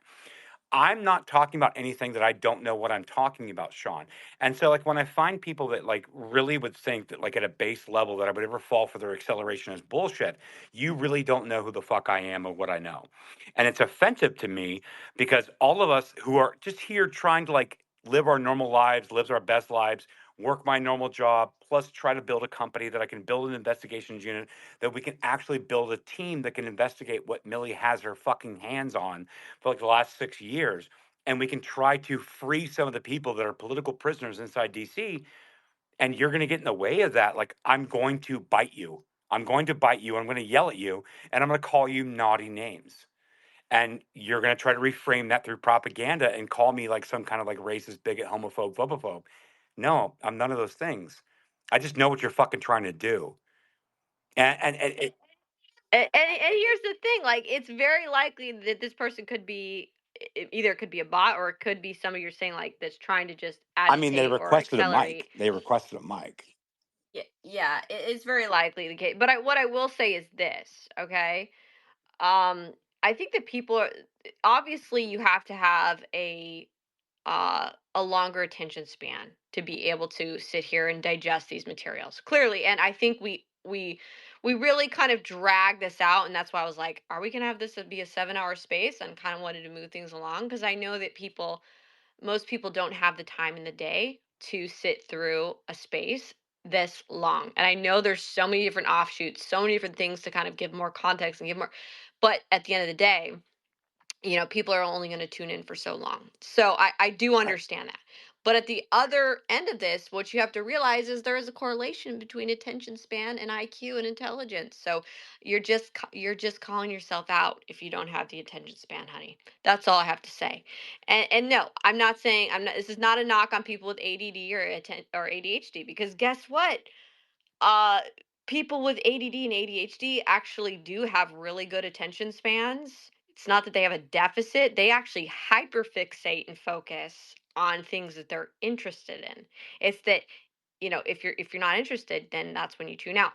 But the reality is the people who are going to actually be able to expose and fight back against this machine are the people who have the attention span, because clearly those on the left that sit through these 2.5, actually, 2 hour and 40 minute plus long Zoom videos, listening to people talk about their pronouns and stuff, they have attention spans and they sit through it, and they freaking plot and plan and read all these documents, and that's what they do all day. These are people, like, imagine, like, look at the homework that teachers dole out as far as like assignments and stuff at school. If you remember, like, the homework, these people love homework assignments. They love doling out people to read materials. All they do all day is publish guides, publish documents, publish books, and their people read it. Yeah, because they value academia, they value education, and there is something to that. And if you want to actually fully understand and wrap your head around what's happening in our country and how we are being overrun and taken over by these people, you're going to have to read. You're going to have to pay attention.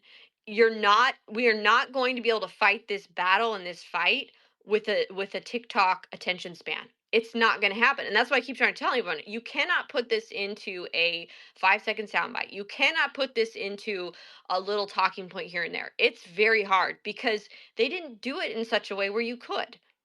Okay, I can tell you that, look, here's them pre-planning January 6th. I guess that's a talking point. But does it encompass the massive organized cabal of NGOs, of PACs, of politicians, of people in our government, and everything else that went along throughout this planning process, and why they did what they did, how they did what they did, where they did it, what organizations are involved, what addresses those organizations are at, and how they're money laundering and funneling funds, and when you go and follow the money and who it links up, this stuff is important. It's important because it's how they get away with it. So if you want them to stop getting away with it, you need to start knowing how they're doing it. And you need to also know the laws and then apply what you know about the laws to how these people are doing. And I know it's hard, and I understand it's hard, because look, the reality is if you're not a lawyer, maybe you're investigatively minded, but you're not a lawyer, so you haven't been to law school, you don't understand certain things. There's tools out there. And what I will say is thank God for AI, because AI has made this process so much easier, because I don't have a whole giant well-funded multi-million dollar team of people helping put this together and do this. And I don't know if I could have in the 2020 time period, because quite frankly, we weren't as advanced in AI as we are today. Like, what a wonderful thing it has been to be able to use the AI facial recognition tools. What a wonderful thing it has been to use ChatGPT to comb through transcripts for me, to comb through documents for me, to be able to pinpoint illegal actions inside calls that then I could go back and isolate and look in on, and then walk over with lawyers to comb through. Like this, it does help the process. But the reality is you have to understand, like, what we're up against is a lot of people that like to do a lot of paperwork. And that's why they're in the government. They do a lot of paperwork. They do a lot of reading. Professors do a lot of reading, they do a lot of writing, they do a lot of paperwork. These are the people who are doing it. If you want to know what they're doing, you have to read their stupid papers. Okay? That's just the bottom line of it. And it's actually funny though, because they write this stuff all down, and I think it's a bit of showboating, but in actuality, the beautiful thing about it is we now know, we can understand the mindset of why they did what they did and how they did it. And by being able to, and I've said this before, and I think everybody who's really taken a deep dive into the materials, and the only other people I can really think of that's fully like taken a deep dive in these materials, other than obviously me, is Aaron, and another person I showed through, Pete Santilli, and there's one other journalist. So I'm not going to name her because I don't know if she wants to speak to publicly. But what I'll say is, when you read through these documents, enough of them, it's like you recognize the speech patterns, you recognize the sayings, you recognize the phrases, you recognize the terminology they use. And so when you're reading like articles, maybe up on Atlantic or on these various things, you actually can fully, it's like you have a new set of goggles on.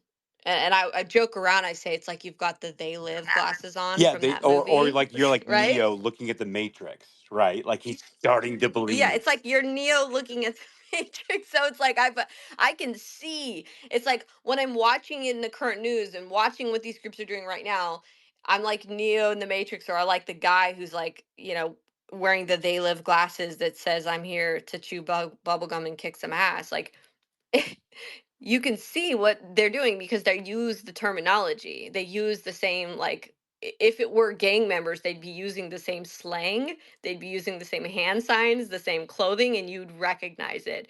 And in essence, they use that same vocabulary, verbiage, phrases, terminology in their papers, in their articles, in their reports, and you see it, and where you can recognize its transmutation throughout their structure, you can actually kind of identify and understand who's very likely to be in their network. So, for example, like when I just read to you, the I believe it was Christopher Wray, his comments fit exactly in line with their narrative, to where it would make me wonder if that's something we need to start scratching into and looking into further, as to see if he was involved with them, or on like a an activist level. But yeah, so my voice is No, going I out. Go agree. ahead. I agree. My voice is Um, going out too, and I still have to pack and like go to Vegas tomorrow. And like we've been doing this now, Millie. I think at this point, like 4 or 5 hours. Like so, but I'll say this: like guys, put on your they live glasses. Put on your fucking Matrix glasses. Like stop falling for every fucking emotional psyop that people want you to emotionally react to. Please stop it. Stop it. Stop it. Pull out 30,000 feet when you're presented with something and you're like, that seems kind of messed up. Like, that's emotionally affecting me. Like, well, 30,000 feet. What am I looking at? And most likely, often than not, it's just like some kind of like weird propagandized type term. But like, I think moving into 2024, 2025, I think these people need to be held accountable. And I think that these people need to be taken down. And I think that people like Millie and many other people, Stephen Miller at America First Legal Institute and Mike Howell at Oversight Project, and us little people like myself, when we start to attack these people in 2020, 24, and 25, we can actually take it down. And we're looking at the machine. We're looking at that up their skirt. We're looking at their apparatus. And I think that this is just part one. Like I don't know how to describe it, Millie. Maybe you can describe it better than I can, but like this is like part one, scratching the surface type stuff. I'll get to the hands, but I just want to give you I want to give you an opportunity to talk about how this is like the first part of like a very deep dive into this. yeah, like I said, I've only gotten like one fourth through my article. So just to kind of get you an understanding, putting my article into the form of a Twitter thread. Okay. Which is going to take some time. So, you know what? Screw it. If you guys want to peek ahead, you can go to my website, millennialmillie.com. But just know X tries to block my website. So that's partly why I'm putting it in Well, a thread, because they why still would they have block? those Yeah, why would old. they block your millennialmelly.com website? Oh, because it goes back to when the Twitter Oh, files revealed that initially, when I put the Sunrise Zoom calls out, that they removed almost a half a million of the tweets, hashtag Sunrise Zoom calls, and it was one of and the they most censored used the stories, EIP. right? Yeah, so the FBI and the And the EIP. DHS used their pull with the EIP to censor and remove content on Twitter. And one of those was, lo and behold, the Zoom call edit that was an edit of the Lisa Fithian call and the Feds for Democracy call. And it really kind of illustrated what was going on there. And they used their pull to heavily Wait, censor it. so the Heavily. same story that we're talking about today in 2024, that was the most one of the top 10 most censored stories in 2020 by the Election Integrity Partnership, aka Virality Project, aka Renee DeResta and Alex Stamos, out of the Stanford Internet Observatory. They wanted to shut down your story that you had put out in 2020 that we're talking about right now in 2024 that was so dry and so boring for people that don't have an attention span passing that. That same Yeah, censorship. they said that it was Hmm. misinformation, I believe, and I believe at around that time they also said the Hunter Biden laptop was Pretty sure. misinformation Like the New York too. Post So article. I'm yeah. pretty sure that also that same Stanford Internet Observatory that created the Election Integrity Partnership out of Stanford with Alex Stamos, her name was Renee DeResta. Oh yeah, you mean the Renee DeResta that wrote a whole article targeting me and Steve Bannon for our election Yeah, coverage that we did, that same Renee and DeResta. they had a research Yeah, study on me. the Yeah, same that Renee lady. DeResta that wrote about me in her book in 2023 between Mike Benz, Matt Taibbi, and me. That same Renee DeResta. Yeah, that person. That person. So it makes you wonder when you see all these university professors, deans, etc. There's a real big hotbed of these people at Yep. Cornell Yep. and Harvard. Well, the So Belfer Center, just going to right? The put that Belfer out Center, there. right? Erica Chenoweth, the Belfer Center. Yeah.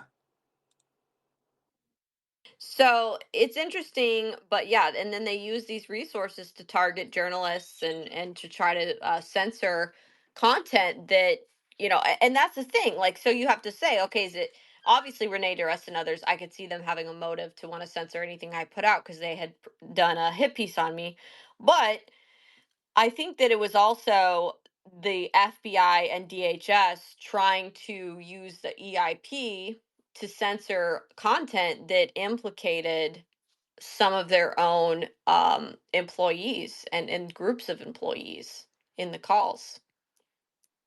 Because, like I said, I was communicating with DHS CISA about an employee that was in the calls that had mentioned that she was working with a whole group of others inside DHS CISA that were sympathetic to their cause. Remember, CISA, Cyber Infrastructure Security Administration or agency. I don't know. I mix it up. They were essentially created by Obama, and they were created to oversee elections and election security. So, yeah, I think that's a little bit concerning that you'd have somebody saying there's a pocket of them internally that are um, working together, part of that effort. Me too. Me too. But anyway, I think we should kind of close it out right now. Like I said, go to millennialmillie.com. If you try to share the article on X, it might make it. Yeah, I mean, it'll post it, but like when people try to go to it, it'll say like, "Are you sure you want to go to this thing? Da da da. Is it secure?" And then like you can just click continue, and it'll take you there. They try to like scare people away from going to my site when there's literally it's just a basic site with my articles on it. So yeah, just there you go. It's the top article. You can't miss it. And if you want to just skip ahead, because I know it's going to take me some time to do this, and I'm going to put the material up in thread series. Um, just know that you can skip ahead and look at some of this stuff in there and scroll through it. It's already like people. I tried to keep it on the down low because I wanted to put it out like in the threads and everything, but like I can tell by the traction that's going on around behind the scenes that the article is already being passed around and shared around, so it's It's making its way cooking. around. It's So cooking. yeah, it's All right, cooking. let's go to All right. Thomas, and we'll shut it down, Millie. But Sean, Thomas, everybody Okay. else, Thomas, good to see you. I've seen your website. Go ahead, buddy. Hey, thank you guys. Hey, Millie and Trash. Listen, what you guys have been doing for the last couple of years is sort of like the opposite perspective of what I've been working on since the same time. Um, I was the senior intelligence collection strategist at the DNI, working domestic extremism in the months leading up to January 6th, and I personally warned the FBI Domestic Terrorism Task Force in October of 2020 that we were headed into a potential black swan event. Is what I called it, because in the I've been in the military for over 30 years. In the military, we call these types of events black swans, things that escalate out of control very rapidly, because people are responding to each other. I was a witness to I was on the ground on J6 all the way up at the Capitol. The only thing that probably saved me from being in the gulag was the fact that God protected me, kept me out of the building. I didn't actually go in. My face wasn't covered. I've been in True Name my entire life. I don't hide behind monikers. I never have. But I'm a career intelligence officer, career military guy, reserves, active duty. And I warned the FBI that we were headed into something bad, very much like Millie. Millie, I have worked in the intelligence community for many, many, many years. And I have never been more impressed with somebody's analysis than yours tonight. I've been following you for a while, but I don't see a lot of your stuff, and I'm glad I jumped into the space tonight. I want to collaborate with you as an intelligence officer, as a trained intelligence analyst, with everything you have. I can do the link analysis, I can build the websites, I can do everything that needs to happen in order to, because I think, honestly, with you guys, I think that this is probably the singular most important work that the American people need to understand. I believe, and again, I read about 2,000 pages of information a day. I probably have ADHD. I think, Millie, you probably have it too. That's a good thing, because uh, people that are uncompromising, and that don't want to accept the world the way that it is, that they are the people that can change the world. And I think that you and I are very much alike in that sense. And I really, really appreciate your work, and Trash, you as well. I think like you said, we've talked a couple of times. My point is this: I want to collaborate with you guys. I'm going to drop my personal email into your DM. I want to do a WebEx, and I want to be part of what your Trash, what you were talking about, your organization that you're setting up. I have a huge network of, I was the national spokesman for Vets for Trump. So I have a huge national network, the real Vets for Trump, by the way, not the campaign Vets for Trump, but the real grassroots Vets for Trump organization. Um, bottom line is, I have been very hesitant to say that there was a conspiracy to cause this, because I haven't seen the receipts. I can't, because of my training, I cannot say definitively there was a plan until I can see the receipts. And I think, Millie, based on everything that you've been saying tonight, I think you have the receipts. I've known about the Election Integrity Project for a long time, since it happened. I've known about the Election Integrity Project. To me, that looks like a war game. I was a military strategic planner for many years. To me, the Election Integrity Project looks like a war plan. And so I think that very possibly some of these very high level people you're talking about that are doing these trainings, some of the language that you were revealing in the videos, some of the language they're using is Communist Manifesto language. These people very well may be agents of a foreign government that are perpetrating this stuff against our country. And that's what I have spent the last, 15 years revealing, is agents of foreign powers in our country. And it seems to me some of the vernacular that she was using in the videos, some of the training language she was using, is clearly, to me, communist doctrinal language, and training to essentially overthrow foreign governments. So for example, the Chinese. Yes. So and I'll land with this, because clearly you guys have been on here a very long time.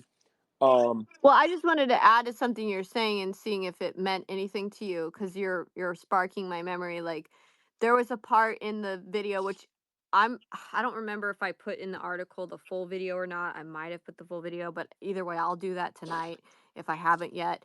But the full video, if you, because I know you said you're willing to like look at the stuff, you can sit through and watch. It's a 2 hour and 40 something minute video, and that will give you a really good, better understanding to watch the full thing from start to finish, because it's really bizarre. She goes into all this like heightened conversation about like civil wars and like stuff that would be a little bit scary or Mhm. traumatic, and civil unrest and rioting and da da da.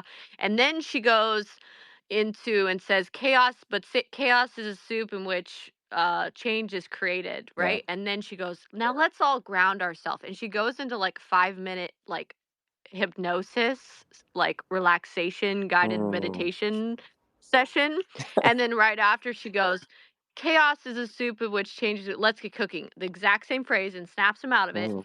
and then goes back into talking about heightened, stressful insurrection, yada yada Right. yada. So what you Thanks, notice, Mal. they also showed an image of like a climate cult, like it was a ritual. What do you call it? An altar. They had some kind of an altar with like climate ritual. So it looked like they were doing some kind of ritual, and they in their documents they have a climate ritual Mm. like document. And I know that they also in other parts had stuff where they had a whiteboard and it kind of looked like they had bubbles, like they were drawing out, mapping Mhm. out some of their structure. Mhm. And in the center of it they had like George Yeah. Soros, and they had or Open Yeah. Society, and they had ESI. Yeah. Yeah. And And ESI is Europe. I looked up ESI and I found European Stability yeah. Initiative, and the guy who runs that has like meetings and dinners with George Yeah. Soros, and that European Stability Initiative is like I believe it's Germany, like Yeah. Berlin and Here's the thing. Istanbul, Here's and the thing that yeah. I regularly try and get people to understand. Just regular Americans think that this is just a few people sitting in their basement that came up with an idea and they went and sowed some discord on January 6th. What they don't understand is that there are whole institutions in foreign countries of people led by people that have PhDs.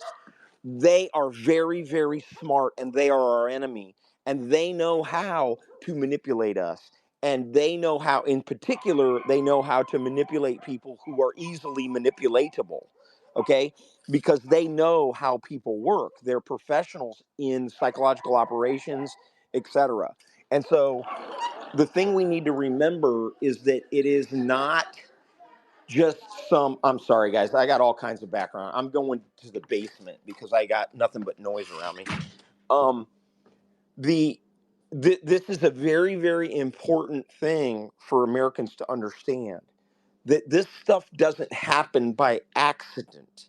It is deliberate by somebody, and I believe that it is factions within our own government that have fallen under the influence of foreign powers that are essentially disrupting our liberty, disrupting our republic on purpose.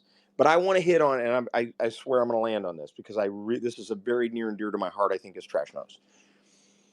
I have been fighting against the Civil War narrative in the United States since I ran for U.S. Senate in 2019, because only people who do not know what war is, in particular civil war, advocate for that kind of violence. Only people who do not know what war is advocate for that kind of violence. And it's because they don't understand. I'll just break it down this way. My wife, I was sitting talking to my wife because I'm very concerned about it, guys. I am very concerned about it. I am very concerned that these liberal kooks are going to bait some people into a trap and we're going to end up in a freaking big ass freaking fight, because that's what they want. The left wants a fight. That is what they want. And when I say the left, I mean the global left. I don't mean just like the Democrats. These are boobs. These people are barely functional communists. The real communists, the real fascists are the ones that are manipulating these people. And that is their Well, entire ideology. this is very much connected to like the Youngos, and a lot of the people in the Zoom calls as well are USAID, connected to Yeah. USAID, as well as like being like the people working at the US Yeah. embassies. So like I found people US embassy for Ukraine, for example. Hmm. Okay. Hmm. So but the thing is I didn't see anything that said like the embassy for China, or like I didn't Because see anything they'll necessarily use connecting to cutouts. China. Millie, they'll use cutouts. It won't be the China embassy.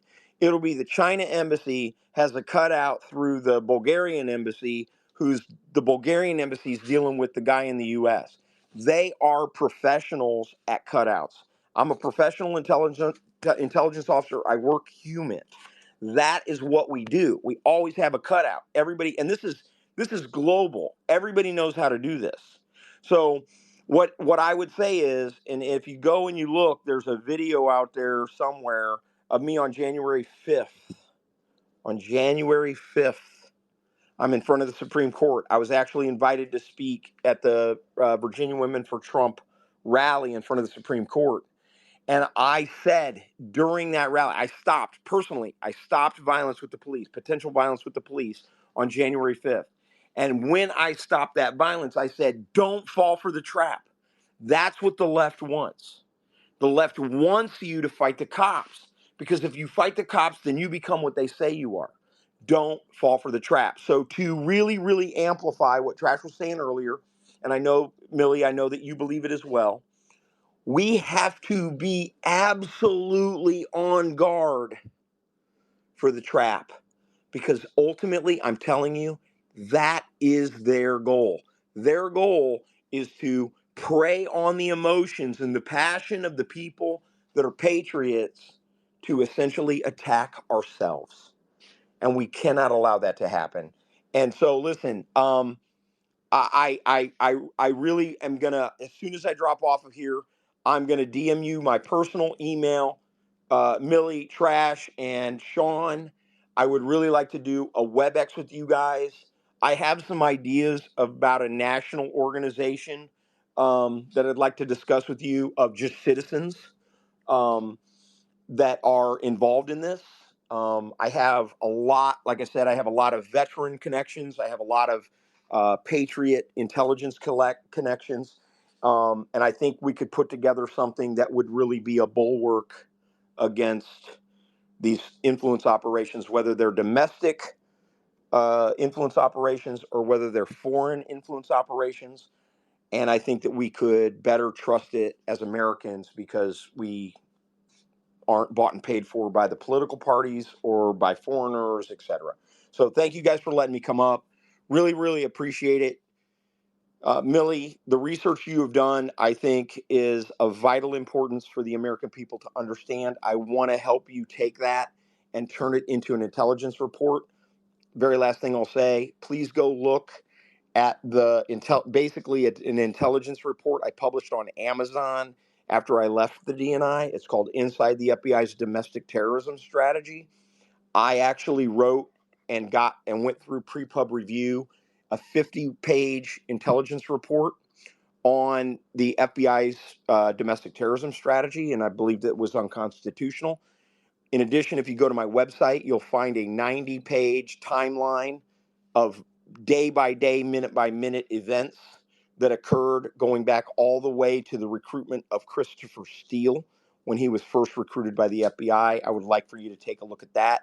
I would like to tie in all of your timelines and all of the research that you have. I would like to combine that into my timeline, because I think then you would see, we might be able to see, as an interrogator, timelines are the most important thing.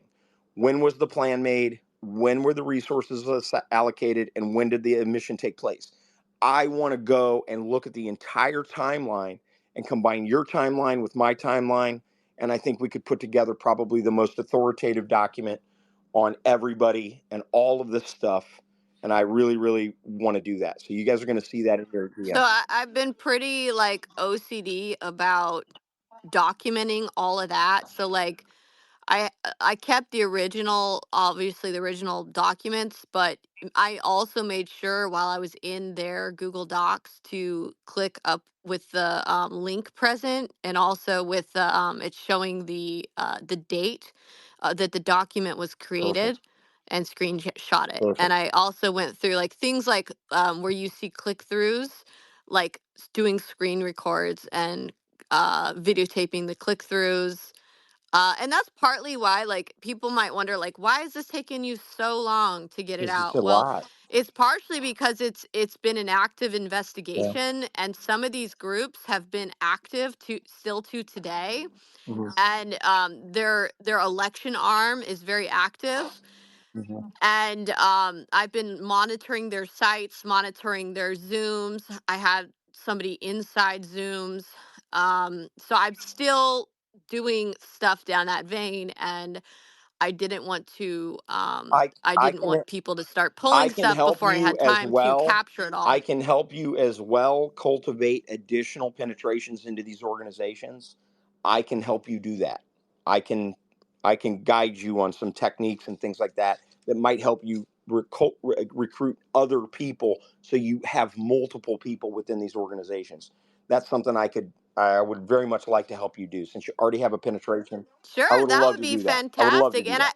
And I want to let people know, like, I've been briefing people across the movement. I'm not going to name any specific names, but I've been briefing people across the movement for the past Hmm. year on this, and people have taken their own actions, and they've already started embedding people into many different Good. facets, including into, like, monitoring with cameras, poll worker Hmm. positions, etc.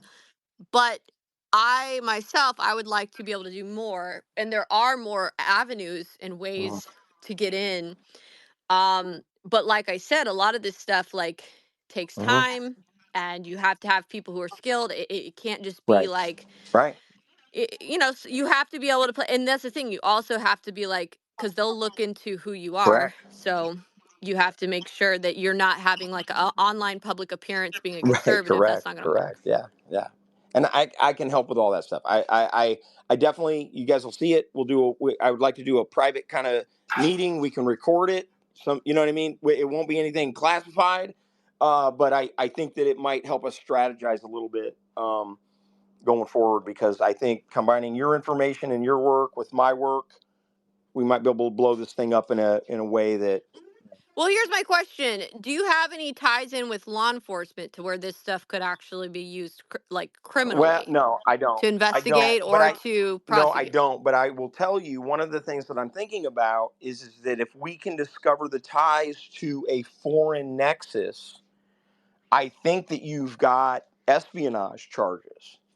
If you can find out that some of these nonprofits have planning sessions with foreign. Well, I can't. I have a thing. So basically, one of their nonprofit groups that was linked into the movement resources that their documents were in, and et cetera, and that some of the calls are associated with the people in that, like the participants in the calls. Um, they they have on their website an article, which would be like finding a needle in a haystack, but they, for anyone trying to go look, but I've mapped it all out, and screen recorded it, but it's in my article. Like I said, you guys can go see it.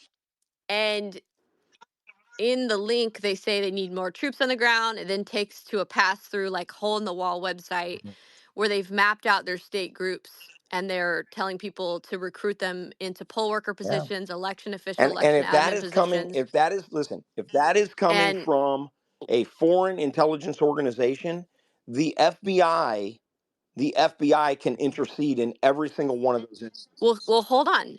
Let me finish here. So in that, in that site, it's in on the main page of it. Hmm. Okay, what you find is it's a giant repository of election related documents, like poll worker manuals, Mm. all these manuscripts on manuals on drop Hmm. boxes, and everything you need, and what everything looks like, what everything is. And it has maps for which states check for ballot Mm. images, which don't, or which ones keep it, which Mm. don't, which, like, it has, like, mapped everything out. It also has a whole page dedicated to seals and locks, and it shows how you can pick the locks that they use to Mm. secure the bins that have the ballots in Mm. it. It has, like, how to hack the cameras, it literally is like a how-to guide on how to literally hack Yeah. cameras and break into the Hmm. locks, break the locks, but doing it without leaving a Right. trace. And it has YouTube videos linked in where people are showing how to do Mm. it in the video of breaking the locks. And also on the main page of that site, it has, and like I'm telling you, it looks like a hole in the wall. It'd be like finding a needle in a Hmm. haystack. this little site, and at the bottom it has like looks like a map, and I clicked on it and it opens up and it shows like it showed like my You may have, listen. basically it showed like where I live, like my IP Hmm. address, and where like what city and state I'm in, that I was there like however many seconds ago, What like you clicking in, and I was looking and it was showing, hold on really quick.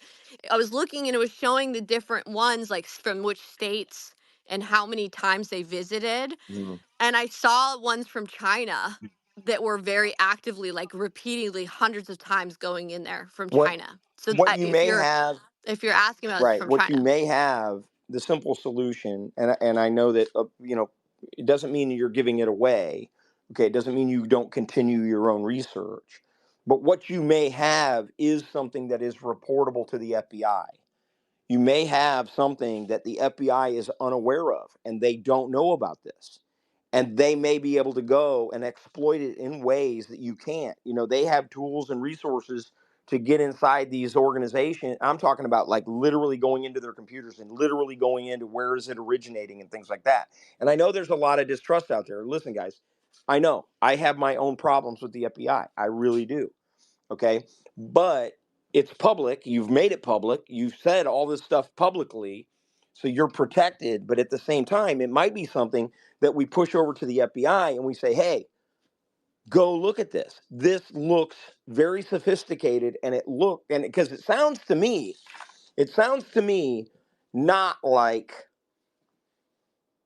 that to me sounds like a very deliberate effort, multiple people involved that for nefarious purposes to disrupt the Not election. only that, but there were several the pages that were interlinked in Hmm. there of like which states keep the ballot images, which states Yeah. don't, or which ones for how long, or the other one like which states like certain things with Hmm. drop Hmm. boxes or things like these mapped out things. It links into the site, like it credits the little site at the bottom in the wiki thing. And the other thing is, in the Zoom calls with Lisa Fithian, one of the attendees, I looked into their background and found that they are um a Wikipedia editor that has done over 4,000 edits Yeah. or And see, publications. that's not humanly possible by somebody. That's a whole group of people using the same persona, probably. Yeah. Probably, That's a yeah. I mean, whole that would group of probably make people using sense. the same persona. There's no way 4,000 edits. No way. And you'd have to look at the timeline. You'd have to look at how long it took them to do that. If it happened in 6 months, no way. Anyway, listen, I'm going to jump And off. they brag about it on their Yeah. LinkedIn. They brag about it on their I'm going to LinkedIn. jump off. I love what you guys have done. Listen, this is real passion towards understanding something. Probably a little ADHD. I know I got it too. But it's really out of love for understanding what is the truth, right? And I have a tattoo, Veritas. Yeah, It's I really about the have been truth. wanting to It's about the truth. follow the threads and figure out what's going Yeah, on. That's it's the really what truth. this is Yeah, about, it's is the truth. researching and figuring out what's going on. And this stuff I came across more recently is very concerning. And I would have no issue with, giving this stuff to the FBI and reporting it. Look, I have a paper trail of any time I find this shady stuff, I do whatever I can Mhm. to notify law enforcement so that I have that on record on paper trail, that I let them know in advance. And if they do nothing about it, that's on That's right. them.